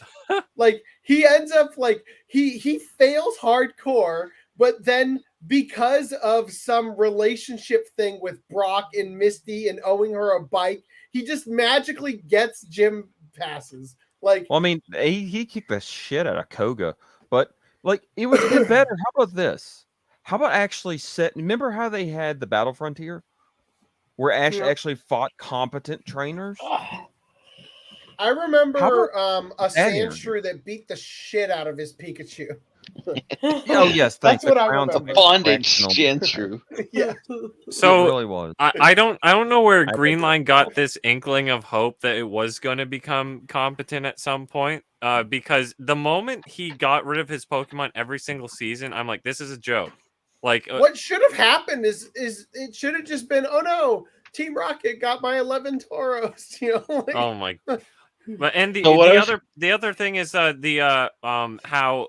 What is it? He goes to the Elite Four. He fights everyone, and the final one he loses to. He doesn't try it again. He's just like, I guess I'm expelled from this school. Gotta go to the next district. Like, it makes no sense. It is deliberately trying to piss you off. That's why I gave up on it so long ago. So that's why I'm just saying, like, what do you expect? What do you expect? In many years, but that's why you have to mercy kill it. That's what, okay, what I was going to say. Fine, but I'm just saying that this is not what you replace it with. Yeah, you replace it with the game characters like Red. Let me finish. What I was going to say quickly was that IGN put out a thing, small spoilers, but that in these last 11 episodes, Ash reconnects with his long lost Butterfree that like ran away with the pink Butterfree. Wow, remember that Butterfree, guys? Have butter babies? Remember that time we ripped your heart out in like episode 15? Remember how he abandoned literally 100% of his Pokemon every season? Let's care about that Butterfree. Is he gonna get his 11 Tauros back? Like, where's his I want to see that Squirtle that left for Squirtle what did he have like 100 of that he sent to Professor Oak? Was it like Krabbies or something? Oh No, yeah, it was the ones the that keep Tauros. destroying. No, It was it was the the Tauros Tauros, that keep right? destroying his fence. All right. And they caught the worst was that all that happened in the episode that got banned, the Safari Zone episode. So as American watchers, you because never knew apparently, how he apparently got for some all reason these a gun thousands was of Tauros. right show to American audiences. There You wasn't know a what'd be million really Westerns funny on TV. is if the last episode, because they're totally embracing the American version, if Ash actually eats a real jelly donut. Oh God! You mean Brock? Release the Safari Zone episode and the Release the Porygon Snyder episode. Zone. They need to release cut. right. They need Anybody to, have anything else you give us want to the say, or episode should we? where, It where just doesn't feel James had earned. those That's just inflatable my balls. thing. It just doesn't I feel agree. earned. Well, it's not so His much that it doesn't feel departure. earned. It just feels like you're okay. Like this is a bad example, but do you guys have any furniture in your house that's like antique furniture? Yes. Okay, so my parents in my house growing up, we had furniture that literally came over on the Mayflower. That's how fucking old it was. Okay, now it's heavy as shit. It's kind of an eyesore because it's not a style that you use anymore. But you don't kick that antique furniture to the curb and put a fucking IKEA in its place. You know what I mean? Right. That's how I feel. Okay. So you're It calling just- Ash an antique? I'm just saying that the quality, you don't replace something old with a piece of trash. And that's what I feel like we're getting. Ash is the refrigerator that was made in the 70s that's still running. Yeah, the one that buy it for life refrigerator. And you're like, okay, well, we're gonna replace it with the one that You realize they have all the opportunities to make new seasons with new characters now. This is you replace it with the mini fridge that dies right after the warranty expires. Right. You know. Anyway, To be fair, they threw out like the connection a lot of people have with Ash about 4 seasons back. So, but I'm well, I have not. You're the only one here who's actually kept up with it. I have not. So, I will keep up with JoJo. Green Line with, Look, as far as I'm concerned, they already fucked us over when they got the voice actors Pokemon, change. A voice actor change. So, and then they fucked us over again when Brock left, and then they fucked us over again when Pikachu talked, and then they fucked So It's almost like it's a pattern. Like So I you, guess- you didn't expect this. You didn't expect this. Look, as they were raping us in the ass, I didn't expect there to be a button that they would push that would cause the raping device to expand. inside us. And not one but 3 dildos. I didn't expect the nails to come out mid raping.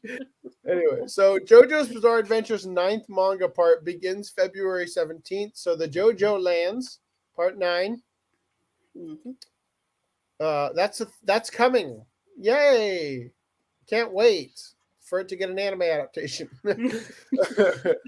So, hilariously, Crisis Core Final Fantasy VII Reunion was found to be using Getty Image stock photos. Now, my first job, and I've told this story probably like 10 times on the podcast by now, but my first job, I was working at an architectural visualization firm, and I got paid $15 an hour, which was more than minimum wage back then, not anymore. In order to, one of my tasks was to Photoshop out the watermarks of 99-cent images, which we could have just bought the high res of and used in the 3D renders, but instead they tasked me with photoshopping them out. That is a beautiful strategy. It's amazing. Like the company was so cheap and they were so like penny pinching that they actually spent more money to have me Photoshop out the thing because they thought they were getting one up on the people who were selling the images rather than just buy them for $1. So in that same vein, this company, Square Enix, was so lazy, they didn't even bother to Photoshop out the watermarks. So the laziness of modern day developers has been exposed once again as the Crisis Core Final Fantasy VII Reunion Remaster was revealed to contain a Getty Images stock photo for some in-game paintings, which will probably not come as much of a shock considering tons of older games would do similar, like Resident Evil 4. So we talked about that previously. I think Resident Evil 4 in particular was being sued over the fact that they used the images from the photo book, the image library. Basically, before stock photo sites, that's what they were before the internet, right? So allegedly, during the 8th chapter of the game, players will enter into a Shinra mansion. There, they can see paintings on the walls, and one has a Getty Images watermark on them, implying the developer possibly stole a stock image from the website as the watermark was still intact. The ghost of Getty Images past. Now, hold up. Is this from the original, when they originally did this back in like 2005? Or is this from because of the remaster? Like, now you can see it because it's been remastered. Yeah, that's what I'm wondering. That'd be fucking hilarious. Did I ever just buy the images myself and say job done? No, I didn't. No, and it wouldn't have been worth it to me. You know, what, pay $1 and get paid $14? Yeah, because I got work. I did the math one time, and I have to do it in like 45 seconds to make it worth it to them or something. I forgot what the exact amount was, but like basically it was impossible. I think maybe it was 3 minutes. If I had to Photoshop it out in under 3 minutes for it to be less than just buying the stupid thing, right? So anyway, of course, when you buy the thing, it probably takes you 3 minutes to check out. So maybe it was more like 6 minutes. I don't know. But the point is we could have had high resolution images in our renders. The renders, by the way, that we build as being a certain resolution. And we sold the clients on buying this super high res imagery, but we were actually rendering them at half size and upscaling them because, quote, it looks more authentic when it's a little blurry. That's what okay, bro. Yeah. So the Getty Images watermark though is actually, it's kind of hard to Photoshop out the Getty Images one because they've got like the gray square around it. Uh-huh. Like it's not just the word Getty Images, there's actually like a square around it too, isn't there? Yeah, it looks like it. Well, that's why you paint over. I don't know why they care though. Like, I mean, unless that's a recent art, circa 1881, there's no copyright on it. So, right, I'm sure they could find like a 8K version of that from like some museum or something. Mm-hmm. We need to make OCA images and sell our copy of this image because clearly it's a picture of this screenshot from the game with the Getty watermark with our OCA watermark on top of it. It's like a picture, it's like a cell phone picture of the computer screen of the screenshot from the game. Inside of a non-full screen internet browser. You know what's funny? Because of the proliferation of AI generated art now, and how some of them went about getting images to train on. Occasionally, when you're generating AI art, they'll have what looks like a watermark, and sometimes it's like pretty legible still.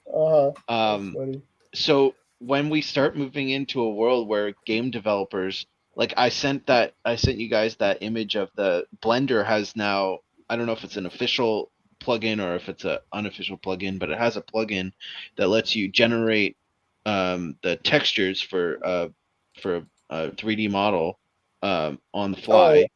That's Stable Diffusion, right? Yeah, using Stable Diffusion. And so, if game designers aren't even bothering anymore looking at it, they're just like, oh yeah, Stable Diffusion, generate a texture for the house. And then they don't even look at it very closely because, who cares? It looks good, whatever. It's a budget game. Well, I don't care. And then the players who are actually walking around the game, and going over it with a fine-tooth comb, they see all these like little tiny fucking watermarks everywhere because the AIs put them in the images and the developer might not notice. I think that'd be pretty funny. Oh, that would be hilarious. It'd also be a catastrophe. Blender, the guy who is like the developer behind Blender, the guy who runs it, I forget his name off the top of my head, but he was looking into AI like before any of the other companies were, and he was looking at what the future of AI is going to look like, and what it's going to mean for artists. And the stuff, like, this is years ago. In fact, I used clips from it in the here, I got one right here actually on my desktop. I'll pull it in. I used clips from it in the podcast clip for the anime AI art thing for the artificial intelligence is taking over anime staff jobs or whatever that was called. Let's see, desktop. There, I got it right here.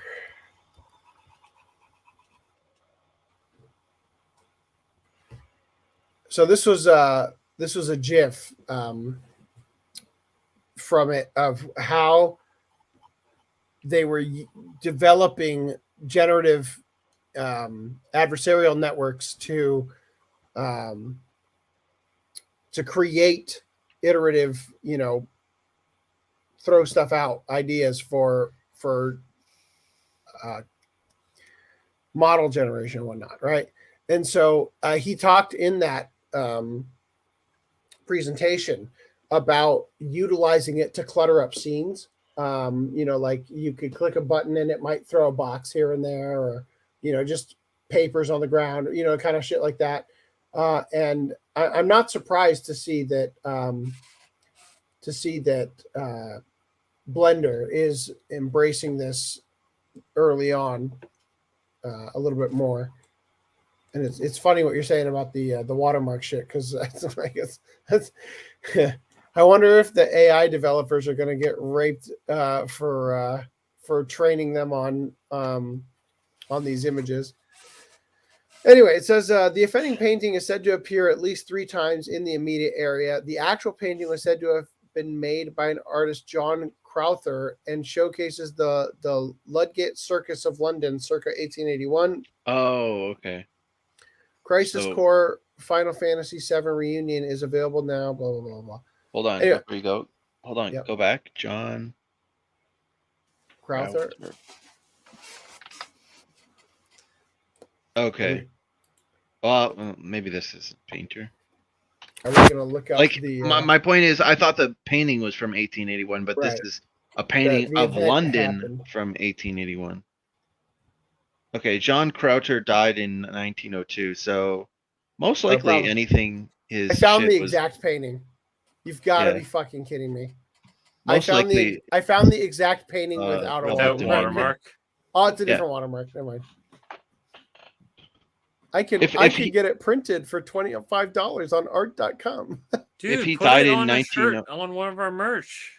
if he died in 1902, merchandise. the latest copyright would be in like the 1900s still. It wouldn't have been past 2000. So it's 100% in public domain. So there should be some place that has a high resolution, some museum has a high resolution thing that's Mhm. gonna allow people to download it, most likely. I'm looking for the Getty image specific one. Okay, so it's not the one, but here's what I was talking about with the Getty image watermark has the gray like around it. Yeah. Mhm. So that's not it. This one. This is the one. No, it is the one. That's the exact image with the Getty image. That's the exact one they fucking used. Oh, you dumb shits. That's funny. All right. Anyway, so yeah, that's hilarious. Dumb fucks. Anyway, let's not skip over these. Goddess of Victory Nike censored after all. All right. I mean, is anybody surprised? The way that it's censored though is what I find quite funny. So apparently, what do we got here? Let's start here. Damn. What? They're moving the knees to hide their coochies. Oh, okay. Oh, and there's also a skirt. Yeah, they added a skirt on this one too. See, now that's what I should have worn this podcast. I thought 'cause I then- thought the top one was the new one and the old original. No. And so we got more here. I like how it says flipped the leaf. uncensored, but it has a giant smiley face on it. Yeah. Well, I think it's the same as this. What's like, the what- difference between the first one? Did they censor the person on the left, the leftmost? They moved their knees. What are you talking about? No, This good, one? that one. Yeah. They added the little skirt thing Oh, okay. because that's been put on all of them to hide the Yeah, butt. yeah, And actually, I think it's hiding this specific line right here. It's for protecting you from getting anally raped. Yeah. But you're right. It's not a lot. Anyway, yeah, they Get moved the support legs from the rear. Apparently, ahagaos are too sexual. What is with this game? Why do they have all of that and Oh my Ahegao and god! Like everything? the legs up and now like broken hips going down. Yeah, Tencent bought like 20% stake in the company that makes this too. Now, is this like a worldwide change? I assume. Oh, well, why buy it then? Or why download it at this point? Oh, also, Melty Blood Type Lumina censors Ushiwaka Maru's legendary cleavage. Oh, bullshit. I Is didn't that even. the I specific just, one you want? These are the. Wait, this is fake No, Grand it just- Order. Oh, okay, there's Melty no Blood, point yeah. in this. I mean, I think there kind of Melty Blood is. is a type moon. I love this game. There kind of is a point. There was no in- point in them censored. So now she's dressed I mean, for the winter. but I mean, whatever. PC, you can always mod. It's a things. goddamn heroic spirit. But we shouldn't have to. Anyway, also Street Fighter 6's new characters are bulging with diversity. So they begun implementing new and diverse characters for fighting game enthusiasts to try out. With such new content, hopefully keeping the game from being stale whilst creating new ways to play, blah, blah, blah, blah. Here are the new characters. Here are the new brawlers. So DJ's an old character, isn't he? He must be new to this game, but he's an old established character. I don't know Street Fighter. I don't know about Manon. Hey, there's those pants you like. It's a Raymond. man, baby. There's those pants you like, Raymond. I don't remember even saying I like the pants. You telling me this doesn't do it for you? Didn't do it for me the last one you showed either. Maybe I was. If I did say it, maybe I was definitely wrong. What about with those pants. Marissa? Is Marissa doing it for you? Wow. This is like a freaking Spartan helmet hair. That's a Magneto helmet. It was made out of hair. Looks like the person from JoJo. Right. Stone Bruno? Ocean. No, the girl, the Trish. green-haired, Oh. the Plankton girl. Isn't that her hair? Plankton girl. I'll look it up. All right, so I wanted to cover this for a couple weeks now, or maybe months, and I've just been holding off. So real quick, a little backstory. They did a combined Kickstarter that we didn't cover for Armed Fantasia and Penny Blood for some reason. Armed Fantasia is a spiritual successor to Wild Arms, if I remember correctly. Is it Foo Fighters? This is from part 6, isn't it? Ren 11. The character Foo Fighters? Yeah, FF. Yes. Yeah. Foo Fighters So- didn't. She's not called Foo Fighters in the anime. but Right. Yeah. I would, yeah. So anyway, So they did my point is, it didn't click. the hair, yes. Anyway, so they did this Kickstarter where they were, I don't remember what Penny Blood is. Both of these games, if I recall, are spiritual successors to existing games is the point, right? Let's see if anyway, and the way they did this was basically that they had stretch goals for both games. So as it continued to go on, you were getting advancements in both games, right? Created by double Kickstarter. Because why not? Anyway, here's the thing though. Here's the thing. The Armed Fantasia lead game designer said, quote, Sony wouldn't let us make a JRPG. An interview with Akifumi Kaneko, the lead game designer for Wild Arms successor Armed Fantasia, disclosed in an interview that their team tried to get Sony to allow them to make a new JRPG, but were repeatedly denied, with sequels of pre-existing series apparently making, quote, far more money. An interview was conducted with Akifumi Kaneko at Tokyo Game Show 2022 about Armed Fantasia, and it was revealed through the brief conversation what Sony thinks about making new games that aren't part of a pre-existing series. So the interviewer says, in the video announcing the double Kickstarter with you and Machida-san, you all suggest that JRPGs are not as popular as they once were. Why do you think that is? So he replied, of course, there are still very popular JRPGs like Persona 5, but with Persona 5, that's the 5th installment. If it's part of a series that already has a first game, it's all right. But when it comes to making a new JRPG, Japanese publishers just won't take the risk. In my case, I went to Sony over and over again, but nothing came of it.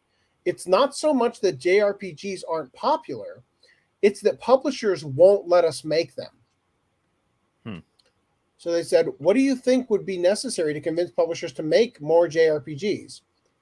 So in English, he says, money, and laughs. Of course, if a game becomes a hit and has a good return, it's no problem. Sequels in a pre-existing series make a lot of money, so it's hard for them to lend money to a new title as it won't make as much. For a Japanese publisher to make a new game, it's really about the money. Money!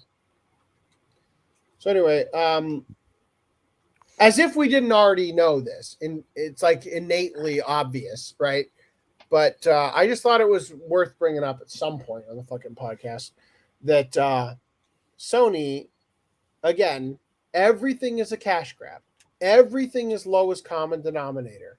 Everything is how do we milk more money out of this? And again, this kind of goes back to our conversation from last podcast about the art in Hollywood that is no longer existent, right? Movies aren't art anymore. They're blockbusters for money, you know? Anyway, you guys have any thoughts on JRPGs and that shit? Sony's a dick. I mean, Sony's stupid. We should all know that by now. But I think Square that makes Octopath Traveler. I'm pretty sure that's a JRPG. So yeah. I mean, they still do get made, but and I think with game budgets going the way they are, I assume way too high for the that what? You see game budgets going the way they are, being way too high for the trash you get. Yeah, I guess. I assume games are just going to go in the way how movies are right now, where everything has to be a sequel, everything has to be based off of some prior franchise because reboot, remake. Yeah, what they're trying to do is they're more than likely trying to create a process much like they are with like CG animation as a step in that direction, for which they can dumb it all down and keep. Well, it's not about dumbing down. It's about. I don't even think that. I think it's because there's so much. Like, I mean, if you want to be cynical, sure, you could say they're dumbing it down. But I don't think they're intentionally making it stupid. I think they're trying to I think aim for a broad appeal, obviously, but also I think they don't want the risk of losing money, especially with games like at hundreds of millions of dollars up for their Well, budget. again, as they keep and 5 years. desensitizing, as Yep. they keep desensitizing the community, the gaming community, anyone who buys the games, as to what is, good or what is a game, they'll continue to like manipulate the market, and by slowly edging out RPGs, JRPGs, they're trying to set a narrative that, oh, hey, yeah, this isn't a thing. Because don't forget, most people aren't going to actually know how this started. They're just going to begin with, oh, no, JRPGs are dying. It must mean this, that, and the other. Well, no, they won't start with the knowledge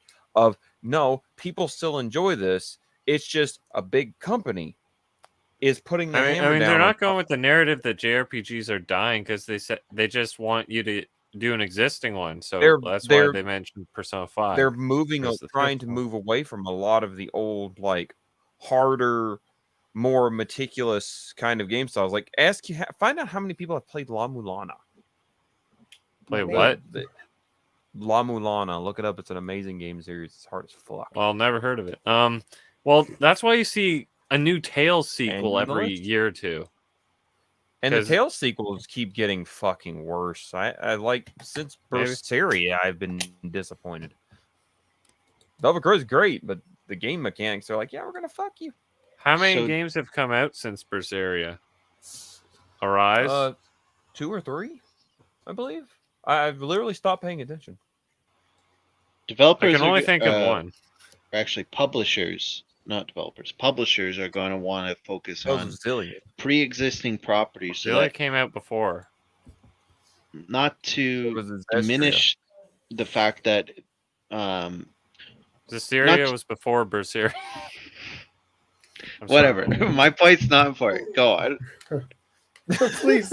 What I'm getting at is don't you dare let their little fact-checking expedition shut down the point you were making. You have talked through more bullshit. Try harder, cocksucker. Just keep going because we're doing local recordings and we can cut out their bullshit. Oh yes, I forgot about the local recording. I'll fact check them after you say your piece. My point is that the game company or the game publishers want at least when they're taking these huge bets, want at least a minimum bar of like, well, this is a known property, so we can expect at least get some audience, right? Not so much that, well, we just want to dumb it down for mass broad appeal, and so we can't have anything complex. Everything has to be bland, vanilla bread. Like, sure, okay, maybe you want to think that, but there are still people out there that want to do something important. But what the execs are all thinking are like, well, fine. Like Nintendo does this all the time. Oh, I have a cool game idea that I want to do, right? And they don't think of it in terms of franchise. They just think of it like, these are the mechanics. Like they've been doing this since fucking, Super Nintendo, even the original Nintendo with fucking Mario 2. But they have a game mechanic, and then they're like, oh, let me think of how can we adapt this to a franchise we already own, so we have a baked-in audience for it, right, going forward, opposed to creating a new. That they do with toys, where they have a word for it, where it's literally an existing toy that's already been sold, but they rebrand it to some IP.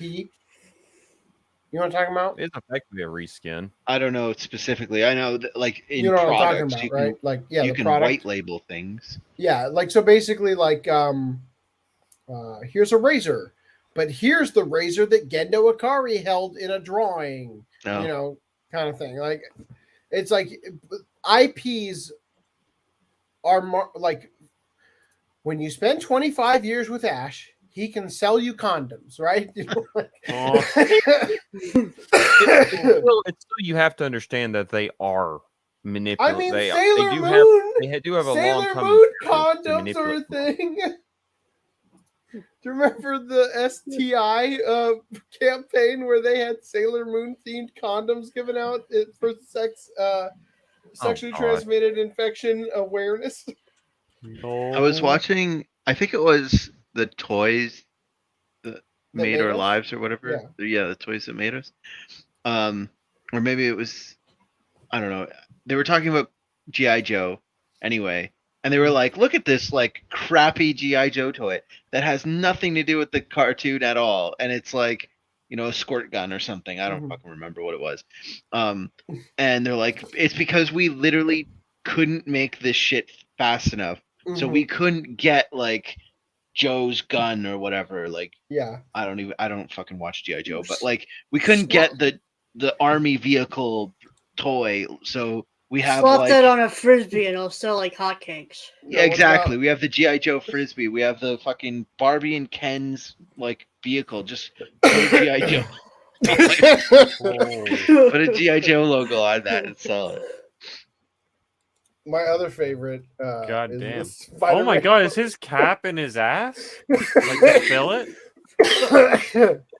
You remember the Spider-Man balloon? that. Hold on. God. Where's the inappropriate one? That's this one. That's disturbing. Yeah. Ooh, that's a balloon. That's one way to blow Spider-Man. Man's That just was on happy to someone's be birthday there, all party. right? You spent all this time wondering if you could. Never stop to think whether or not you should. and the book that puts a white string on it. He is a web slinger. Happy birthday. So, have you finished your thing? I don't want to. Yes, I'm done now. Go ahead. All right. Yeah, So, okay, now you can properly rape Lance's anus with facts. okay. So Good to luck start with off, that. Lance, have you played Tales of Arise? No, I haven't played it. I played the demo actually. Hold on. Okay. So you haven't played Tales of Arise. Okay. So I don't let's own the start game, there. Let's start there. Let's start the rapings there. All right. So, what I is love how your you're thesis? assuming What I'm is about your to get raped. thesis again? That the new Tales games what? The gameplay is falling apart. They threw out their best game mechanic with Vesperia. But you said best the game new outplay. games, right? Berseria Did we hear that? Berseria started to downfall raping, yes. So hold on. Berseria though is good. and I believe it was, what was it, Zestria or Zilia that was after it? I'm getting them out of order. There's You, like I you said, definitely there's been two are, because where I'm going with this is that your thesis is saying that the game that you thought was good is the second newest game in the franchise. I So did it not say actually- that. it You are actually wrong. Contradicts your thesis. You are wrong, sir. Like it sounds like wrong, the games sir. are getting You're better. wrong off the start. It sounds like Because the you're games are saying I getting said something better. I didn't. You're saying I said something I fucking didn't. I said since Berseria, Go to the it's tapes. gone downhill. Yes. Literally what I said. Yes, you have precisely said the I did thing I not. just said. Since Berseria, No. there's only been Arise, and Berseria We is don't need like the the tapes. only newest one.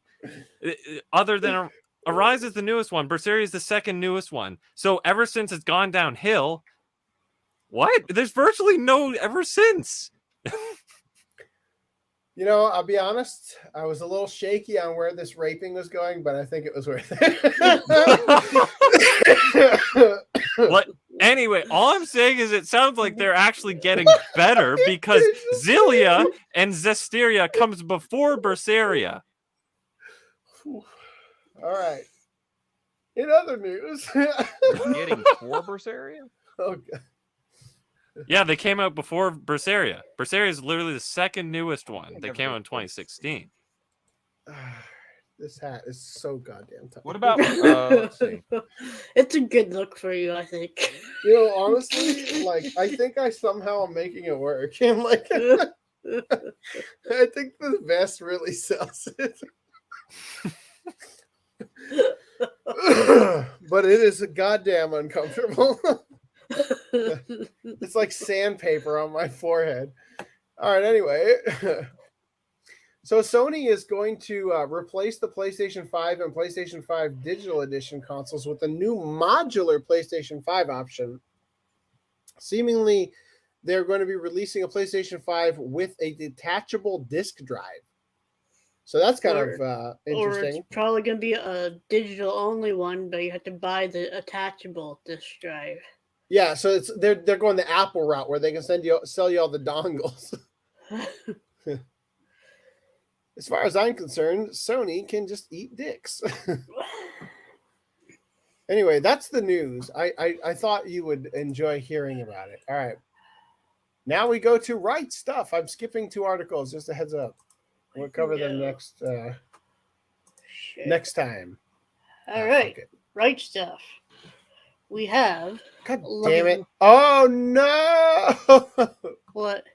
I'm sorry. I'm also looking at it, and there's some LEs I have to pull the trigger on. Oh, yeah. So we got a lot more. So we got the Sentai slate, Love and Lies. I think this is a new release. Nope, re-release, 2017. Watamote, another re-release. Been waiting for that one. Kill Me This Baby. one's been out of print for a bit, so Does it have a that's actually dub? pretty good reprint. It does. Yes. It always Did it had have a dub? dub. I was going to ask. Did it have it? I don't think mine has a dub. They might have had a sub-only collection, but I did check the old release does have a dub. Oh, yeah, I remember seeing like a blurb kind of thing about it, where like they're laughing about all the English dub versions of how to say "Kill Me, Baby" in the dub, like all that. Yeah. And you can still listen to the cocaine-filled sub version. That's what it was, right? The controversy. Yeah. They got arrested for cocaine or whatever. All right, Sayuki Reload 0, and I think this is a new release. This is the only new release on this slate. So, yeah. Now you can complete your collection of Sayuki, I guess. Whatever that is. And then Oh. Chivalry of a Failed Knight. Steelbook. This is a spicy steel. This is gonna sell like hotcakes. Because the I hope it doesn't, because I want to the go on premium sale. edition. The vines are all on the slipcover. They slip off, is what it's saying. Yeah. Go to the Sentai site and you can see it for yourself. All right, Ghost Stories. This is the Discotheque February slate. The most complete edition that we're aware of, and definitive. Yeah. We've got Symphogear XV Season 5, which is the last of Symphogear. Ooh. And then Fist of the North Star, The Legend of the True Savior, Legend of Rao, Chapter of Death and Love. Death and Love. What a great title. Is this a discotheque? Dude, that's the open. Hold up, scroll Well, I up. mean, not to buy it just for the title. Just think of the theme song. Fist of the North Star, The Legend of the True Savior, Legend of Rao, Chapter of Death in Love, movie Blu-ray. Wait. Yeah. Leave that. My ears have been raped from that. I like images.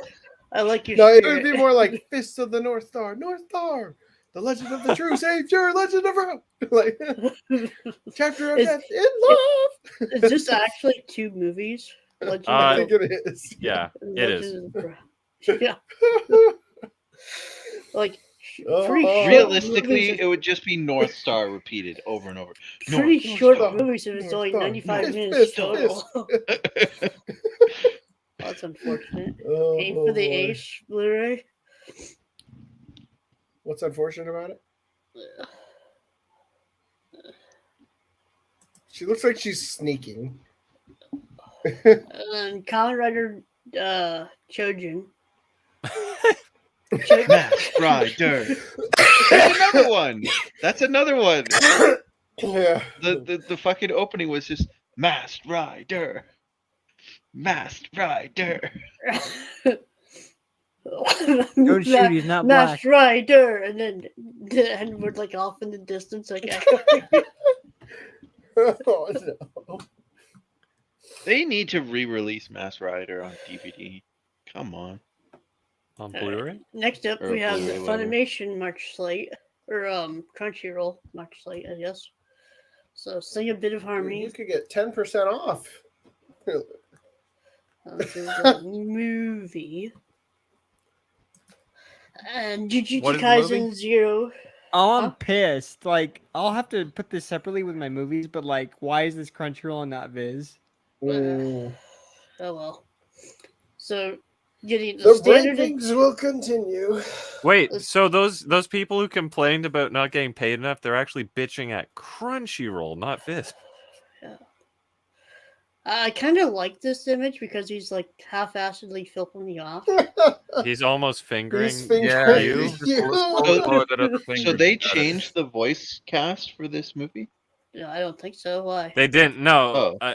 I assume it's just like I don't know the theater. The voice theater part. actors complained and all that. Remember? Because it made so much money. And, oh, we didn't get paid royalties. Come on, you knew it was going to make billions or whatever. Yeah. So they got the standard Blu-ray only edition, and then the limited Blu-ray DVD combo with a lenticular cover. Who the fuck cares about DVD now? And then And this is a Right Stuff and Crunchyroll Store exclusive. They're the same thing now. And then Jujutsu Kaisen Steelbook is coming from Best Buy. Private chat that link, please. So. No, I closed it. Why would What? you do that? What? Top 10 need a- anime betrayals on. You need a private chat with that link so I can put it in the doc. I'll send it to you later when I'm done with this. I have the doc open. Heaven's Official Blessing Season 1. Uh-huh. Also Standard to note, edition. the March slate isn't on Best Buy yet, so I'm half expecting another Steelbook to show up on Best Buy. Is that a second dude? Looks like it to me. Well, I don't. What's the genres that it says in the description? They're all guys. Are there any women? They're all English. Does it say yeah? It is yaoi. Holy crap! Not only yaoi, it's Chinese yaoi. Hold on. It's Chanime. It's not even real anime. It's Mandarin. It's not Cantonese yaoi. So is it even the good stuff? Hold up. So this is their second limited edition yaoi. Who's No, releasing this this? is the standard edition one I'm looking at right now. But Who's it releasing does this? Crunchyroll? Yeah. That's what I mean. This will be their second limited edition yaoi. And as a person who likes to keep up with all the limited editions that Funimation Crunchy put out, this is Prepare to get fucked. Open that ass wide because this is season 1. I'm gonna put these off till the very These are last going in the urethra. in the urethra pile. Do they count? That's what I mean. Like they This are on art the box lowest. looks like it's gonna have gold framing on it. This is probably They gonna be have pretty that nice. same pattern on. Does ever it come actually with a gold watch butt this? plug? I haven't seen it. That's what I'm saying. But would you ever watch it? Would I? No, probably Who not. opens their limited editions? Listen to this guy. Oh, sorry. I only have all mine open because I actually open them. Cuck. Oh, son of a bitch. I am a little upset. I opened the Dragon Dragon Ball Z Rock the Dragon set. Dragon Balls. No, the Rock the Dragon set. nuts. Saw it was going for a Oh boy. bit of money. Misoki Sensei, Jobless Reincarnation, Season 1, Part 2. I was not expecting to see this until like August. boy. PP So got massively big when I read this. Okay. I have that open. I need to buy that, right? You do. I mean, it's up to you, bro. I mean, So- this one I'm happy it's coming out on. Yeah, but see, they're gonna release fucking complete season 1 in a month anyway. After Yeah, this, so but if you want the limited edition to have both parts, you're gonna be Yeah. paying out the ass anyway. I like how they put her. I didn't realize she was in the promo image until I had to double check it. I was like, oh, that's hilarious. She's like only in it for like 1 or 2 episodes. Oh. But yeah, I'm surprised this is out, but pissed that Ranking of Kings Part 2 still hasn't shown up yet. I hate these part 1s, part 2. Give me complete seasons. Go to They will Sentai. eventually. So Dragon Ball Superhero Blu-ray DVD combo. So there's no okay. First of all, please click on the little thingy to go to the next image. Click on what? The little Next arrow to the right. image. Bigger, mightier, super. Can your shelf contain this power? Cringe. Too powerful. Cringe. So I'm surprised Goku not on this packaging at all. At all. Huh. Was Goku even in the movie? Really, he's not. He's in the movie, from what I would guess. I think Broly, Vegeta, and Goku are featured simultaneously in the movie, and then the real movie takes place on Earth with the people who are on Earth.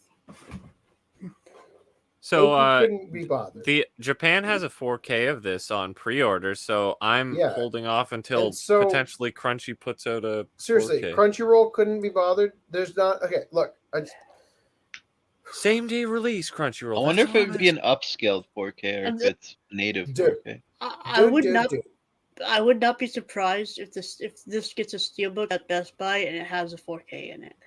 No, see, okay, look.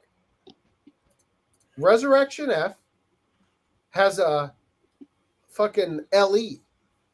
Battle of Gods, Broly, and this don't get one.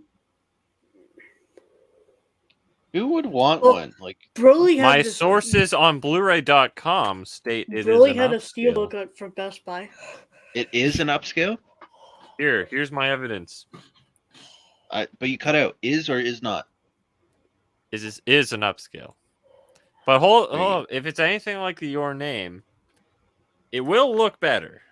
It'll probably be green as well, just like the fucking Blu-rays. The green tint. No, the green tint's only if Funimation put it out before Japan did. No. The Blu-ray, the standard edition Blu-ray in Japan is green tinted because of the color space issues that Toei is too stupid to understand. But the 4K does not have the green tint. Oh, okay. Because it's got the Well, HDR.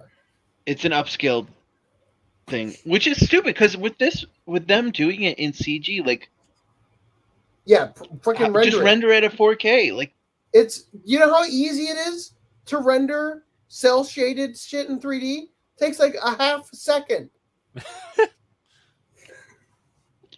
Like the idea, of course, Toei, of course, would upscale the thing for the 4K release. Of course. The only native ones that I'm seeing are the ones that are scans of old stuff like the Gundams. Yeah, well, I mean, for when you're drawing, it makes sense. Like, you don't want the masters to be like these massive files, maybe on your computer. Maybe It's more the workflow. They don't want to give a giga PC to every animator. Well, So think that's why about it's done this. 1080. Japan, they still transfer files on floppy disks, so they probably can't fit the movie. That's like what, half a second in 4K, maybe? They can't at best. They can't fit the files onto a floppy, so Well, Maybe a the tenth finished of a product, second. the finished product would be able to be fit anywhere, but I can understand like they don't want the source files to be massive or whatever, right? But when it's CG, right? Just render it double, and then you can delete the rendered data afterwards. Like, I mean, it's kind of stupid, but you could re-render it. It's As not long going as to it's on change 4K the next time film, you we can render go it. back to it. Listen, you're talking to the people that threw out the good audio to Dragon Ball Z. We're going to keep the render and delete the source files. All right. Oh, We can don't- go to the next one. Okay. One Piece, season 12, part 3. Oh, do I have fun for Foodnum in a minute? I'm putting let's links skip in the that. private chat. What, is there a Oh, mobile game that came out if between y'all then? hear me. Because you forgot Yes, Tales we of can hear you. Historia existed, bitch. Did you remember it existed? Did No, I you just- remember it existed? That's what I was gonna say. If it was part of your argument, you should have remembered. Returning fire here. Well, Hold on, it does indeed say iOS, Android. It's not a real Tails game. I then. It's a wanted proof completely because different you guys have too much fun making fun of me and just want to Suddenly, discredit me. Lance's anus clamps here's down links. on the Here's penis. links. This is Lance saying. This is Lance saying. This is What Lance is saying. Play by your own game. It's This is Lance saying Like, in you know? another 20 minutes after losing the argument. So let's move on. Oh, Ari boy. Freda from Commonplace World Oh, Strongest Reese, it's Season okay, 2 man. Blu-ray DVD Standard Edition. You don't like facts and you're scared. All right. Here, I'll spit some facts after the pickups, but hold up. He said, Warning, looking everyone. back at the 4 hours. people raping him. I said PSA. You don't like facts. Hold up. PSA guys. This is all for your Look this at is the all for your directors. financial health. All for your financial health. The first Ari Fruetta went out print way quicker than I expected. So if you don't want to miss out on this one turning to $700 on Amazon.ca, pre-order it. There you go. Is this on Amazon.ca yet? It is. Yeah, but what if I already- didn't get the first one? You should. You could get the second one still and then sit on it, then sell it and scalp it, but Yeah, that's up to buy two, sit on it, like Hold for up. a year. Sell the second one and use the profits to buy the first one. You interrupted me to steal my fucking point. Great, thank you. Wow. You bitch. Jeez. Oof. Oh, hey, Unkono's here. What does this come with? This comes with a Tim Pool, what? Did you, what? You weren't even on screen when he said that, so I'm not sure what he meant. Yeah, I don't know if you noticed because I was down in the corner. You saw me put on the beanie for a minute. I tried to put on. Let it get hot, smell like I your don't think ass, you were and on try and screen sell it. when you did I that. wasn't. I tried to put the beanie on so that I could put the hat on top of it to see if it would stop raping my forehead, but it didn't work. Oh. Am I back on screen now? You are. You've been on screen this whole time, my friend. Okay. No, I think those are two good reasons to buy this. What? They're kind of misshapen, aren't they? Like, is it just the weird angle? Like the boob on the left seems like it's not in the right. No, dude, position she's for her shifting chest. Well, yeah, to the boob right. on the It looks left fine is to not on me. the right because it's on the left side. Duh. I could figure that out, dumbass. I don't know. The anatomy there looks weird to me. Attack on Titan Final Season Part 2. I hate that I DVD want to combo order this pack. now. Yeah. So, I Spoilers. can't remember if I bought Final Season Part 1. I sure hope I did. I bought one of the parts, part 2, and then I bought the complete one. Rip you. Or I already had the complete one. That's what it was. I had the complete one, and then I bought part 2, thinking it was season 2. And then after that, I was like, I'm never fucking buying one of these again. So once they're all out, I'll buy them. And I'll Also, buy the complete Reese, set. what you mean? Spoilers? There's a bigger Titan? What? No Yeah, way. I'm a little disappointed in the spoil here. I didn't know that Ainz was going to show up. Another thing you should probably pre-order because was it the first final season part is already out of print for one, and B, It's in my cart, it bro. never listed on Amazon. It was never in stock on Amazon.ca for me. That's because So they know we're just waiting for the complete collections. The part 1s, part 2s are stupid. No one should collect them. This isn't a part 1, sorry. part 2, though. Well, I It's mean, part yes, it 3. technically is, but it's actually the season is Final Season Part 2. Part 3 is going to have the art box. In case you haven't noticed, Unless 'cause- this bitch says complete, I'm not buying it. Right? Well, I'm just saying this is different from the Mushoku Tensei one I have that's got the spot for Part 2 in it. yeah.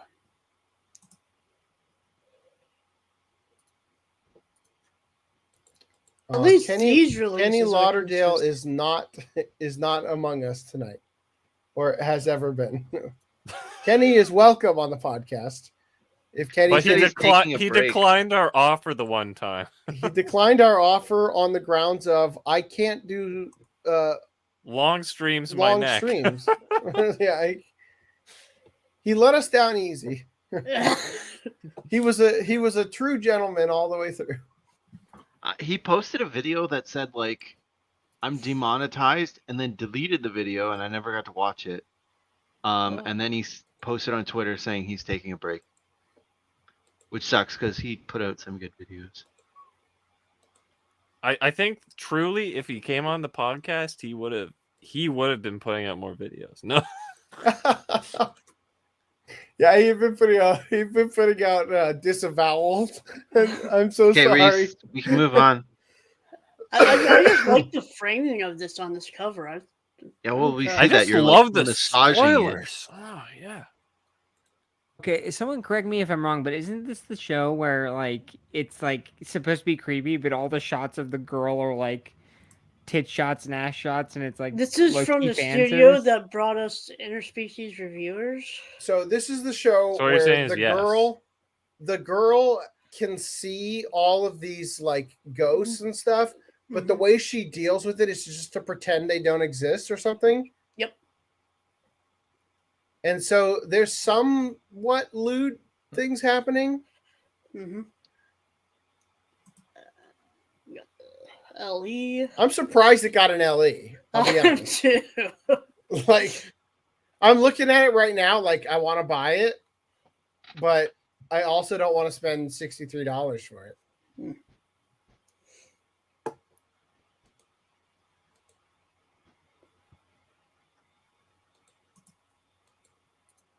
But it has the lolly gothic blonde hair. That looks like a tiny sumo wrestler. The I don't little know what he's man. doing. So in case you didn't count, that's like the fourth limited edition on this slate. They're just going all. They're just like, hey, Foodnum, like, do you want? We heard you got a job. Cover for that money. BF Fan 221 says should have been $69. It would be cool if it was. They already used that for interspecies reviewers, though. Yeah. They can use it again. It has another side. A limited edition you can't ignore. That's a pretty good one. I will give them that one. It's about a girl who ignores. Oh all shit, her that's problems, ended though. Higurashi? Yeah. Oh my Go god. What, for do you wanna watch Higurashi that Go. now? Yeah. I mean, that's what I meant. Go, obviously the not new the one. original. Yeah, The new not one. original. The original was Studio Dean, Yeah. also known as the best studio to ever take over The Seven Deadly Sins. Seven Deadly Sins. All right, are we done with? We're done. Are we done with that? Okay. Yes, we're done. Currently in my cart is Lupin Show the Third Tales of Part 6. Christoria on the screen. Oh, you. Okay, I got a link. Okay. Before we forget doxing about this, your- I'm not letting that go. Shopping cart. Lance, I said- it's a gotcha game. They made there's SRs, okay. there's Yeah, raising on this one. like My- this is why Wow. mobile games don't count. No Doesn't one matter. plays So mobile is Genshin. It's a video game. Thus, you were wrong. Yeah, but get over Genshin, yourself. is it Genshin's Get its own over game. yourself. You're wrong. No, Lance, you you were were wrong. Lance The it gacha wrong, games and are- I'm taking Lance- this win all the way to the bank. No, I'm Lance, you did taking not this have that win in your all the argument. way to You the were like, bank. what about Tales of Christoria? You didn't even know Zilia came after her before. You said it was there. It was that you said that it was the last one. If we're going in chronological order, there is two because remember, Berserk goes back to the past. Hold up, I Arise love is the Tales last series, one. fucker. I swear to God, don't make me turn this car around. This is the best content you've ever had because I'm The actually amazing- serious. definitely Everything not. No, was wrong. this is just the first time I've ever seen Hey, somebody wait, get so motherfucker. thoroughly raped in the ass. Turn around and go. You set me up to fail from the start, you biased Wait, cocksucker, and I'm This right. was my plan. 100% right, and I feel great about it. I feel wonderful. Hey, you know what? I'm done right there. I got All a over you, perfect Putnam. I got a All perfect over clip you. I got a perfect clip to exemplify this. Bend the Clip fuck over this. because I I, will love like this anal. every minute. Okay. Okay, I got a headache. Wow. You just got it, bro. All Take right. it. No, that was Hard. in your direction, Lance. All right, I'm done. Jesus. Okay. Oh, in my direction? Oh, I'm All sorry right. that you have full of a clip. Not pressed. Yes. All right. Lance does not want to take the loss. This duck will not just take his raping. I didn't lose. All right, I've sent the Jujutsu How am Kaisen I Steelbook wrong? in the private chat. You're wrong, I'm Lance. wrong. It's You a didn't even game. know the Lance, game It comes down in a existed fucking minute bubble, ago. Doug. Lance She's is the over Wicked here. East. Wicked Witch of the East. He has got dick so far up his ass. He was going, but wait, what about the pachinko machine? Like, You're gonna tell me I'm wrong? You're gonna tell me I'm wrong? Grow up. why are you booing me? I'm right. Lance, you didn't even know the game wasn't wrong. existed. You know, you're wrong because you didn't know it existed. All right. The- You didn't know the game existed. I knew better than to argue with your ass on stream without evidence.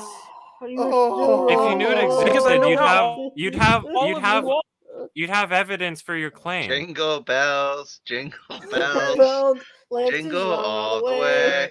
Hey, All right, A hold on. supporting Hold statement on. is the what they links are call right it. there. Everyone can look up Tales of Victoria. I'm pulling it up. Since you Continue demand- to think you're right. Go for it. you No, demand it- for I'm this very break happy to clearly that you know exists. you're wrong. It clearly gasoline, exists, but so- no one cares about it. Oh, it's yes, on motherfucker, screen. it exists. All of It you is just on made fun of screen. me being wrong. How does it feel? You are wrong. Because By you are default. wrong. Tales of Crestoria is iOS, a mobile Android. Tales of title. I'm not wrong. It's a tale. It's even. It's not a was full fledged announced experience. on How September long does it 11th. take to beat it? How beautiful the raping of the anus Whatever. invokes. I said 9/11. this area that the ball. Oh, You said God. sorry, what? You said what? I said how beautiful. No. the rape- What did Lance say? Lance Repeat cut that. out. Oh, sorry, Lance. Please All right. repeat your defense of the. You No, name no, dropped a Lance- certain. Lance game. is I know I'm gone. right. It's Tales of. No. even put out by You're Bandai dodging the Namco. point. You were You got about me to wrong on say a this. The facts are statement right that in you front knew of was wrong. You're about to say a statement you knew was wrong. I Please haven't continue seen your somebody statement. get How this is that wrong? hardly raped. No. Say your Prove it statement, and I'll wrong. tell you why. I'll Last tell you time if I you repeat saw your a raping statement. this deep was fucking when Ricada talked to what was his name? Shane Holmberg. Did you say something just now about Vesperia? Prove me wrong. It's No. right in front of you. Let's Tales say of your goddamn Victoria. statement. Created I by will- put out by Bandai Namco. It's not Okay. a Tales of in the series. Lance, we are past that. You just said something about There were at Vesperia. least 2 games after Berseria. What did I say? I don't know. I'm asking you, but you won't tell me what you just said. He doesn't remember. Can we Dumbass, said you're acting something like I move said on? something. I don't know what I said. Oh my god! You said something about like Vesperia, or something about the games after something area. I don't want to. Area. Doesn't matter. I've barely followed. Any You're of like this argument. technically there are 2 games, so I did use plural correctly. That's all you are saying. Like holy crap! You haven't even played the second one. Give You're me a saying minute the here. game's after that, so you didn't even You were win your own wrong. arguments. Good. Okay, hold on. Move on. I sorry. I have to stop this. So I have barely followed any of this orgy. My internet is trying early, by the way. But I would just like to point out that what I heard in this argument You guys are was gone. that the games have gone downhill, like the gameplay, right? Since and then you listed off what was it Second Tales to of last Berseria? Okay, so you've also pulled up Since this. Berseria. Okay, where to start? Okay, so you start with Fantasia, Destiny, Eternia, dear Lord, Destiny 2, Symphonia, Rebirth. There's a lot of them. Where do we get to the part where it says to skip the gotcha games? I've been on this page. They're going to skip the mobile game, and that's bullshit. I know what you're trying to Therefore, pull. it's not You're a full-fledged No, I'm just saying. They're I'm skipping just the saying mobile way game you on the phrased site. it, On the site. The way that you phrased it, it sounded like you were saying that the JRPG aspect of the game has been modified and changed to the point where the gameplay is deviating in a downward momentum from what made the games good. And then you said, but wait, the mobile game. Yes. As if but, that's an argument hold on. for how the base gameplay has changed, when obviously if you port it to a touchscreen, things are going to be different. That's like saying, hold on. well, Genshin Impact is way too It's developed its own for you to isolated make that game. argument. That and is second, the game. You're sitting That here is the saying That is the exception, when the whole, not the no, norm. because the way that I'm interpreting saying this, I was wrong. the way that Lance. I'm interpreting this is saying Doesn't matter. hold on, Impetus that I'm hold wrong on. on the fact that there's not Lance. 2 other games. The way that I'm interpreting this, I'm is going to that fight you for say, myself here because look, I'm not stop taking interrupting, that one laying Lance. down. You know, I love the Pokemon franchise, but it's really gone downhill since they released that new one, Pokemon Go. You know, like it's just No, hold just up don't though. see this.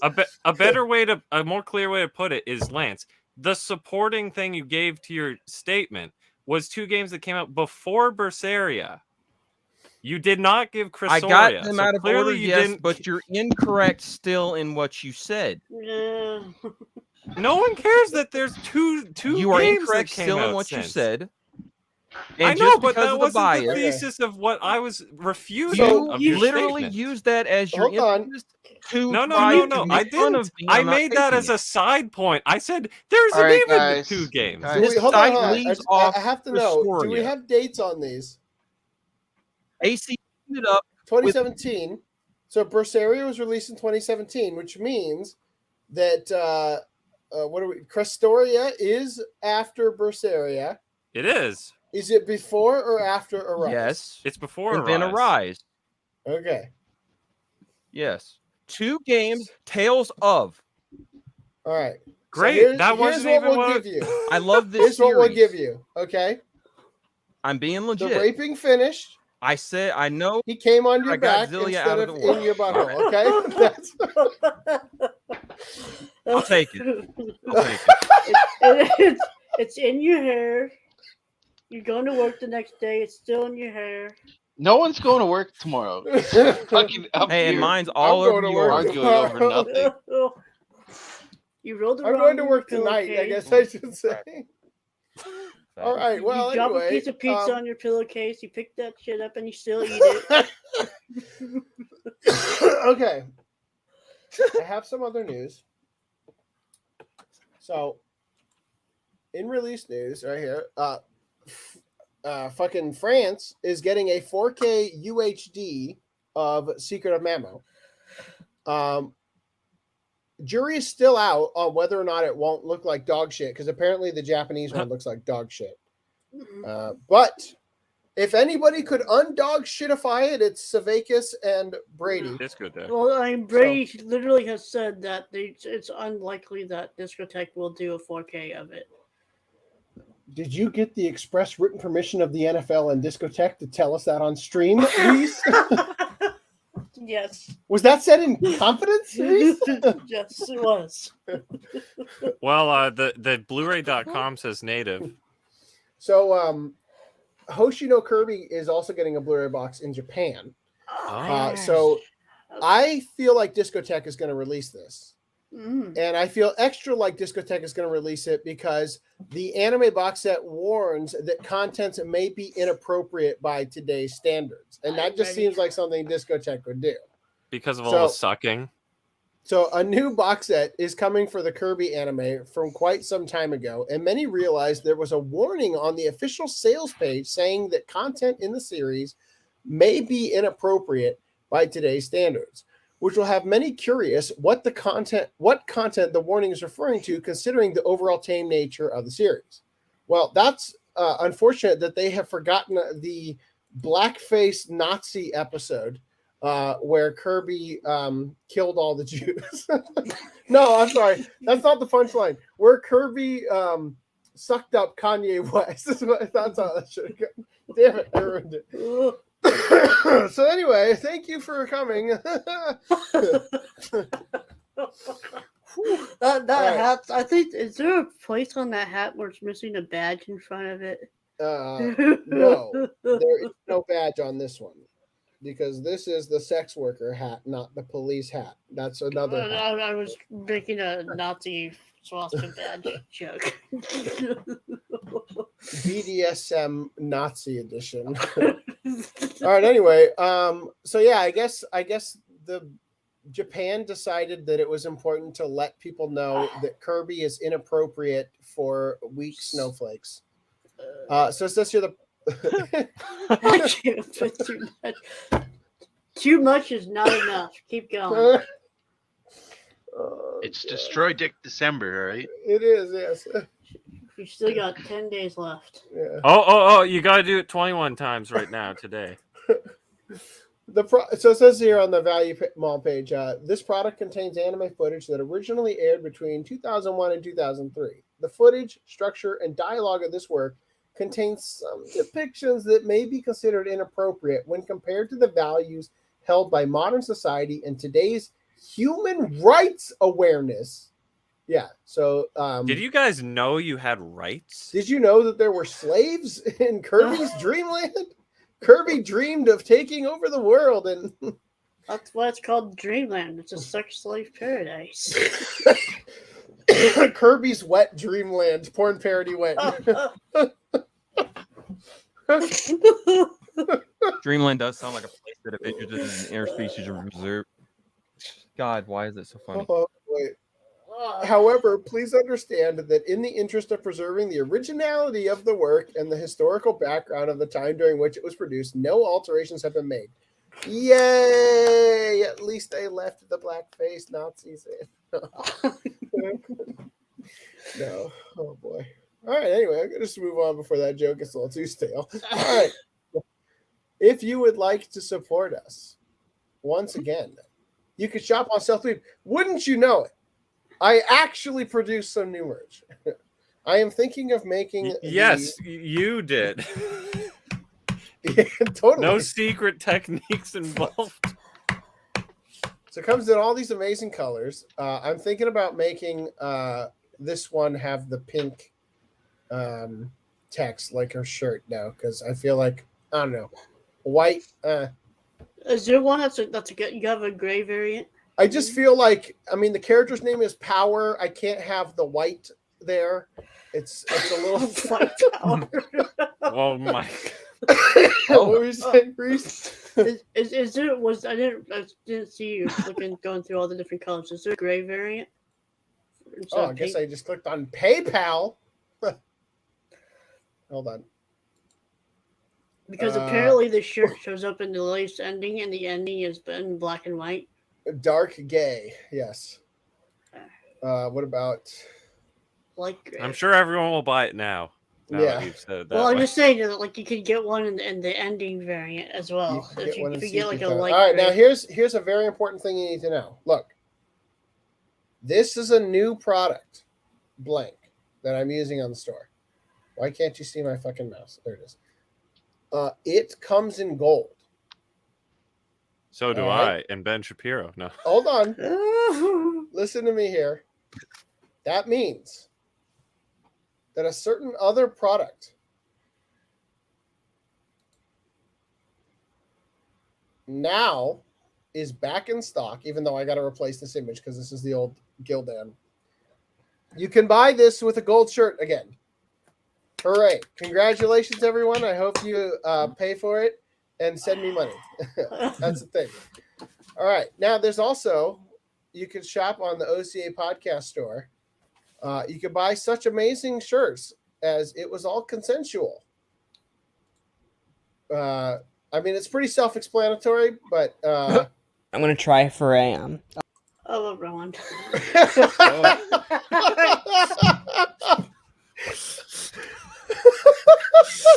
We're just gonna cut it off there. Okay. Anyway, so that's the thing. You can get this shirt. All right, moving on. All right. So we're only an hour and a half beyond the time I wanted to be at. That's all right. Oh fuck! Some of these we're gonna skip. We're skipping that. Let me see. All right, jumping in here. Here's a figure from Burn the Witch. Look at it. I feel like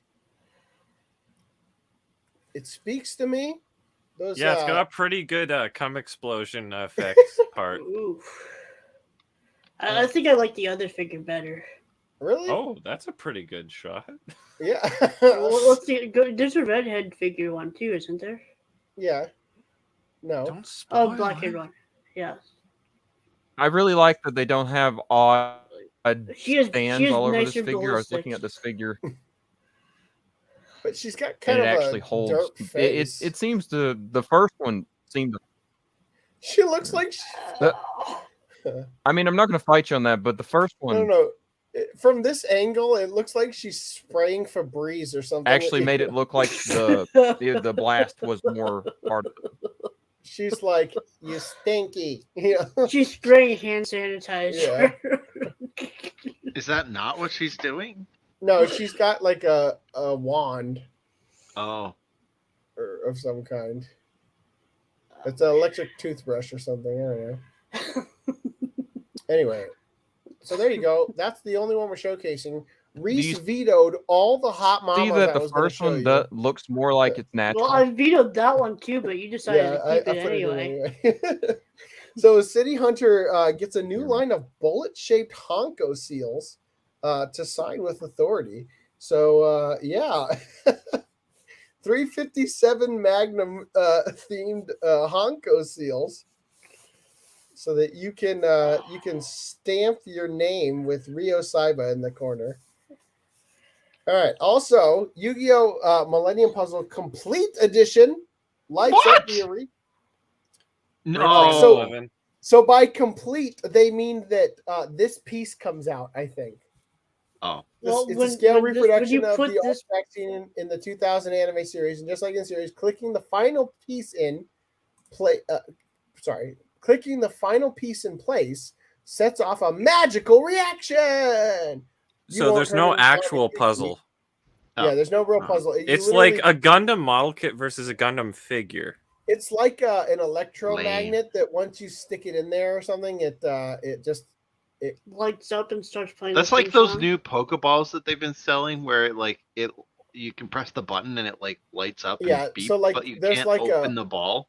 there's like a battery attached to this side, so once you stick it in, it just Presses the light goes on. Yeah, and it starts playing the theme song. Well, depending on how cheap That it is, seems it might so- be better to get for cosplayers. But It plays I'll be- Yuki's theme. I'll be 3 sticking tracks. with my model kit. It plays Honestly, Captain that was Duel, another good, excellent opening. Man, 4Kids knew what they were doing. Yu-Gi-Oh! And voice. That's another one. It just says Yu-Gi-Oh! All the time. Oh my god. It also says it's time. But it to- also has it's time to donate." duel. Anyway, for Mirage Leonardo, I think G Fuel reveals an energy formula based on Conker's Great Mighty Pooh. This isn't a April Fool's article. Like, this is the real flavor is called Mighty Pooh. If you're not into this, like you're not in the know, like nobody's buying that shit. Wait a minute, is Literally this the, shit. oh, this isn't a G Fuel. Like it's not like an energy drink. It's like one of the protein powders. Yeah, it's a powdered version. Oh, Yes, BF Fan 221. Yeah. It is time to donate to the OCA Podcast Patreon. well, Oh, you I heard meant him, to say, folks. Good. whatever. I'll just say it. I meant to say at the opening, I liked the Christmas theme to the opening. Oh. Good job on that. Thank you. It I like it too. only came together in like the last hour. Oh, you mean the opening to the OCA podcast? Yes. Yeah. Stick around.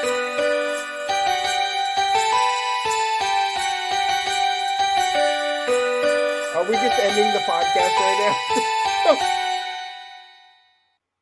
That's a little premature. Or very premature. Yeah.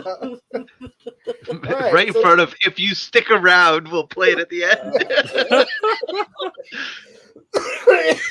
Yeah, but the problem is, as I was saying, we'll play it at the end. You clicked it, so I didn't click it. If you stick around, yeah, I told FDDNM, I thought, hey, it'd be cool if we had like a Christmas themed one because we did the Yi one, right? And then I thought, like, well, it would also be cool if you did like a Halloween one. And like, I don't know, like St. Patrick's Day, maybe with like a bagpipe one for St. Patrick's Day. So, you know, like, and then Cinco de Mayo with the mariachi band. Yeah. It just sucks that it's only for one podcast. I know. That's why Play it on I bongos played it next. again. Now or never. Let's get a couple more times out of it. Let's play it. Play it again, Sam. Hey, next year.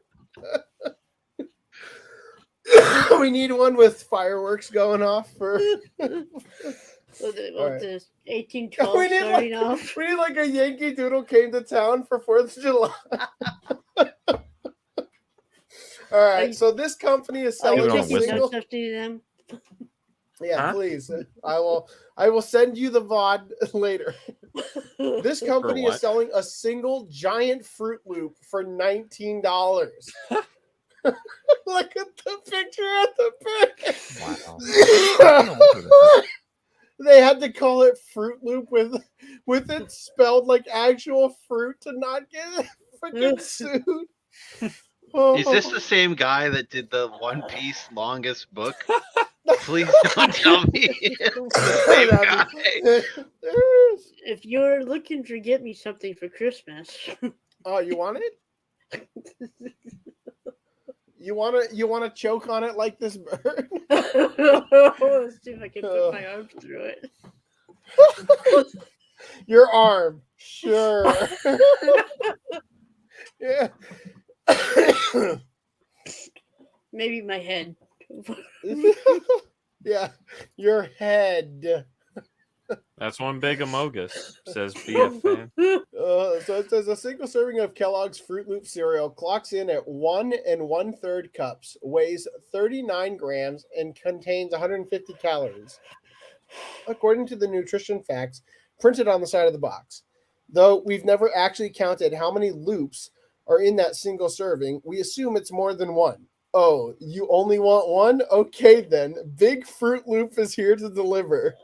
The Big Froot Loop is just as the name implies, a single massive loop. It's also a very much unauthorized version of the longtime breakfast cereal, and it's the latest drop from Brooklyn-based art collective MSCHF. Never mind. Fuck that, guys. From Brooklyn. That one big loop contains 930 calories. I thought they were going to match the single serving. They're going to do like the whole box. And it weighs around half a pound. Apparently, the equivalent is it just of one about per box? Half a box of regular Froot Loops mashed into one bowl, filling monstrosity. There's absolutely no reason for it to exist, which seems to be exactly why MSCHF decided to create it. With MSCHF, we are always looking at cultural ready-mades we can play with. Okay. Daniel Greenberg, MSCHF's co-founder, told Food and Wine via email. Cereal is, of course, one of those things. When looking at the object and thinking about what we could do with it, enlarging it to fit the size of the box seemed too perfect to pass up. Okay, I'm gonna get rid of this. We cover this. Wear it as a bracelet. No. You want to do it now? Okay, we can save it for next week. Oh, it's just getting so fucking late. You would just save it to next week. Okay. That's too good to not skip though. Entirely. All right, so he said, we have to admit it was not easy. The company had to reverse engineer its loop to match the flavor of the Kellogg's original. The two kinds of cereal taste almost identical, minus the one being gigantic and all. I can't imagine they would taste the same. because one of them you get a whole bunch of like milk in between and different flavors, and this one you just like it just doesn't seem like the same. I mean, the way I'd make it is I'd mash them all up, then like dye it that one color, and then you dip it in milk. Oh God. So MSCHF releases a new terrible. limited edition drop twice a month, and it seems to be enjoying shaking things up with perceptions of the food space.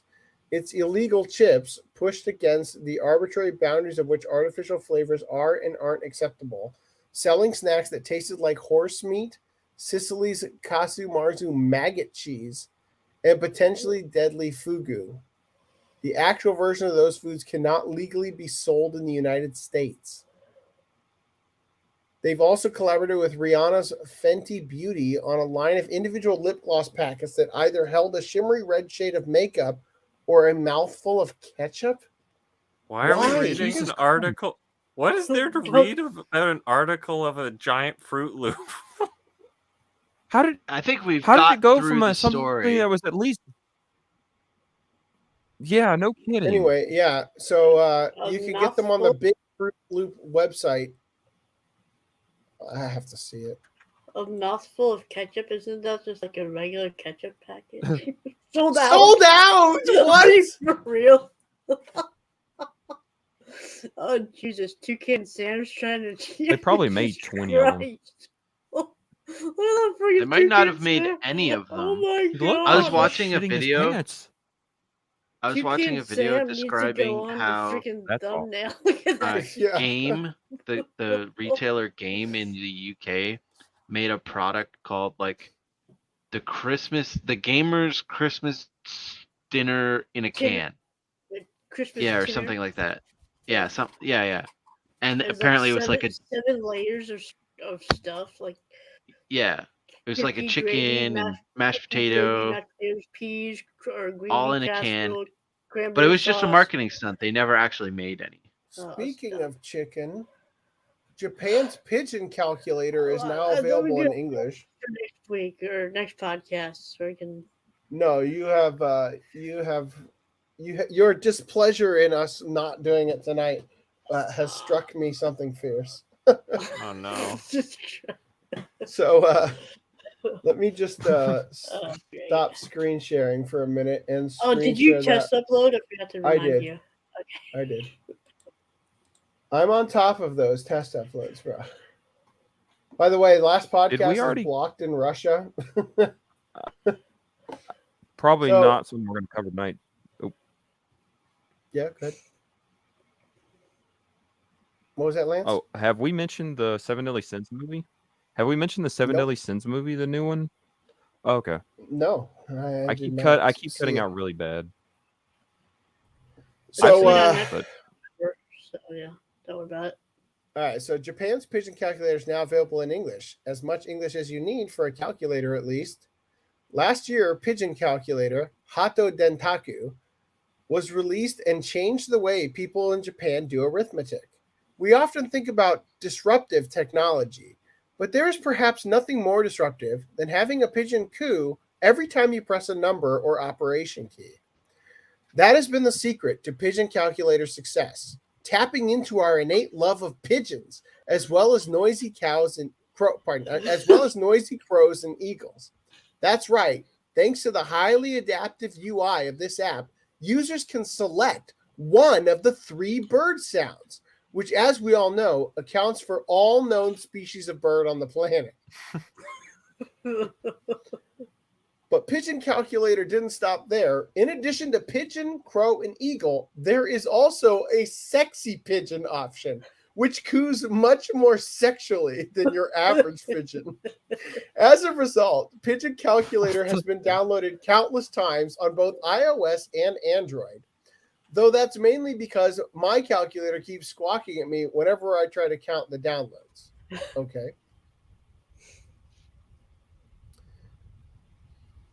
But bird lovers are hardly limited to Japan, so Pigeon Calculator is ready to take on the world with a new English setting. Now, if your phone or tablet is set to English, Pigeon Calculator has been painstakingly translated to also display instructions like select bird and sound in English. I don't want to bore you with all of my explanations, though. So here is the Pigeon Calculator DJ to tell you more. I implore you to watch this highly informative video because it could change your life. Pigeon Calculator. My name is Pigeon Calculator DJ. DJ, yeah, Pigeon Calculator DJ. Yeah, congratulations. Use this calculator today. Start. This is very good calculator. Yeah. The fuck are we watching? He's got to do so many cuts because he doesn't know what he's saying. Right. I say because. I say because. Yeah. Okay, I'm just gonna... yeah. Pigeon Calculator DJ. Yeah. This calculator has more birds. More birds. Does DJ stand for Dick Pigeon. Jerker? Oh my god! Look at the fucking image. This is Crow. What label? Why does it sound like the Power Rangers theme is off on the background? His name is Jet Rock Lightning. Yeah.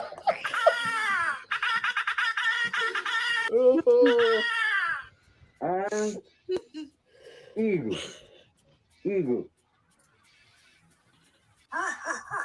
No, it's a pigeon calculator, motherfucker. Come on.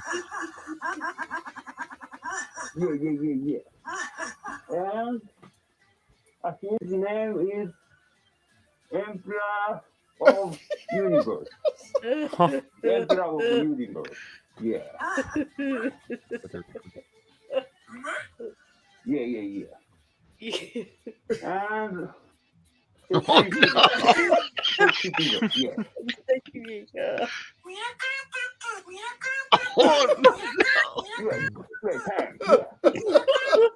Oh no! The joke on his hat.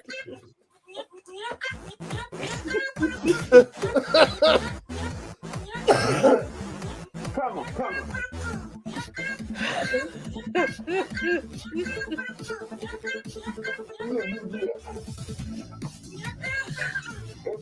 Did this guy lose a bet? Thank you.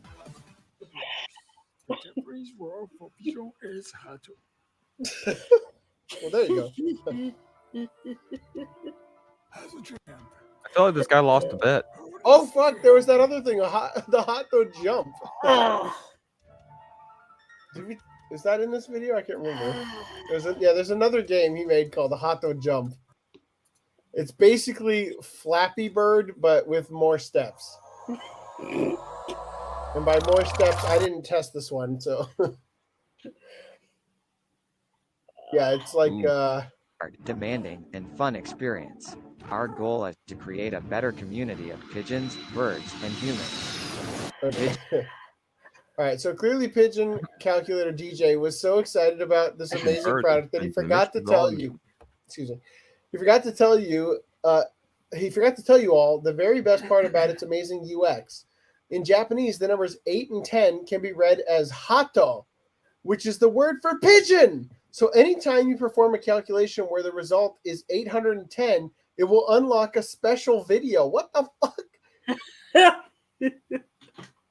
If this all seems very familiar, it's because Pigeon Calculator has been crafted by the same developers who brought us Hatoverse, the world's first metaverse in which everyone is an aimless, voiceless, and nondescript pigeon. They also created a Hato Jump, which they are calling the hardest game in the world. Okay. So make sure you aren't the last person in your social circle to have a cooing or cawing smart device and get on the next wave of DX today. I know I said the same thing about Crab House last year, but this time I have a really, really good feeling the pigeons are going to be the next big thing in tech. All right. I'm downloading it today. If it's free. Yeah, probably. I'm going to go ahead and we're going to do 2 or 3 more articles, and then I got to go to bed. I have work in a few hours. Me too. So let's just talk about this real quick. Saudi Arabia built an even taller giant robot statue than exists in Japan. 33-meter Grendizer statue, tallest metal statue in the world. I don't know why you wouldn't just put it at the top of the Burj Khalifa, because then you could just knock out of the park, you know. Anybody else? You know what I want to do? If we crowdfund enough money, let's make a giant robot with an erection that is taller than all the other robots. All right? Let's make that happen. That'll show them. Just make a friggin' statue of Dr. Evil's rocket. All right. So anyway, skipping that, going on to let's see. Skip. We'll read that one. Oh fuck. No, it just god damn it. The Thai Buddhist temple. Well, okay, we'll do these two.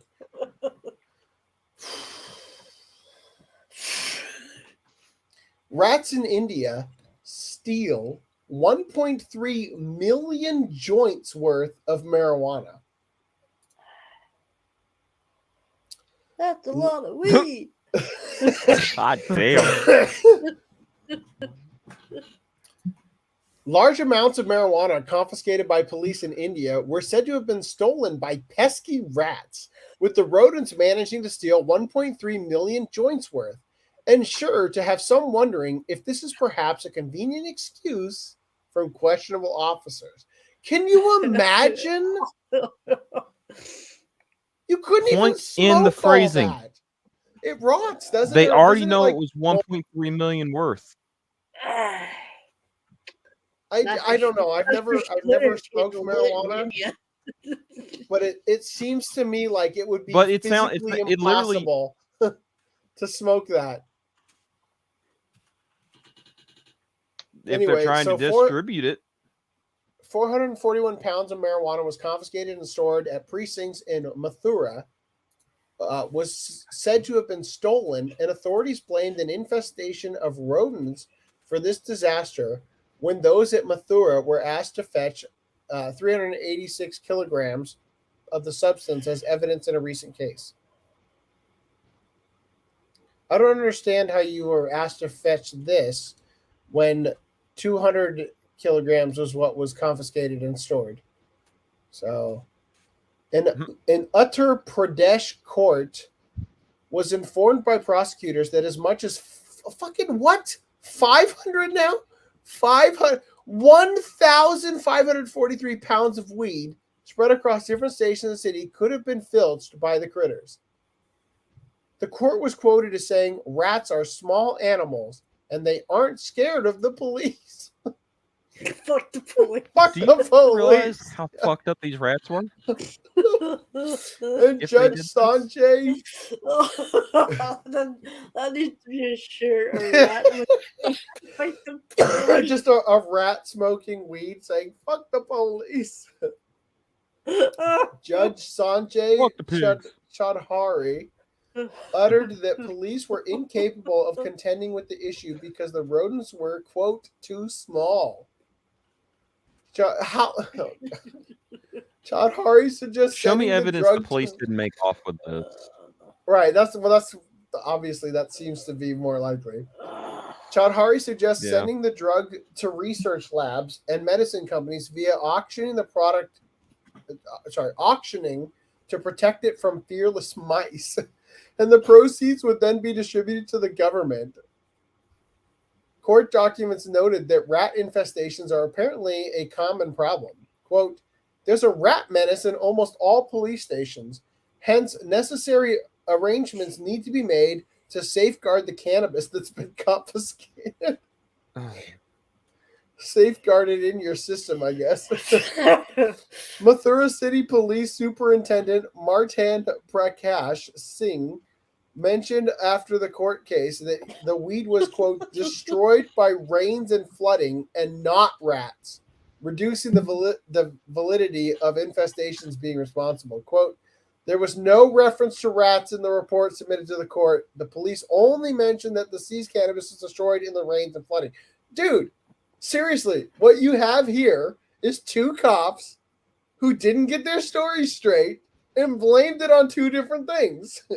Yep. I All love right. the idea of Ralph as Now- mouse on a But the thought of them high rats though. Now, despite the fact that it would be a very good idea for me to cut and run right now and go to bed, I feel like the drug topic needs to keep rolling, as Thai Buddhist temple was emptied after all the monks tested positive for meth. And I just want you to really soak in the fact that there is a fucking video of a Tibetan monk, you know, like getting arrested and put into a purple police cruiser for meth. Like, Well, Velma Dinkley didn't call it. wait, is Oh, that's that amazing. the Thai monk's car? The police are whoa! The police are chasing the car. I thought, oh my god, this is even better than I thought. How fucking long it's taking them to catch up?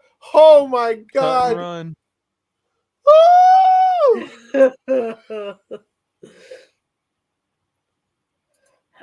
Oh, I wanted it to be like a clown car where all the Well, monks you know how start they coming sat out there in of- those positions for so long. This Oh this my God. GTA DLC looks pretty lit. Next up, porn star Lana Rhodes slams X-rated. What? Holy No! Put those away. All right. So the Thai Buddhist temple is emptied after all the monks had positive from meth. It's a bad habit. I don't get it. All right. A bad habit. It's not a very good joke. Okay. Boo. Boo. New York Post. You've written some good articles here, huh? You're gonna find out that one came in through the urethra. All right. Anyway, no, go away. Go away with your porn body. 4 Buddhist monks in Thailand have been shipped off to porn really wants rehab after they all tested positive for meth. The holy men, including the temple's abbot or head monk, failed the drug test in the Phetchabun province's Bung Samphan district on Monday. An official told Agence France Press. Oh, God. The temple is now empty of monks, and nearby villagers are concerned they cannot do any merit The making. state of yin that they've reached. Said official. Oh God, Boonlerd Thin Tap Thai. Oh God, I can just no. Police forced the monks to undergo urine tests after they raided the temple as part of the province's crackdown on drugs. Oh, I just like the idea that they fucking swatted the time. Oh man. The monks who haven't been named have since been sent to a health clinic to undergo drug rehabilitation. They were also immediately booted from the monkhood in the wake of their positive tests, leaving their tiny temple without any religious leaders. I like the fact that they've got like all these like prison tats going on too. Merit making is a Buddhist practice that involves followers donating food to monks as a good deed. That's a great racket. Backup monks are being sent to the temple so villagers can still practice their religious Backup obligation. I mean, you can just give them to some fucking homeless person. No, gotta be a monk. Oh, you got a photo of the meth test. Oh my God. It wasn't immediately clear if any drugs were also found stashed in the temple. Thailand is a major transit country for methamphetamine flooding in from neighboring nations, and pills sell for as little as 50 cents on the street. Still, the positive meth test is just the latest instance of Thai monks behaving badly. Please let there be more articles. Oh my God. A drug-addled monk named Fra Anipalo, 34, was arrested earlier this month in northern Thailand after allegedly carjacking 2 vehicles and leading cops on a frantic chase. Why is this not Grand Theft Auto? Like, Grand Theft Auto Thailand edition sounds lit. He is facing up to 3 years in jail for the car theft and is also expected to be charged under Thailand's Narcotics Act. Wow. Clearly have a monk on their back. Okay. Wonder what meditation was like. That's messed up. Oh, that's not even. Oh, God. Right? All right. Well, honestly. Like I said, the state of Zen they reached must have been legendary. Yeah, honestly, everything about this was funny to me. I Can't wait for that Hollywood adaptation of that Oh, story. God, that was good. All right, so Michael Bay. I think the rest of the articles need to wait. So, any thoughts before we wrap it up? Let's check the comments real quick. Yeah. Can you masturbate for us briefly? I don't know. What is this a reference to? Sounds like some sort of mutation. What was that in reference to? I think that's from the giant Froot Loop thing. Oh, maybe the pigeon, sexy pigeon. No, it was before it was the Froot Loop. It was during the Froot Loop, I'm pretty sure. Fenty Beauty sounds like something a certain Saint George would like. Fentanyl. Oh, yikes. Oh my. Sounds like a random Slavic dude trying to be a Jap that's trying to be a hip Westoid. The guy in the pigeon thing. Yeah, I absolutely agree. I heard some Slav in there. Yeah, that's what I thought as well. Rats do be based, not gonna lie. They're gonna be blazing it when making that ratatouille in the sewer shield. Oh. All right. Have a good night, they were guys. sitting around that campfire. You know they were smoking. Yeah, so it's from the Fruit Loop thing. All right. Any Rock any on, everyone. parting thoughts? I'll get some cream for Lance's ass raping. Here, Lance, does this help at all? Does it ease your pain? Good night, everybody. Good night, everyone. We're just gonna go ahead and do our Christmas outro. You guys are breaking up really bad. I can't hear you. See you next year. All right. Merry Christmas and a happy New Year. If we could do a podcast before the end of the year, I was right. If we can, okay. If we can, I will. But I gotta shape my resume for a job thing. So Random Levin has suggested Chat GPT, which could make that happen real fast, and then that would be awesome. And then I don't have to spend more than an hour on it. But we'll see. So I'll try to make it work. It would be great. Like, again, I've got 120 tabs over right now, and I would very much love to get that to 0 at some point, because we finally fucking got through everything I've been holding back for all these months. As we've been it's not been the podcast. Here's my New Year's resolution: get the podcast back to weekly and get things a little bit more. Oh God, I want to die. It's been so stressful. Anyway, here's our outro. Enjoy that. Merry Christmas, everybody.